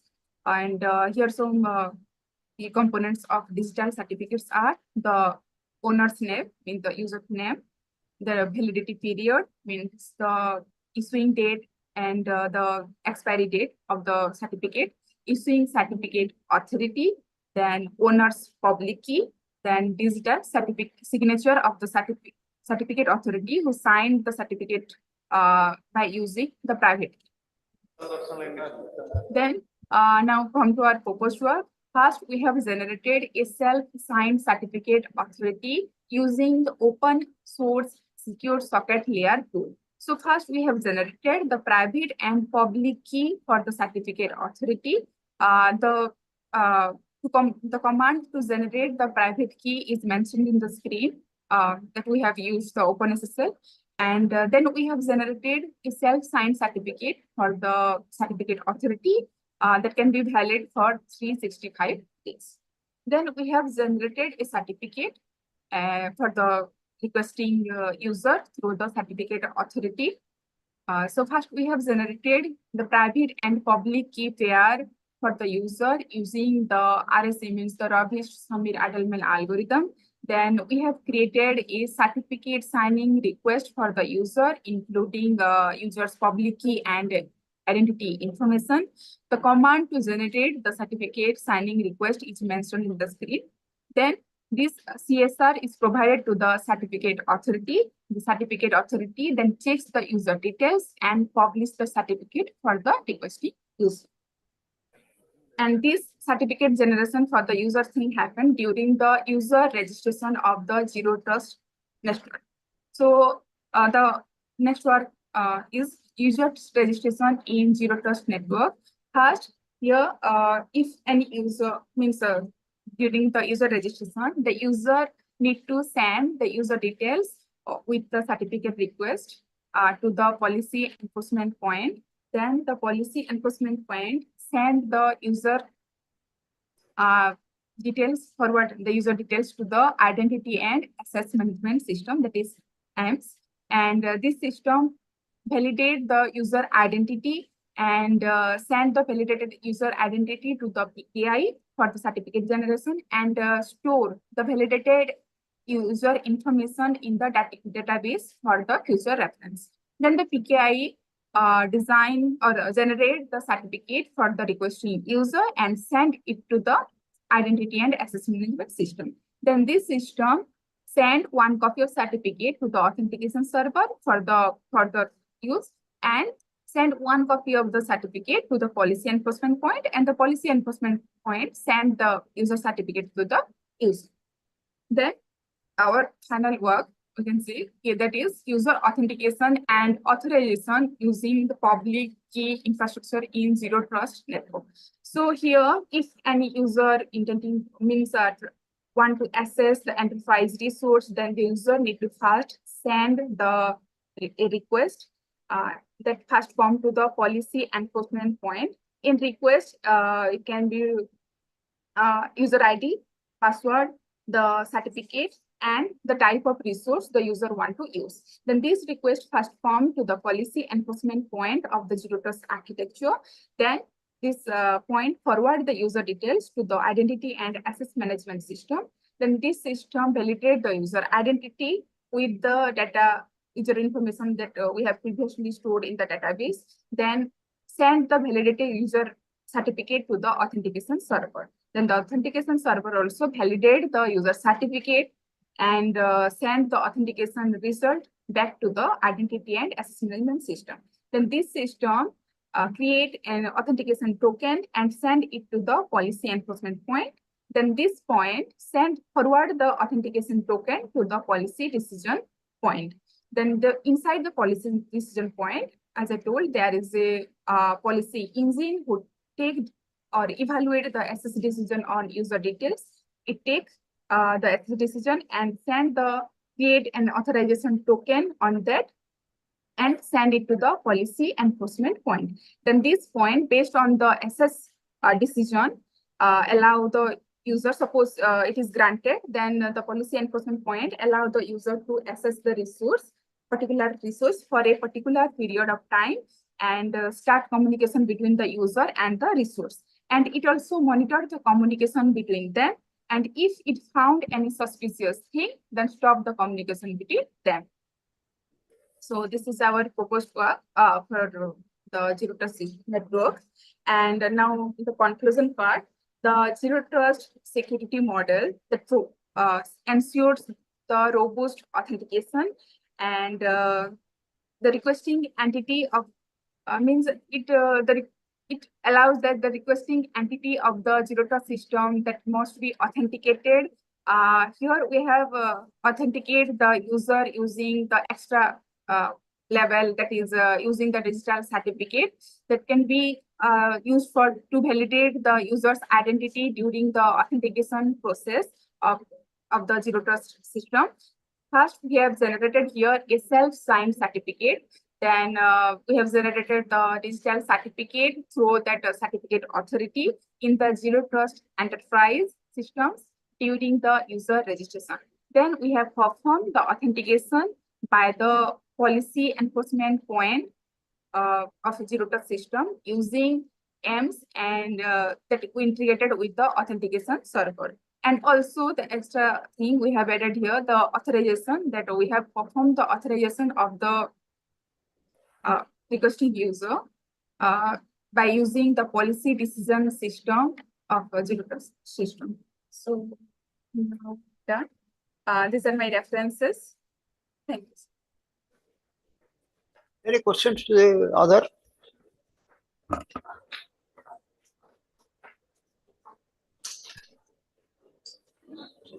No, I have one question. Has this been implemented or it is a theoretical proposal only? No, sir, it is implemented. We have generated both the certificate authority and the certificate also for the use.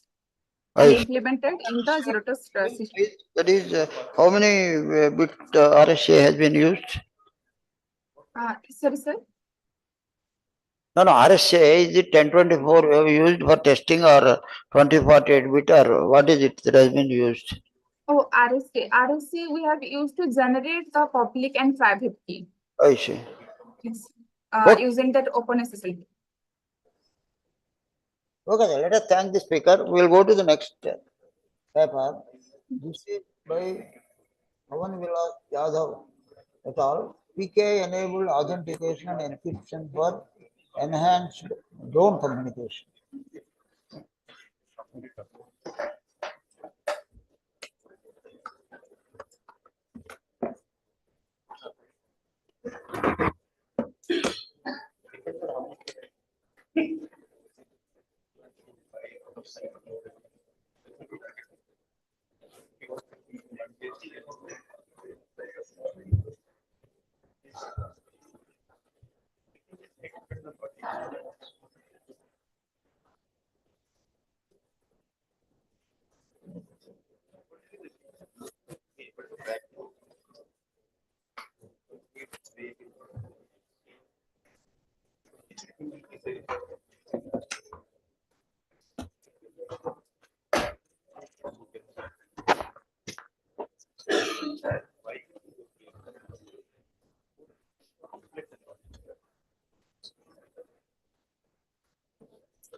Good evening, all of you. This is a CCA Pandit project. Currently, we are working on this project. So, our title is PKI Enable Authentication and Encryption for Enhanced Drone Communication.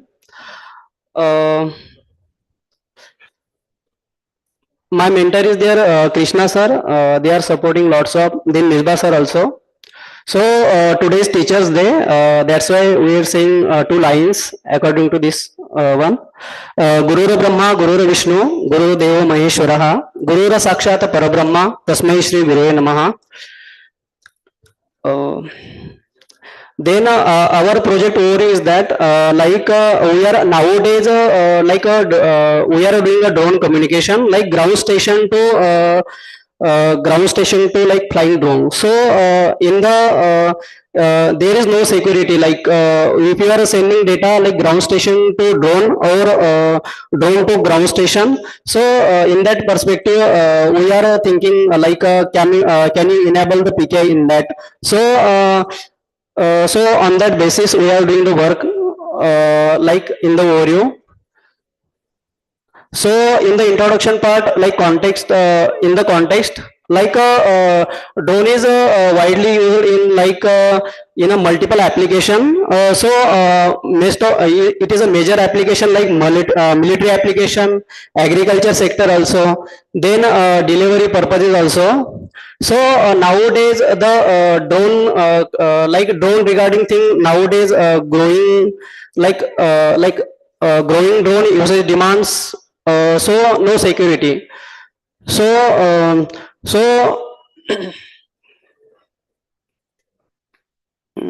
second one in that like in a problem statement.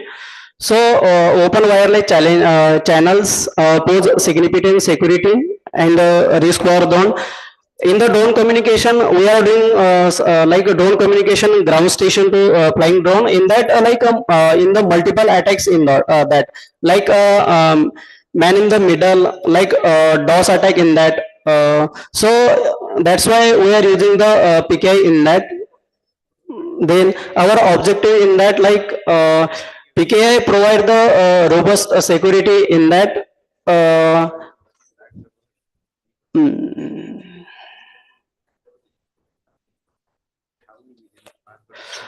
Then like in a comparative analysis by like their existing security primitives is drawn and we are proposing security primitive with the PKI ecosystem.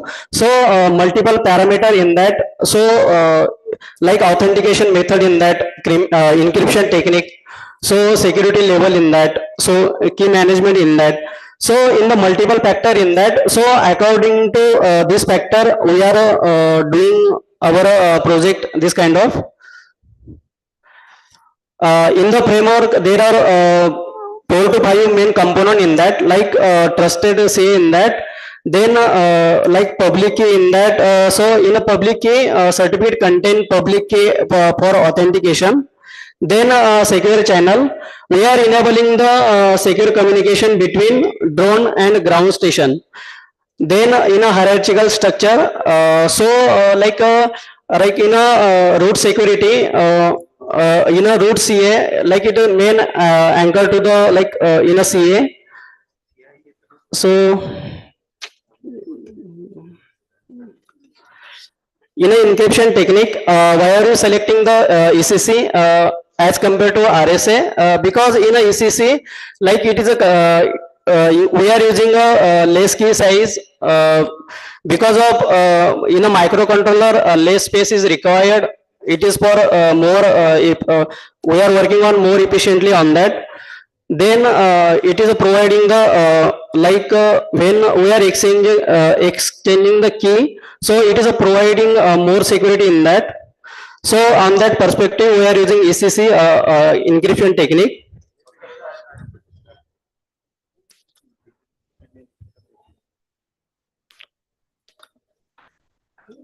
In the implementation part, so in a microcontroller we are already done the like how to communicate like drone ground how to communicate drone with Wi-Fi. So our next step is that like we are implementing we are choosing the another microcontroller for that, because this microcontroller it is not like compatible to the ECC algorithm. That's why we are using the like L4 or maybe STM32 L4 or STM32 U5 series microcontroller.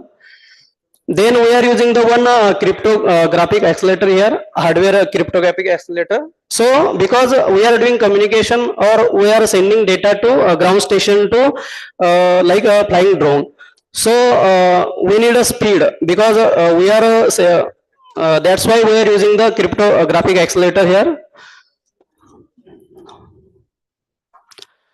There are multiple challenges. We are doing the project, so multiple challenges in that. So scalability, interoperability, cost and complexity, then performance. In the conclusion and future outlook, the integration of PKI with the drone fleet management system, along with the development of industry standard and regulatory compliance, will play a key role in the shaping of future of secure drone communication.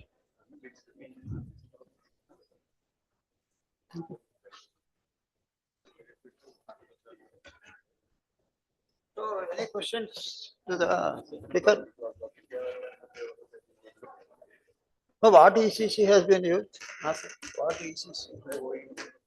Sorry, Any standard curve or something? yes, sir.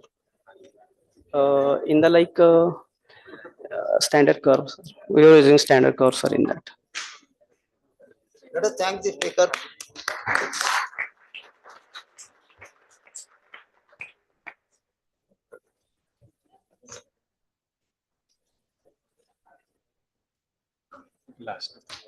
Okay, the last paper in the session is efficiency of neuronal proofs, a thorough review and analysis by Chittaranjan Prasad Shah. Online?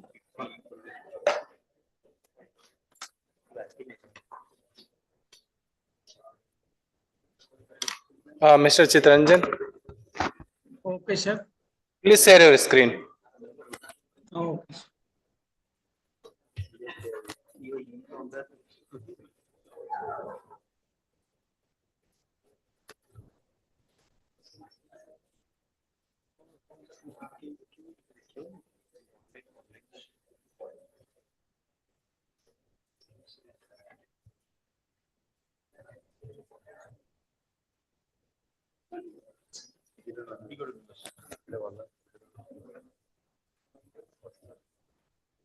May I audible, sir? Yes, please go ahead. Okay. So today I am going, first of all, I want to thank all the organizing committee of Public Key Infrastructure and its applications, PKIA 2024. And my research paper is Efficiency of Zero Knowledge Groups, a thorough review and analysis. I am going to present about this review paper. So these are the contents. Abstract introduction part, fundamental of zero knowledge groups, research methodology and contribution, efficiency metrics and analysis, applications of zero knowledge groups, challenges and future research directions I have suggested there, and conclusions. Finally, I am going to introduce here. So first of all, let's brief look about abstract. So actually, zero knowledge groups are cryptographic security techniques that allow users to share their information without revealing secret informations. So we can say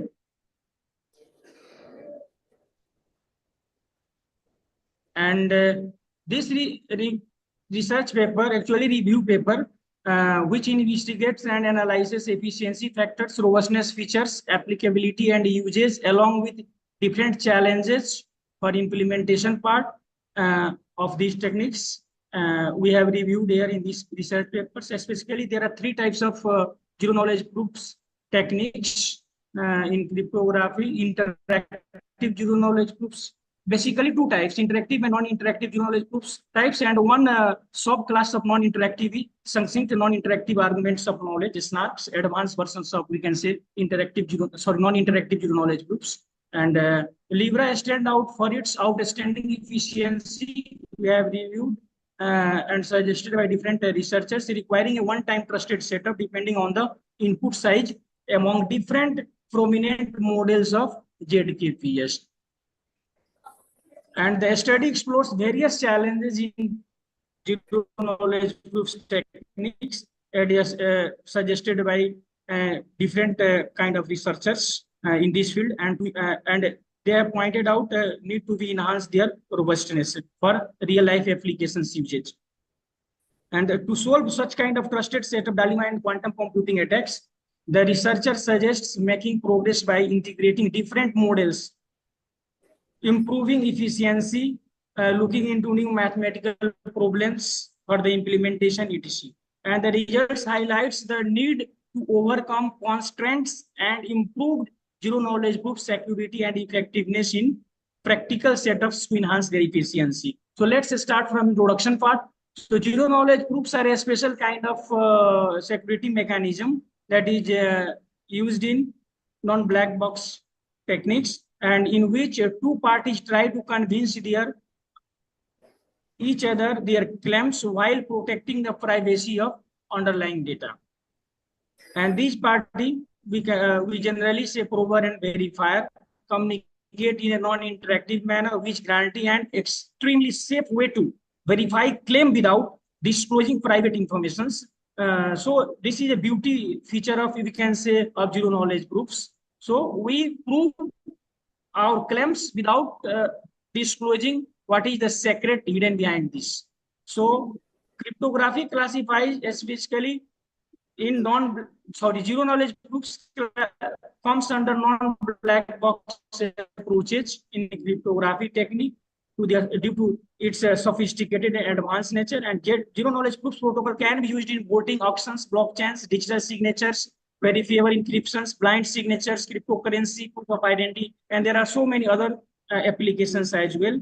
So zero knowledge proofs stands as a beacon of security, offering a robust solution to the challenge posed by the ever-expanding data sharing networks and secure communications without unnecessary information disclosures. Zero knowledge proofs pave the way for the future where privacy and integrity are paramount in digital realm. So this review study explores various challenges associated with this and need to be addressed, aiming to enhance their robustness and suitability for the various applications. So we have systematic review these things. And so let's see what are the fundamental concepts behind zero knowledge proofs. So basically, there are three features which need to be addressed by zero knowledge proofs technique.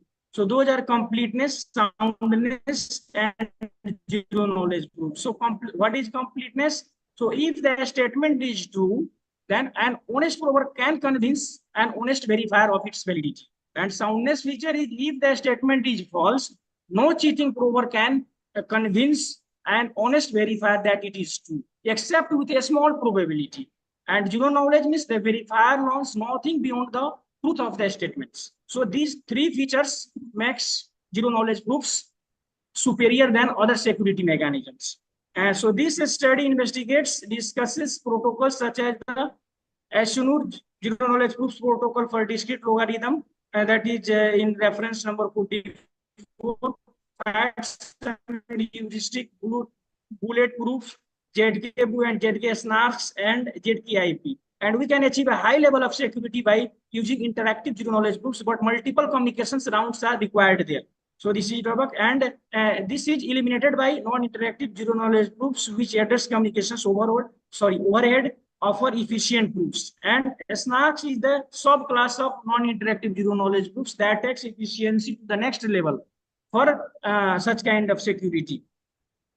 So research methodology we have used generally theoretical analysis has been used to conduct a literature review, gathering and comprehending existing zero knowledge proofs techniques along with their associated security properties, protocols, and computational complexities across various problems and applications. And we have used empirical and comparative studies for performance analysis of zero knowledge proofs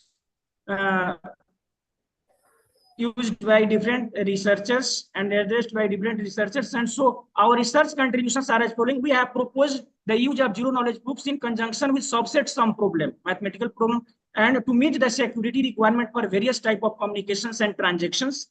And we have analyzed the efficiency matrix of different interactive zero knowledge and non-interactive zero knowledge groups in order to easily select efficient zero knowledge groups technique for real life applications required by different kind of applications.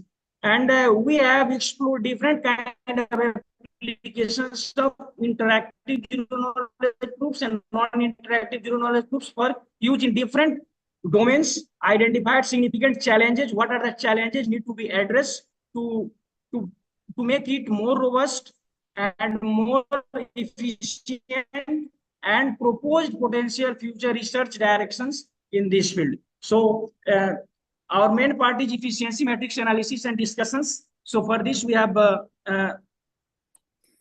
explored around 48 papers, 48 to 47 papers around we have reviewed. And the research focus on the concluding a detailed analysis of communication efficiency within cryptographic protocols, especially examining the exchange of group and ZK substitute Q items from the prover P and to the verifier B and vice versa. These two are the mathematical terms and mathematics used inside such kind of techniques. And the cost comparison given by Henry et al. In 44 reference for discrete logarithm problem is given in table 1. We can see here, and the research paper 33 includes the table 2, offering a comprehensive cost comparison between integer factorization. Some example from our review research paper are these. So table 1, Henry comparison gives that there are concrete cost, and when used efficient algorithm for the same zero knowledge group technology, then efficiency are magnified, enhanced, that is tau plus tau divided by LG log base 2 tau, and other mathematical improvement are given by Henry. And table 2 explains concrete cost as well for integer factorization problem, and when enhanced algorithm is used for the same problem, then asymptotic cost will be tau to the power 1 by 4. Again, efficiency will be high when we are using we have used or we can see when different researchers used new kind of or new mathematical problem for the already existed one, then efficiency are increased in case of zero knowledge groups. And discrete logarithm problem given by the Henry, we can see side by side here in table 2. And other research papers we have reviewed, and as a summary we have presented in the research paper. So year-wise efficiency matrix analysis of zero knowledge groups techniques. So we can see here basically two types of zero knowledge groups, non-interactive zero knowledge groups and interactive zero knowledge groups, and different mathematical problems used by the different researchers, and efficiency given by for the same we can see here in efficiency column. So we can see detail in our research papers. So basically what we have presented in discussion of efficiency matrix and analysis are, from the discussions we find that zero knowledge groups encompass diverse classes including interactive zero knowledge groups, non-interactive zero knowledge groups, and SNARKs. Using these cryptographic techniques, a prover and verifier exchange a fact or an assertion, assertions without disclosing any confidential information about the assertions, and each class offers unique advantage in terms of security, efficiency, and usability for real life applications. And SNARKs are the specific class of non-interactive zero knowledge groups that excels in proof size and verifications time efficiency. These are the things suggested by or given by different researchers in their research papers, and from that we have tabulated the informations from different researchers in table 3. And applications, there are so many applications nowadays. Zero knowledge groups. Oh, sorry for disturbance. Zero knowledge groups can be used for various kind of cryptographic applications. Mainly these are classified as protocol designs and authentication systems. So ZKPA can be used for various kind of cryptographic protocols design and implementation without compromising security in comparison to traditional techniques, security techniques for the same. And the research paper, there are some implementation given by some researchers. So the research paper titled on Quicksilver, efficient and portable zero knowledge proofs for circuit and polynomials over any field, that is reference number 46, has been implemented the zero knowledge proofs protocols that make computations using circuits or polynomials much faster and cheaper. So zero knowledge proofs can be used for identification scheme as well, such as access control and authentication security systems, design and implementation in different applications we have explored in this research paper. And the research papers 42 and 45 discusses different type of applications of zero knowledge proofs, such as anonymous verifiable voting, exchanging digital assets, remote biometric authentication, security auction, confidential transactions, privacy preserving transactions, zero knowledge proof for graph, three colorability, zero knowledge proofs for fake fat Samir identification scheme, and so on. We can see there are other applications as well we are explored in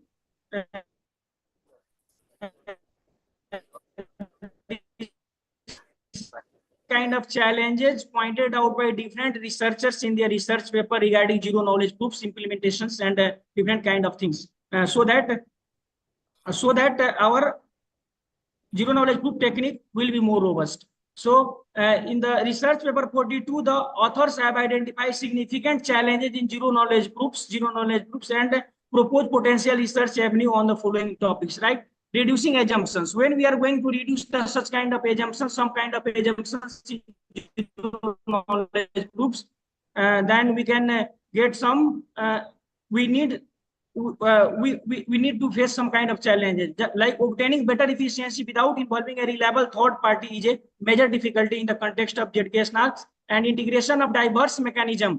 Different kind of zero knowledge proofs model offer distinct advantages, and exploring the integration of a strength from various models into the unified systems hold promise, right? And efficiency optimizations. There are different zero knowledge proofs techniques that may be interactive and non-interactive, needs to be optimized the efficiency so that they are used in real life applications. And a strongly linear versions of proofs enable which enables verifier can implement linear queries on inputs by investigating a new zero knowledge proof type and a strongly linear version of the proof. And other topic, other mathematical problems. If you want to enhance zero knowledge proofs efficiency, then it is essential to explore mathematical problems beyond bilinear group calculation. Means there are so many, there are different kind of mathematical problems. We can use those mathematical problems in order to implement zero knowledge proofs, so that we can enhance the efficiency, and that will become the applicable for real life applications. And cryptographic tools. So integrating cryptographic tools such as signature and commitment methods with non-interactive zero knowledge proofs models can enhance efficiency.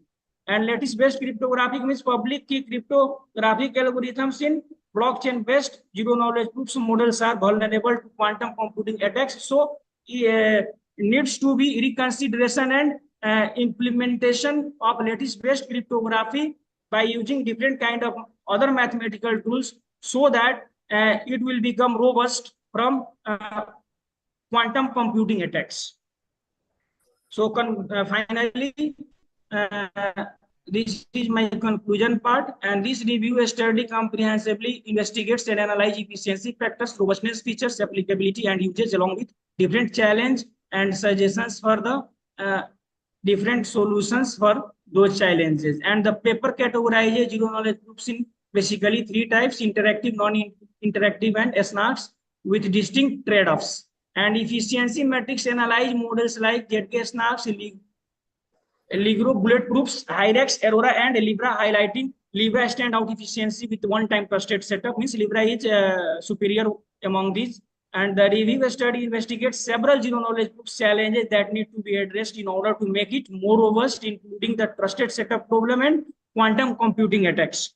And future research aims to enhance zero knowledge proofs and security by integrating models, optimizing, exploring new problems, incorporating cryptographic tools, and exploring lattice-based cryptography. So this is all about this research paper, and these are the references. Any questions, speaker?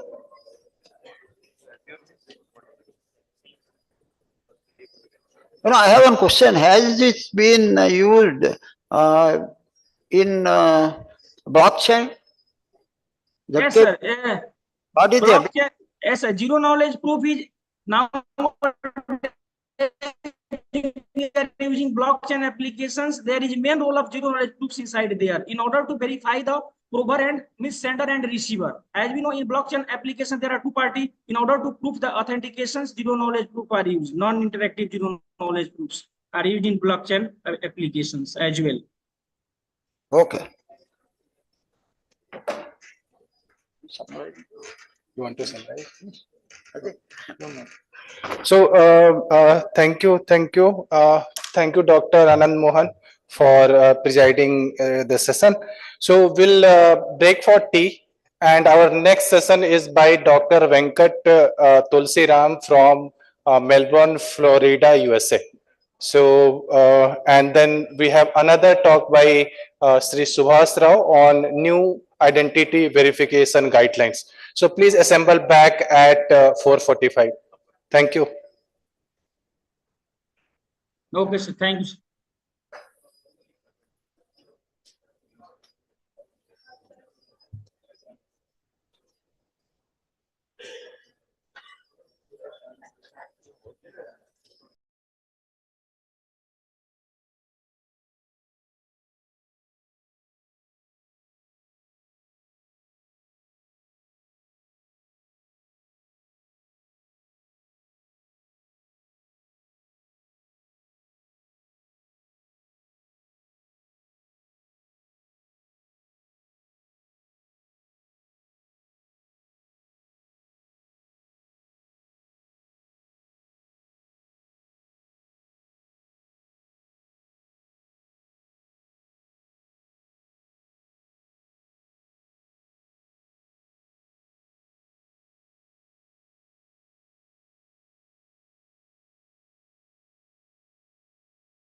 by Dr. Venkat Tulsiram Ponada, Principal Software Engineer, Collins Aerospace, Melbourne, Florida, USA.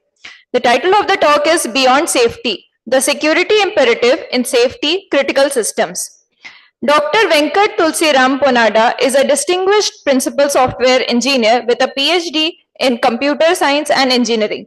He is specialized in machine learning and safety critical systems. Dr. Ponada's diverse background includes significant contributions to the aerospace industry, where he leveraged his expertise in safety critical systems to enhance the reliability and safety of complex systems. Transitioning seamlessly from aerospace to healthcare, Dr. Ponada has applied his deep technical knowledge to advance best-in-class healthcare solutions. He has filed 2 patents related to clinicians' decision support systems, underscoring his commitment to improving patient outcomes through innovative technology. He has actively participated in IEEE and ACM, earning recognition as an IEEE senior member and a fellow of Engineering Research Council. Dr. Ponada has also played a pivotal role as a liaison for regulatory standards, including FAA DO 178C and FDA IEC 62304, ensuring that these guidelines are effectively implemented in complex software systems. Dr. Venkat, you may share your screen and begin your talk.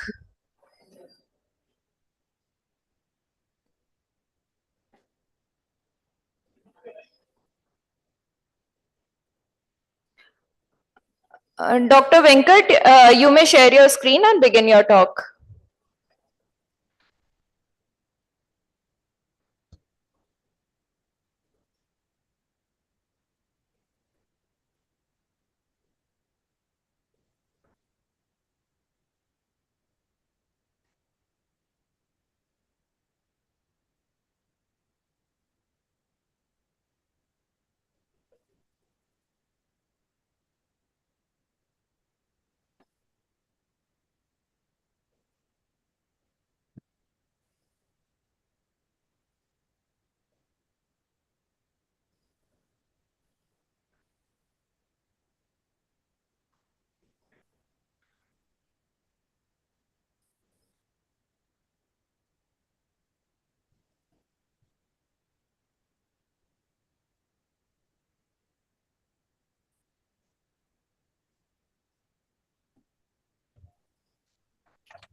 it okay now?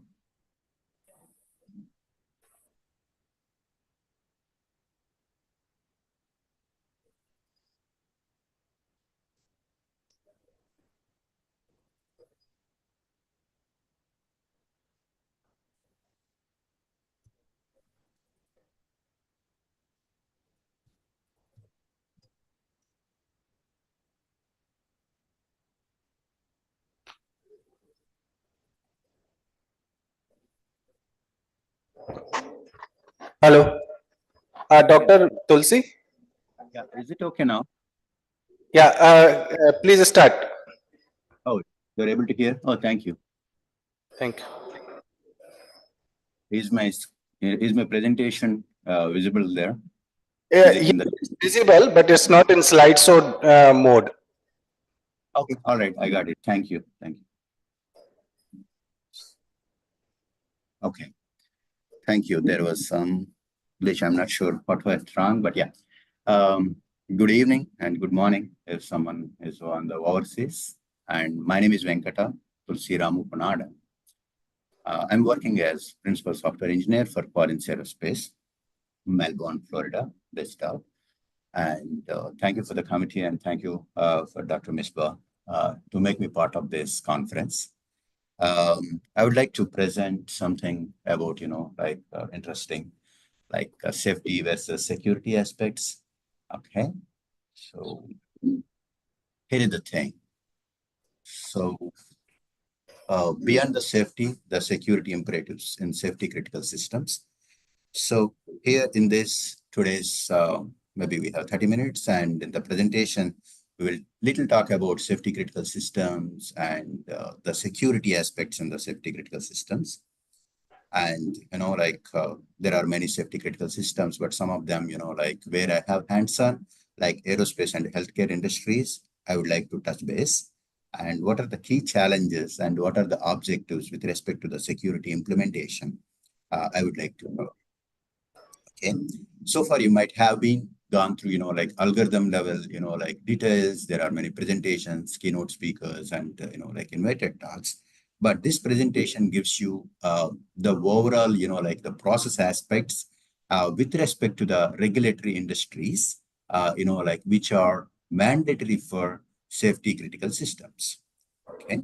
So we will talk about little more about that, as well, what are the regulatory industries for different, different, domains. Okay.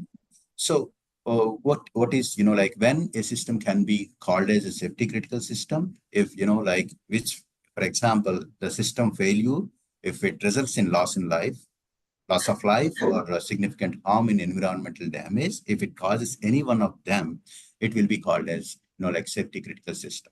The best example will be like flight software, for example, landing gear system or flap actuation systems.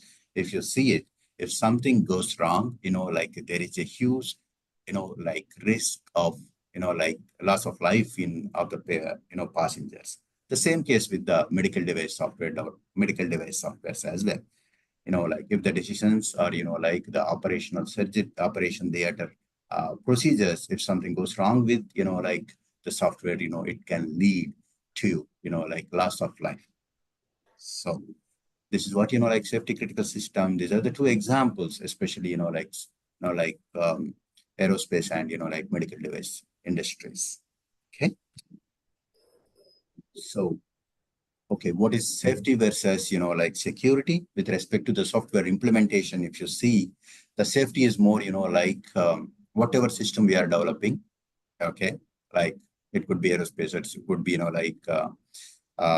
healthcare, or it could be like something like automotive domain. So all these things, we have to ensure that, safety means we have to ensure that, the software should be capable of handling, normal and, robustness behaviors. That's what, fault conditions. When it comes to the security, whatever system you develop, though it is, good enough for safety aspects and it is in compliance, but security aspects, it protects the overall system from, intentional malicious attacks or unauthorized access. So, like why both are important for safety critical systems, like in the security breaches. For example, though you develop a well-defined, like safety critical system, if there is a breach and with respect to the security, so it can lead to the safety failures. So what it means is, like safety aspects also, will compromise based on, like the security attacks. Okay. So what are the, like different challenges or unique challenges in the aerospace industry? Let's see, like with respect to security aspects and all. So first thing is like high reliability requirements, like systems, like must operate continuously without failure. And the tolerances are, like very, very minimal to compromise. Also, like many of the audience may be knowing that redundant systems will be there. What it means is line replacement units, whatever be software or whatever, like it's integrated with the hardware. And also there is a redundant system which functions as it is, as like a original system. So in case of failure, like it pitch in and it will solve the problems. So that kind of, like high reliability requirements, there is no compromising in the reliability requirements. So what are the prone areas? If you see the attacking surfaces, if you see it at high level, so increased connectivity for the safety critical systems is exposing to new vulnerabilities. Like in the fast-paced, like technology changes, earlier legacy systems does not have any connectivity in the aerospace or, like aerospace systems. And the healthcare systems also, earlier days, it was more, like a standalone systems. Later, it is, like it is supporting the IoT devices and, like also cloud-based systems. Okay, so those are the surface areas from the black box view. If you see it, like can challenge, like can lead to security compromising. So those are kind of things. And what is the other things are, like aerospace systems, if you see it, it's more legacy systems. Legacy systems means these product life cycles are, like are long, and also, like outdated software and hardware, like may result in, like as compromising the security aspects. I would like to talk about little more about, like one of the example where, like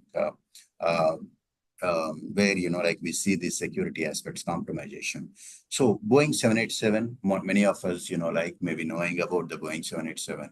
It is, like a Dreamliner kind of thing. So, like around 1 lakh people work for that program, and, like, so the communication vulnerability based on the Wi-Fi access and based on the Wi-Fi and aircraft control systems, like were, like under control of the remote person, and it compromised, like that compromised the overall security aspects. But luckily, like it was resolved in, like it was resolved very quickly. Though, like it was one of the first issue, I can say that in Boeing 787 it happened.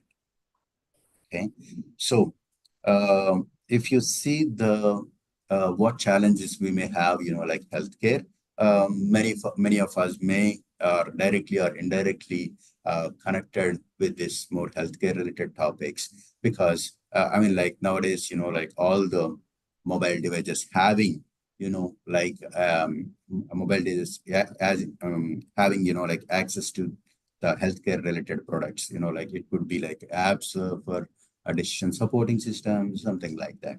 So basically, again, like we have the PACS is, like a major change in the healthcare industry. That's nothing but, like archiving and, like picture archiving and communication system. What it does is, like it's more about the scanners. Scanner systems, like it archives, it will capture the, like images and, like archives it, and it will also communicates with, like end users. Here, end users, probably a clinician, or I mean, to say that it's a doctor, or, like the patients, right? Here, like the important aspect of it is patient data. So, like there is a separate regulatory industry for, like patient data security aspect, that is HIPAA. Okay. And, but however, like the patient data compromisation, like can lead, it may be a big word, but still I can say that can lead to a death of a patient. So if somebody able to control the vitals of a patient using in a remote system, then, like it will harm the patient, especially celebrity kind of patients. There is a chance that it may happen, but yeah, that kind of a cyber threat, we can say that. So couple of examples, if you see, the Medtronic pacemaker vulnerabilities were found in 2019, and it was, it was controlled, the pacemaker was controlled by, like the hackers. So some WannaCry attack might be, it was known for 2017 onwards. It was also identified in 2019. It impacted many industries, but one of the industries, UK's National Health Services. So it impacted around, 150 countries, and, major impact was happened at, UK's National Health Services. Okay. So let's see, what regulatory frameworks we have to ensure that security aspects are implemented. So especially for the safety critical systems, the design from the requirement phase to, verification and validation, it should be as per a particular regulatory body. So there are two bodies, I can quote. One is FAA, Federal Avionics Administration, and Federal Drug Authority. There are the two things. One is for the aerospace, the other one is for the healthcare. Okay. So DO 178C is the one, for the software aspects of software, it covers the software aspects. So it has the list of objectives, to cover what to do. It is kind of a Bible. We can say that DO 178C is a guidelines document, like aerospace industry, it will be, used as it is by adhering all the objectives. So, and DO 326 is a document, you can say that, another guidelines document, which covers security aspects for it, security aspects for aerospace industry. These are the two things. Okay, what is, what it means is, hey, we have one document, okay, which we need to follow. And, it tells us how to gather the requirements, how to design, how to implement, how to do verification and validation, where to see, independency of, independency of implementations, independency of testing, all these things. But, it's kind of a regulatory authority where, a frequency of audits will happen. For example, in the aerospace, if you see, there are 4 types of audits, SOI1, SOI1, SOI2, SOI3, SOI4. So these audits happen in a regular interval to ensure that, our software lifecycle is implemented as per the DO 178 and also DO 326. Okay. In the similar fashion for the medical device software development, FDA is the one guidelines, it's a regulatory authority, and IEC 60304 is, dictates, the software aspects, the implementations, and it's kind of, like a guidelines. For both the industries, we need to go through the audits, which are driven by the government and the regulatory authorities, and also the certification is mandatory for both the industries in the current context. Okay, so let's little talk about, I don't want to more dig into the DO 178. So, but I would like to little talk about DO 326. Okay, so probably this helps, this helps, security implementations.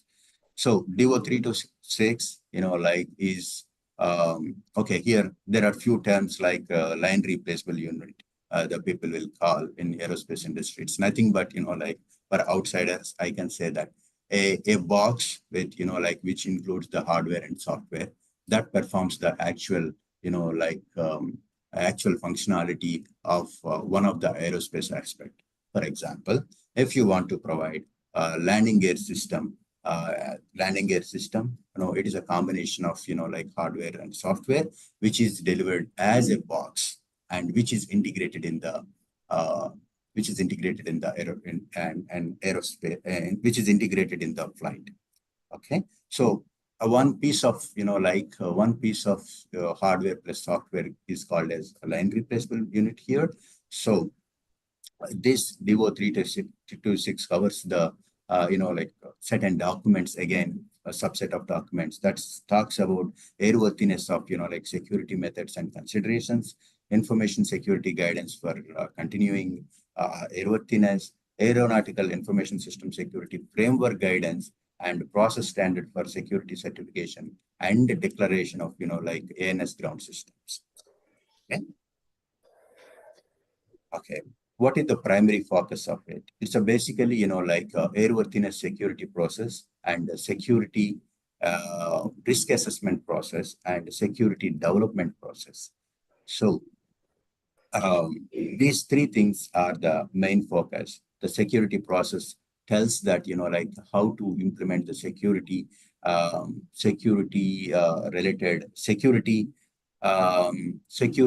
what we call it as security subtasks to implement in the aerospace industry. And risk assessment is the one, where actual debugging will happen to implement the security. And the security development process, tells us that, how to implement or how to embed the security aspects in the software life cycle. Okay.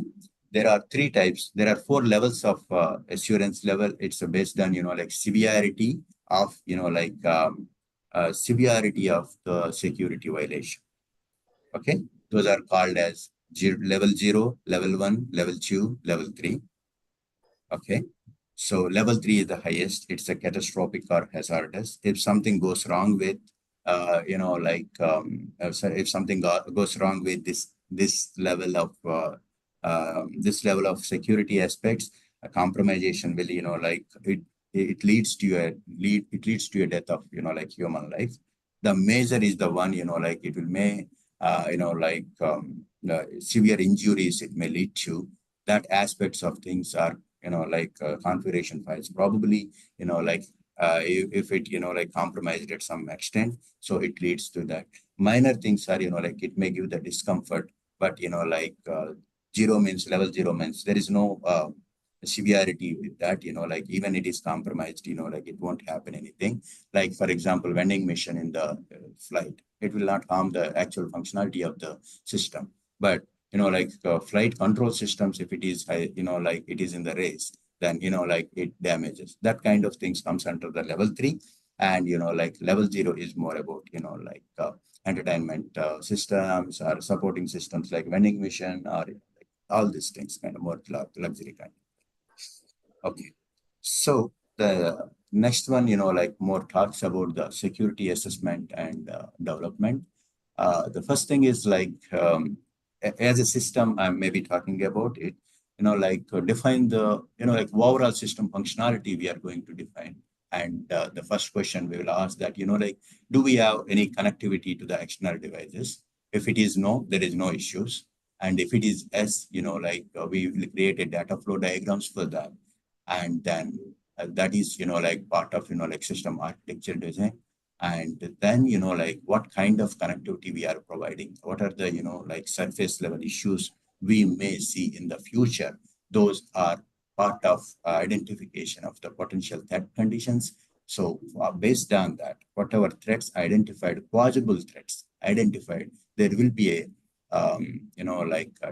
there will be a group of people who will do the functional hazard assessment. So if it is compromised, these aspects, possible aspects. So how it impacts the overall system functionality. So here, if it is a major hazardous or, we talked about level 0, 1, 2, 3, right? If that kind of threat conditions are there, if it is not there, just, if it is not those categories, then it is good. We can document and, we can stop our analysis. But if it is a major or hazardous, identify the threat scenarios and develop, mitigations, security mitigations, we need to do it. Okay. And then once we have the security mitigations in place, it should embed with, all our requirements development process. That's nothing but system requirements, software requirements, and hardware requirement. It has to flow through. Okay. Also, like all these mitigations will be having the bidirectional trace with, like requirements development process. What it means is, like what is the mitigation we have and which system requirement is handling this mitigation. And also you can see the complete flow from the system requirements to software requirements, and some requirements probably part of hardware requirements, some probably part of mechanical requirements. And then if it is a software aspects we are covering today, so then how it is transformed into design and architecture, and how it has been tested in the part of verification and validation also. It will give a complete flow from the risk mitigation to its implementation will be there. And also there will be security assessments will happen periodically. So to assess the mitigations against safety and also security requirements. So, and though I'm not covering the other part of it, that's nothing but safety aspects. Okay, safety in the similar way, we will be having the safety mitigations and also will be having it. So this is kind of, like intersection portion where we see it, like without compromising the security. Are we accomplishing the safety or not? That can be, it's a kind of priority item with respect to this life cycle. So once we, with all these mitigations, if we meet the safety objectives, then verification plans and validation plans will take all these mitigations for verification. Thanks.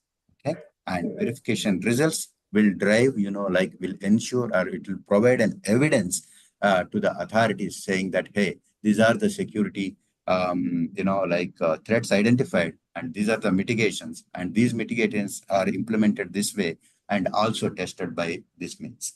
So it's all, like evidence-based industry. So the complete flow will go through in this way. So though, like it is, I know that it is very high level, but I would like to bring it up because, like it gives, like overall flow of, how it has been implemented in aerospace. Just I would like to cover that.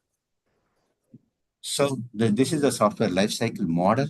It's which covers, defines the security compliance plan. It's more about, how we are going to implement the security compliance in given system.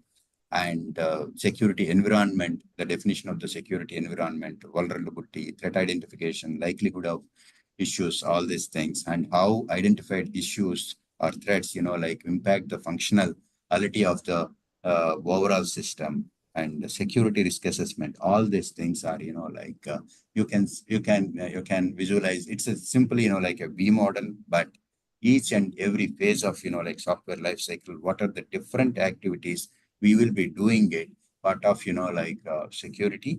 These are, this diagram will present it. Okay. And how this security risk management happens. Now, certification related activities, usually we will be having the PSAC plan of, like software aspects of certification. That's more about the safety. But here, security aspects, it will be called PSAC AC, and we will call it as then, like security scope, assessment, like are the risks are acceptable. If it is not acceptable, like security development and all these things, whatever we covered in the life cycle of earlier slide, these things will be, handled. So the thing is like, like saying is different, and providing evidence for each and every aspect or each and every activity is the challenge here. So in short, I can say that, like the risk mitigations are completely should be embedded in the architecture. That's where it's demands. Probably key security imperatives and threat modeling and risk assessment is the one. And the secure software development lifecycle will help in this. And continuous monitoring and patching is the another thing. In the aerospace, like real-time monitoring of onboarding systems, and healthcare, if you see regular updates to the medical devices and the hospital networks. Authentication and access control, zero trust architecture for both sectors, and ensuring only authorized personnels and systems can access the critical components. Okay. I will try to make it simple. maybe let's take one of the aerospace incident analysis of, like a known aerospace security breach. For example, like UAV hacks or, UAV hacks are, like connectivity related hacks, if you see it. So basically it will lead to the system failure. Just I would like to say how it, like there may be a kind of a question always, like how it impacts the safety failure. Okay. The safety systems are driven by the configuration files. So, like if you take any of the flight software, it will be having a different variants, and each variant will be having its own, like a configuration files, which has the, like predefined information about that particular variant. So what it means, like if you see the flight planning or fuel quantity measurement, or, like if you see landing gears or flap actuation systems, it defines the parameters used in critical algorithms.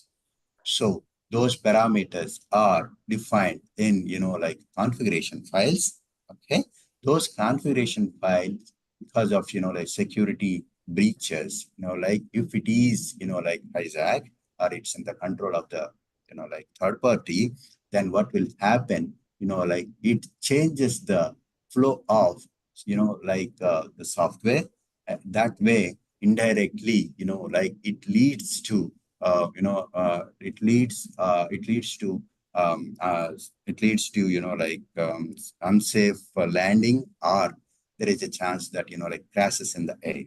So that is the, that is the relationship between the security, how the security breach can lead to a system safety and, like unwanted crashes. Okay.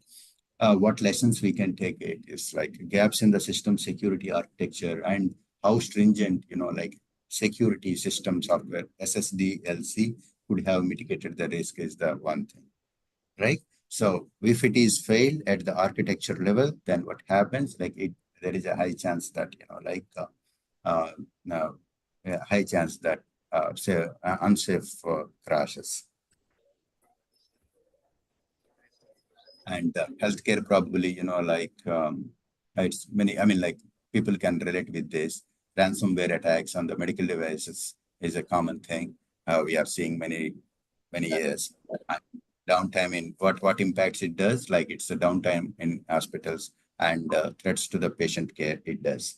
So if it's something, if we compromise the patient data, there is a chance that, like patient death as well. As I said, like it's more about the vitals or, like patient healthcare plan, like diagnosis. And if it is hampered, like definitely there is a chance of, like loss of life. So integrating security into safety critical system and the culture of, like security awareness from the requirement space, that is critical, and the collaboration across the teams, like these are the huge systems, 1 lakh plus people may work across the globe. So the collaboration matters a lot, like implementing the security aspects and identifying and listening to, like, what breaches can happen in the aerospace industry, right? From the different teams, and collaboration is needed. And use of standards and best practices is another thing. Like, as I said, like there we have regulatory industries as well as the organization driven standards also, like can help in integrating these things. Emerging technologies and machine learning and safety critical systems, quantum computing and 5G and beyond these things. Also, like emergent technologies and future threats it can lead to. Best practices and recommendations, like gap analysis is one of the things for aerospace, and for healthcare, regular vulnerability assessments needs to happen, and strong authentication methods needs to taken care. Here, I'm not talking about any encryption, decryption, or authentication methods and everything. It's more about, like what needs to taken care at the what is needed by the regulatory industries. Okay. And what we can take away, what we can take out of this presentation, if you see the importance of integrating security and safety, I hope it is established. And also a point that security gaps can compromise the safety and leading to catastrophic outcomes. Here, catastrophic outcomes means, like crashes in the air, and that is for the aerospace, and loss of life in the patient, if it is an healthcare domain, loss of life in the patient, loss of life of a patient, we can say that. Aerospace and healthcare sectors needs to stay vigilant, like involving in evolving the threat landscapes, invest in security measures, promote collaboration across the domains, because, like use, like it's used in systems also, like different domains of people will work for a one product delivery here. So keep security imperatives at the forefront, so that if it is identified at the system level requirement itself, so that, like it ensures that complete life cycle is, intact with the overall implementation. That's all I have. Thank you.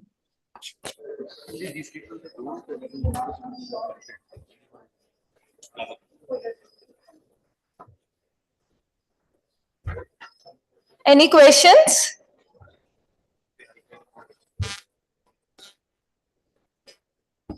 Any questions from the audience? Okay. Thank you, sir, for this compelling session. You have provided us with a very comprehensive view of the landscape. And now we move on to our second and fourth invited talk by Subhash Rao, Associate Director, Digital Age Strategies Private Limited. I would like to invite Dr. Anand Mohan to felicitate sir with the shawl. Sir, please.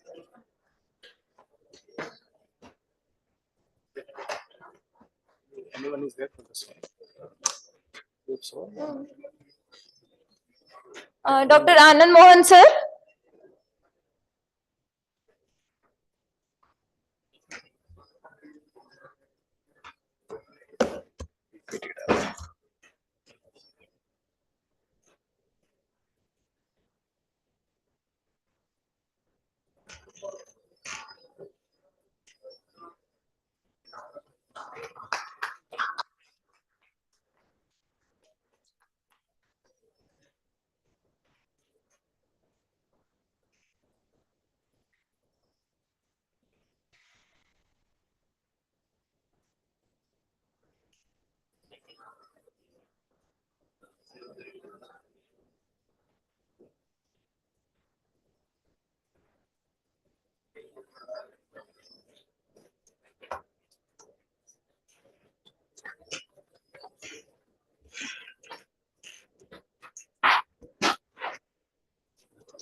We have to. Hello.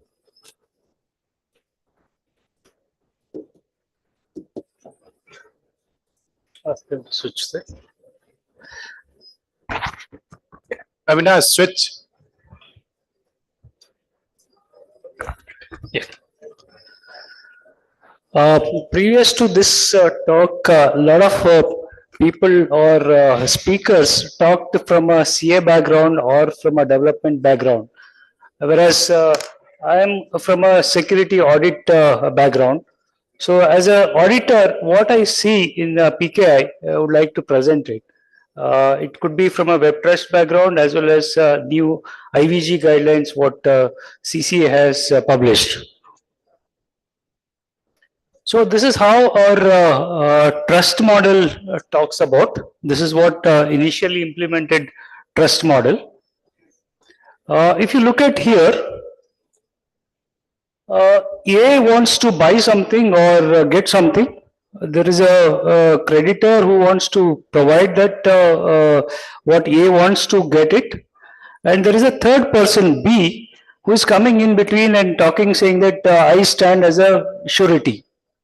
So this is this model was adopted earlier. It's a well adopted model in our mythology. If you look at a lot of things have talked about, like Juban de diya to jaan de diya. That's how the things were. But this model doesn't work nowadays.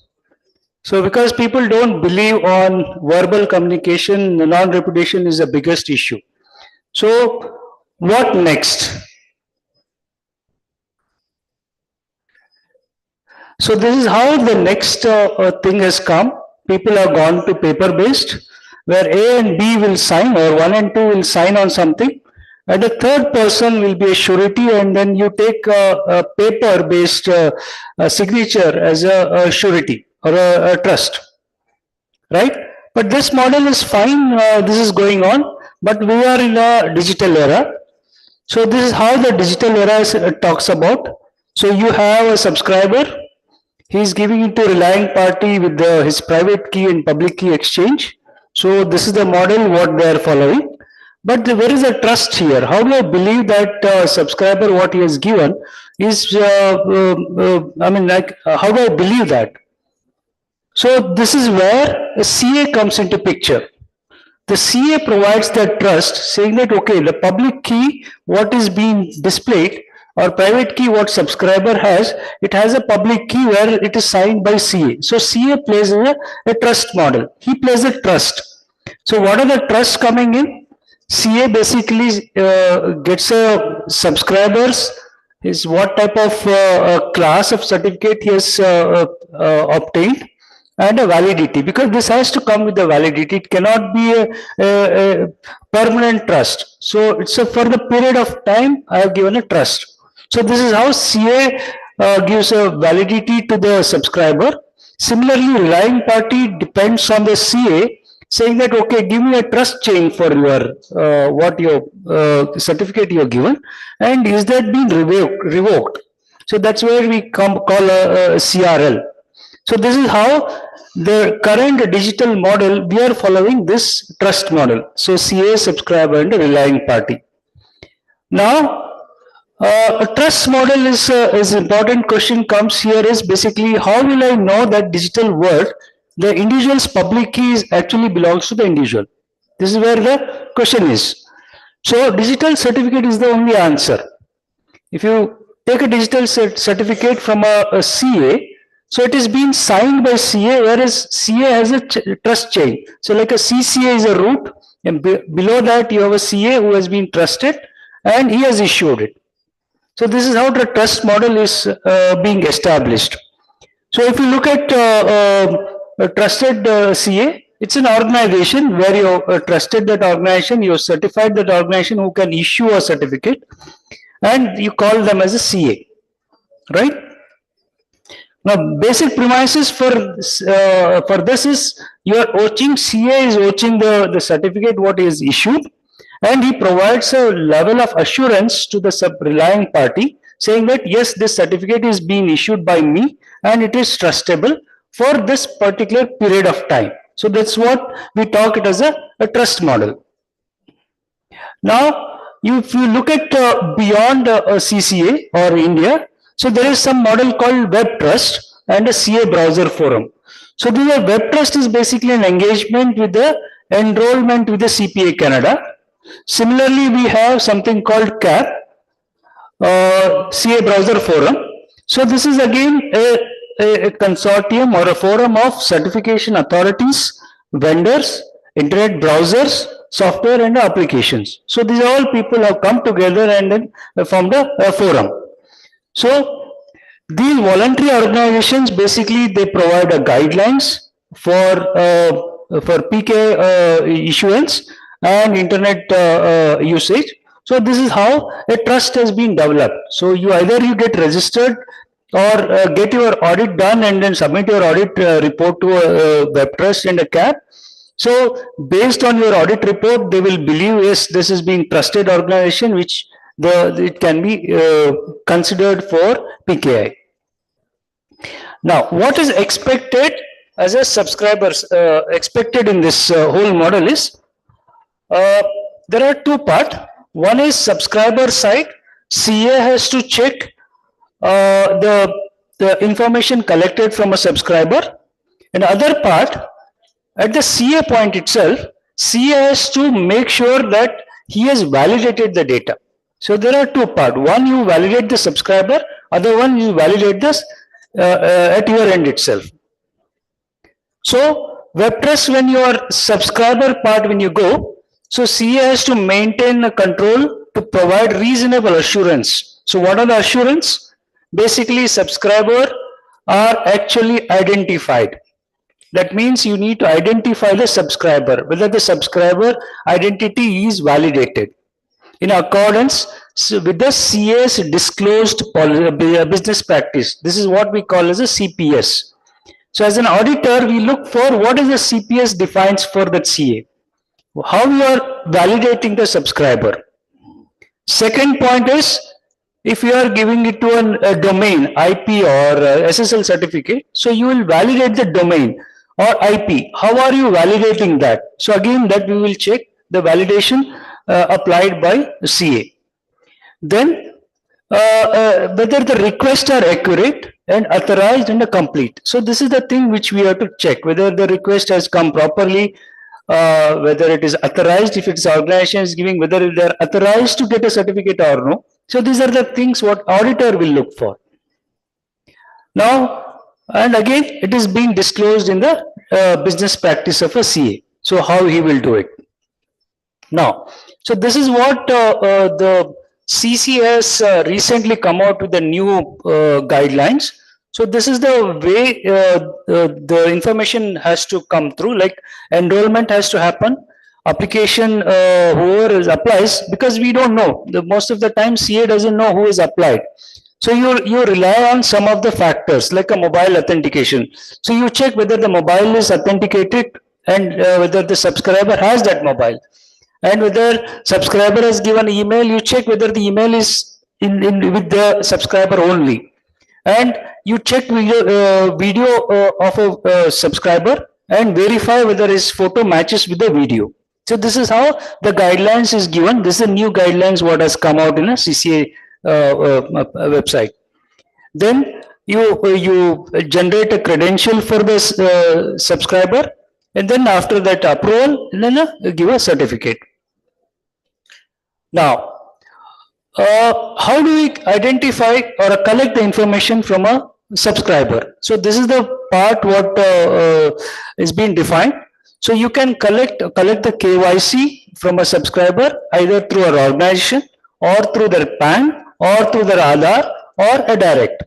So this is the way how you collect the information. As an auditor, we check what method you have followed to get the identity of a KYC of a subscriber.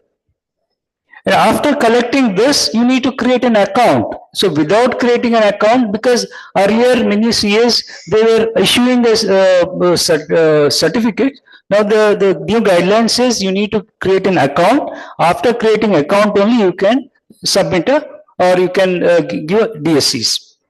So authenticate the application using applicant's mobile number. Then same mobile number shall be used subsequent authentication. So that means once the mobile number is registered, you believe on the mobile number possessed by the subscriber. You based on that authentication only, you are going to issue a certificate. That means all the transactions future transaction will happen only on that mobile number. Now, why IBG plays so much of a major role in a trust model is basically CA provides assurance for a relying party. That means subscriber having a private key is disclosed publicly is verified by CA. So he plays a witness role. He provides assurance. CA has verified the subscriber. So this is also urged by our Digital Information Technology Act, where upon successful verification of identity and address of applicant only, you can issue a certificate. So because of this, CA has to verify the subscriber, then only you can issue a certificate. Now, if you take it to a web trust model, what is there asking? There is a control called 5.4.2. This is subscriber agreement describes required to process the process to be followed by subscriber in any use of a cryptography mechanism. So what process they need to follow? That is being clearly defined in our IT section, section 71. It says misinterpretation of any information will be punishable. Okay, so web trust doesn't talk about the punishable, whereas the CCA guidelines, which is been adopted from our IT Act, it says if any misinterpretation if you do, that is punishable. So that's the reason this has to be disclosed in a subscriber agreement, saying that subscriber should be informed about if they give any misinterpretation, they will be bound to get a punishment. Okay. Then there is another requirement of IT Act again, Rule 32 and 34 talks about information collected from a subscriber has to be protected by CA. Okay, so this is where the second point I was talking about. One, you are collecting from a subscriber. Second point, what you are collected has to be protected at a CA. This is also applicable because of DPDP Act now. The information retention by other than a CA is also punishable. So this is where the new guidelines is talking, saying that whatever data you collected as a CA, it should not be allowed to be shared with anybody else. Like earlier, RA used to be coming in between. Now that has been restricted, saying that it cannot be shared other than a CA because of this particular rule requirement. Now, this is another issue because whatever data you are collecting, it can be sniffed by somebody else, right? So sniffing the subscriber data is a possible way because you are applying through a website or somewhere that somebody can sniff the data and then they can pretend they are the subscriber and they can log as a subscriber as well and then do the other transaction. So how do you protect it? As an auditor, we look for saying that you should start a separate channel, session.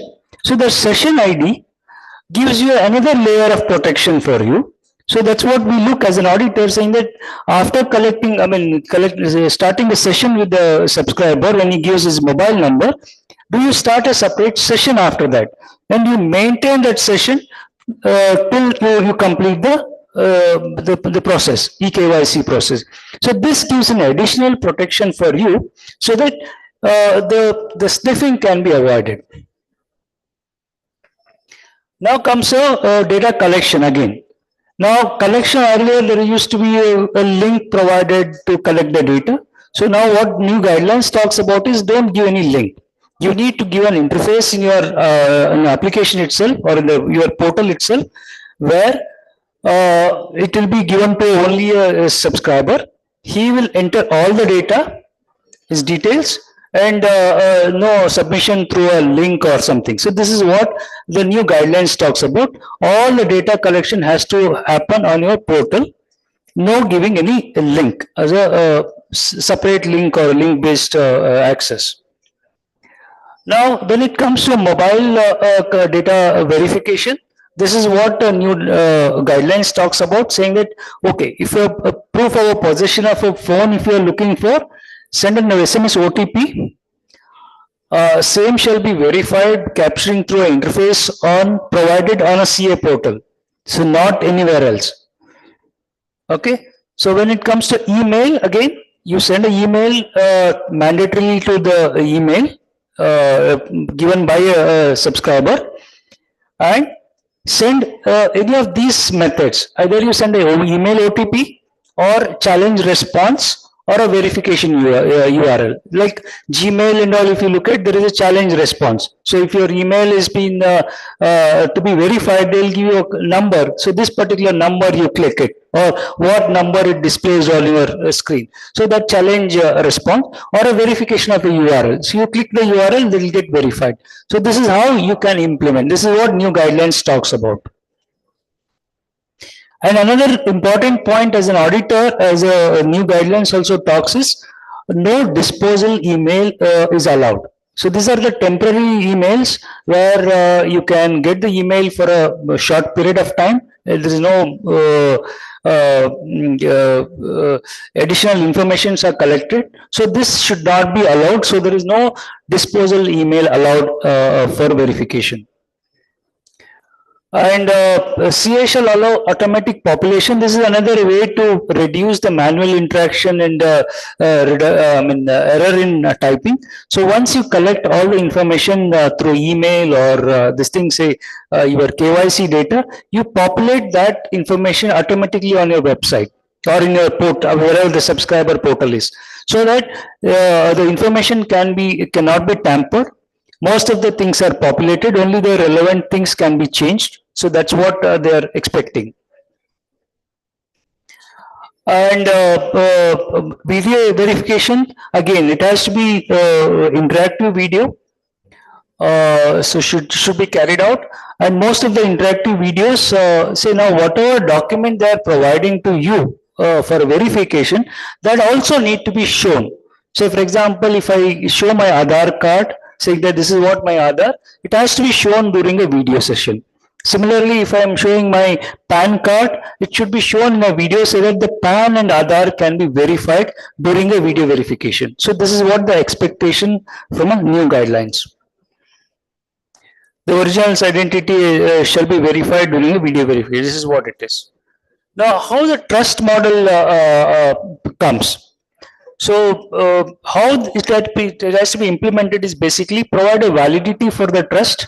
So, if subscriber is coming for getting a getting a DSC, you provide a validity, whether it's 1 year, 2 year, or 3 year, whatever. So, your validity you will be giving it, saying that my validity with you or a contract with you is only for that much period. So that's a validity you give it for a trust. And the eKYC account what you have also need to have a periodic verification. So that's why you put a eKYC validity also in that.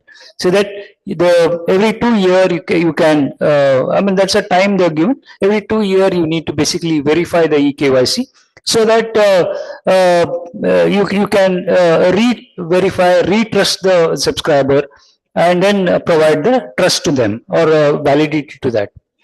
So if 2 year is over, you conduct a fresh KYC. It is common in a banking system. Now the same thing being expected by CCA guidelines. The application shall have an option to activate and deactivate or a close account. This is another thing what has been added. So if a subscriber doesn't want to continue, or he doesn't want to compromise his data what has been shared, so he can deactivate or activate whenever he wants, or he can close it also. This is the option has to be given as a part of a new requirement. Now, how to implement a trust model? This is basically whenever you have an account, you can have a PIN based, and user will have ID, and you are allowed to create a PIN during ID creation. And PIN reset has to be happen with the two-factor email and the mobile verification. In case absence of an email where mobile OTP video verification can happen. So in case of a banking or organization case where email may not be there, so PIN reset has to happen through fresh KYC. This is a new guidelines what they are talking about. Now, how to implement this trust model? So again, when we say here eKYC account, basically two-factor what is being expected.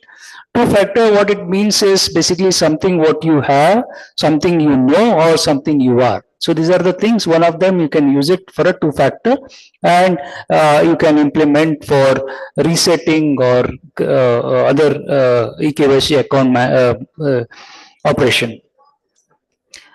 Now, when an individual entity creates a CAI, verifies the identity, basically name to be included in a subscriber distinguished name field. So that's where you say, okay, that is a name which I am verifying and including in the certificate. So name has to be verified. So now when you say name has to be verified, there are multiple options because you are giving a Aadhaar or you are giving a PAN. So the name may not be same. So in such case, individual is not included, so you can give a name. So in case of a organization or a domain coming in, so you need to include the domain name of organization in the namespace. So domain name, when it comes, you need to look at the ownership, control on that domain, and the right to use the domain. So I will come to that when we look into a SSL part again. Okay. An unauthenticated domain should not be included. That's a requirement. So when I said the name need to be included, this is what thing. So when you are giving a name, you have option to select from a PAN or Aadhaar. So that's the expectation that either you can choose a name from a PAN or a Aadhaar. So you provide option to select from one of those. So name should be verified by CA. Whenever they select that, you see whether what name they have given, whether the same document is being provided for you to verify. So this is a verification part of the CA side. Now, when it comes to an address, again, so you can have a residential address or an organizational address. If it is an organization, you can have an organizational address. So address proof need to be provided. So this is where the video verification, when it is happening, online video verification is happening. So you need to show that address proof, whichever you are showing, your Aadhaar or this thing. So again, when it comes to a subscriber, so again, WebTrust talks about 6.1.12. It says request treated as acceptance for a terms and condition. So whenever the subscriber is asking for DSC, he has to sign a subscriber agreement. So the agreement itself is treated as you are agreed for the terms and conditions. The CCA part, what the new guidelines talks about, CA shall have usage of a KYC service only after having a digitally signed subscriber agreement. So there is not mentioned in WebTrust how it has to be accepted, whereas CCA guidelines gives a little more depth, saying that it has to be signed, digitally signed by subscriber, then only you treat it as a acceptance. Now, when it comes to a DSC token, again, it is DSC should be issued only satisfactory verification of all the requirements. What CPS talks about, or a CS CPS, what it says, what is the verification I'm going to do it. So if all the verifications are completed, then only you can issue a certificate. So then again, a certificate cannot be left alone, because there are some cases where immediately you may download the certificate, or you may not be in a position to download because you may have an older DSC, you may have a newer DSC, because there are some changes coming in. So because of that, immediately you may not be able to download it. So in such case, there is a maximum time limit is provided, saying that within 30 days, you need to download it. If it is expired or crossing a 30 days time, then you should discard that download option, saying that, okay, you are not eligible to download that. You have to go through a fresh certification or a fresh KYC for it. Now, when it comes to SSL, this is where many of our CAs have not implemented yet, because this is a newer, when you go for a WebTrust or a CA CAB forum, this is what is required. So the issuance is only limited to IN domain. So this is what is going to happen. Only organizational person is eligible to apply for a SSL certificate. And again, similar to a subscriber, it has to be digitally signed. And request shall contain domain name, in this case SSL certificate. And again, you should have a signed certificate request should come. Then it should be accompanied by necessary supporting documents. Sorry. The minimum set of documents what is required is basically a DSC application, application ID proof, authorization letter from organization for SSL certificate, and authorized signatory proof, and a proof of organization existence. So this is not new, because any organization certificate what has been issued by a CA, you are collecting already this. So when it comes to SSL, the same thing has to be repeated. Only thing is domain and domain things will be coming into picture. So now here, when it comes to WebTrust, again they say CA maintains a control over, provide a reasonable assurance in a subscriber certificate issue. So what is that reasonable control is basically subject and alt name. So that extension should be present and contains at least one entry in it. And it must either a DNS name or a fully qualified domain name has to be there in that certificate. And if it is an IP address based, then you should have an IP address in this. So this is what is the expectation, saying that if a name you are providing, you should have a domain name or an IP address for which you are providing the certificate. Now, each value provisioned in subject alternate name or a DNS name shall undergo a domain name verification to prove that ownership of that domain or a control on that domain. So what CA has to do is basically you need to communicate to these, because there will be domains will have this addresses like a webmaster domain or administrator or admin hostmaster. So these mails you need to check and communicate to them and then make sure that they have a control on the domain. So how do you do that? Basically, practically, auditor will ask them to demonstrate that, saying that send a making some changes in the DNS zone or unique file name, and then understand that they have a control on it. The CA also has to do the same thing when they are doing a verification. So this is achieved by sharing a unique request token to a random value and validate for a short duration. Then check whether that has been updated in the domain or a domain control. So that will basically give you an idea. The subscriber has a control over a domain or he has a possession on the domain. In case of wildcard domains, these shall undergo additional check because this you should not wrongly issue to them. So basically public suffix list. So what is public suffix list is basically community maintained list of rules describing internet domain names. So if domain name listed in PSL, application shall be refused unless the application proves the ownership. Because there's a good chance that you are issuing to a wrong thing or you are issuing to a fake domain. So that's the reason you need to have a full control or a verification on the domain control or a domain possession by the subscriber. If it is an IP, again, you can verify the IP, change the agreed information in the IP or a URL and verify whether that is there. And then you can verify whether the IP is assigned by AINA, Regional Internet Registry, or R domain lookup. CA provides a reasonable assurance. It does not issue a certificate containing a reserved IP. This is what you also need to verify.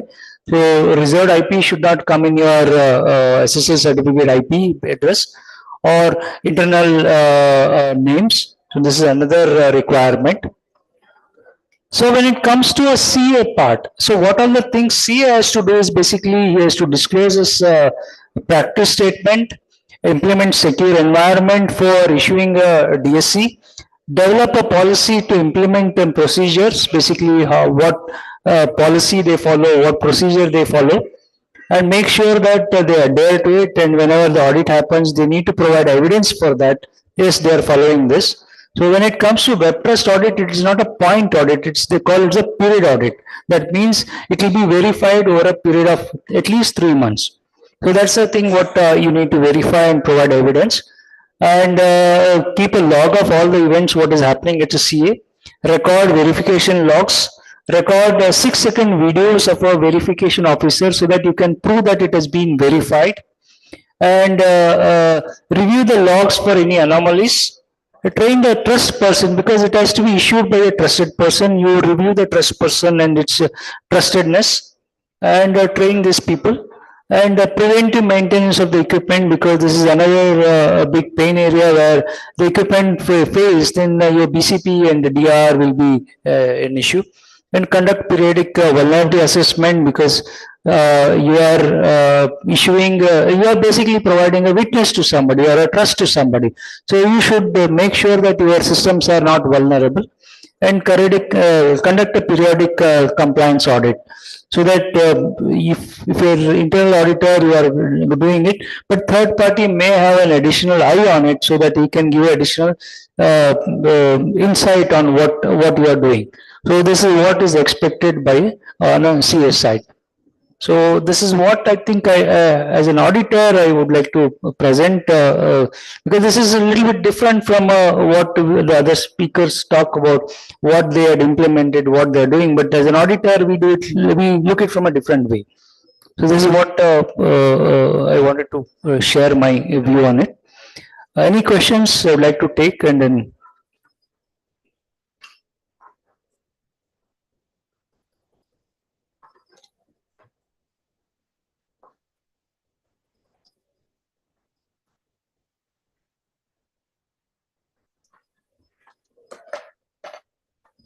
Any queries?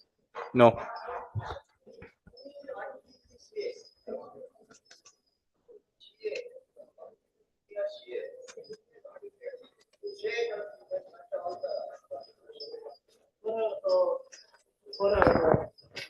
Indian CS, CC has empaneled couple of CAs, auditors.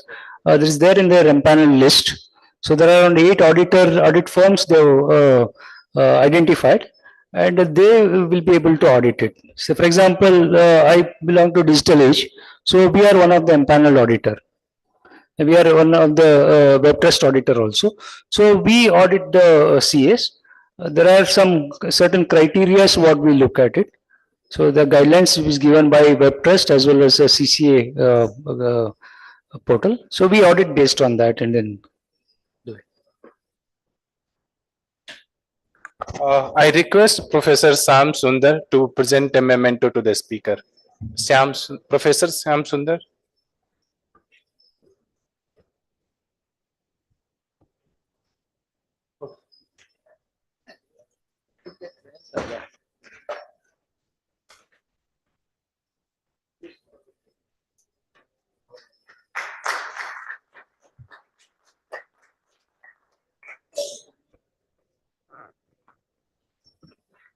So with this, we conclude day 1. So tomorrow we have one talk on FIDO authentication by Mr. Rolf Lindman from California, USA. We have one talk on trust through quantum and post-quantum algorithm by Dr. Alexei from Russia.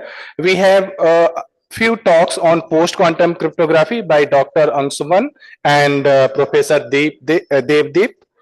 We also have one talk from Pantasign on hardware root of trust. Apart from that, we have several paper presentations with interesting topics ranging from post-quantum algorithm to implementation hurdles of PKI. So we wish that you join us tomorrow, and we will distribute the kit bag also tomorrow only. So thank you for the day and kindly join us tomorrow.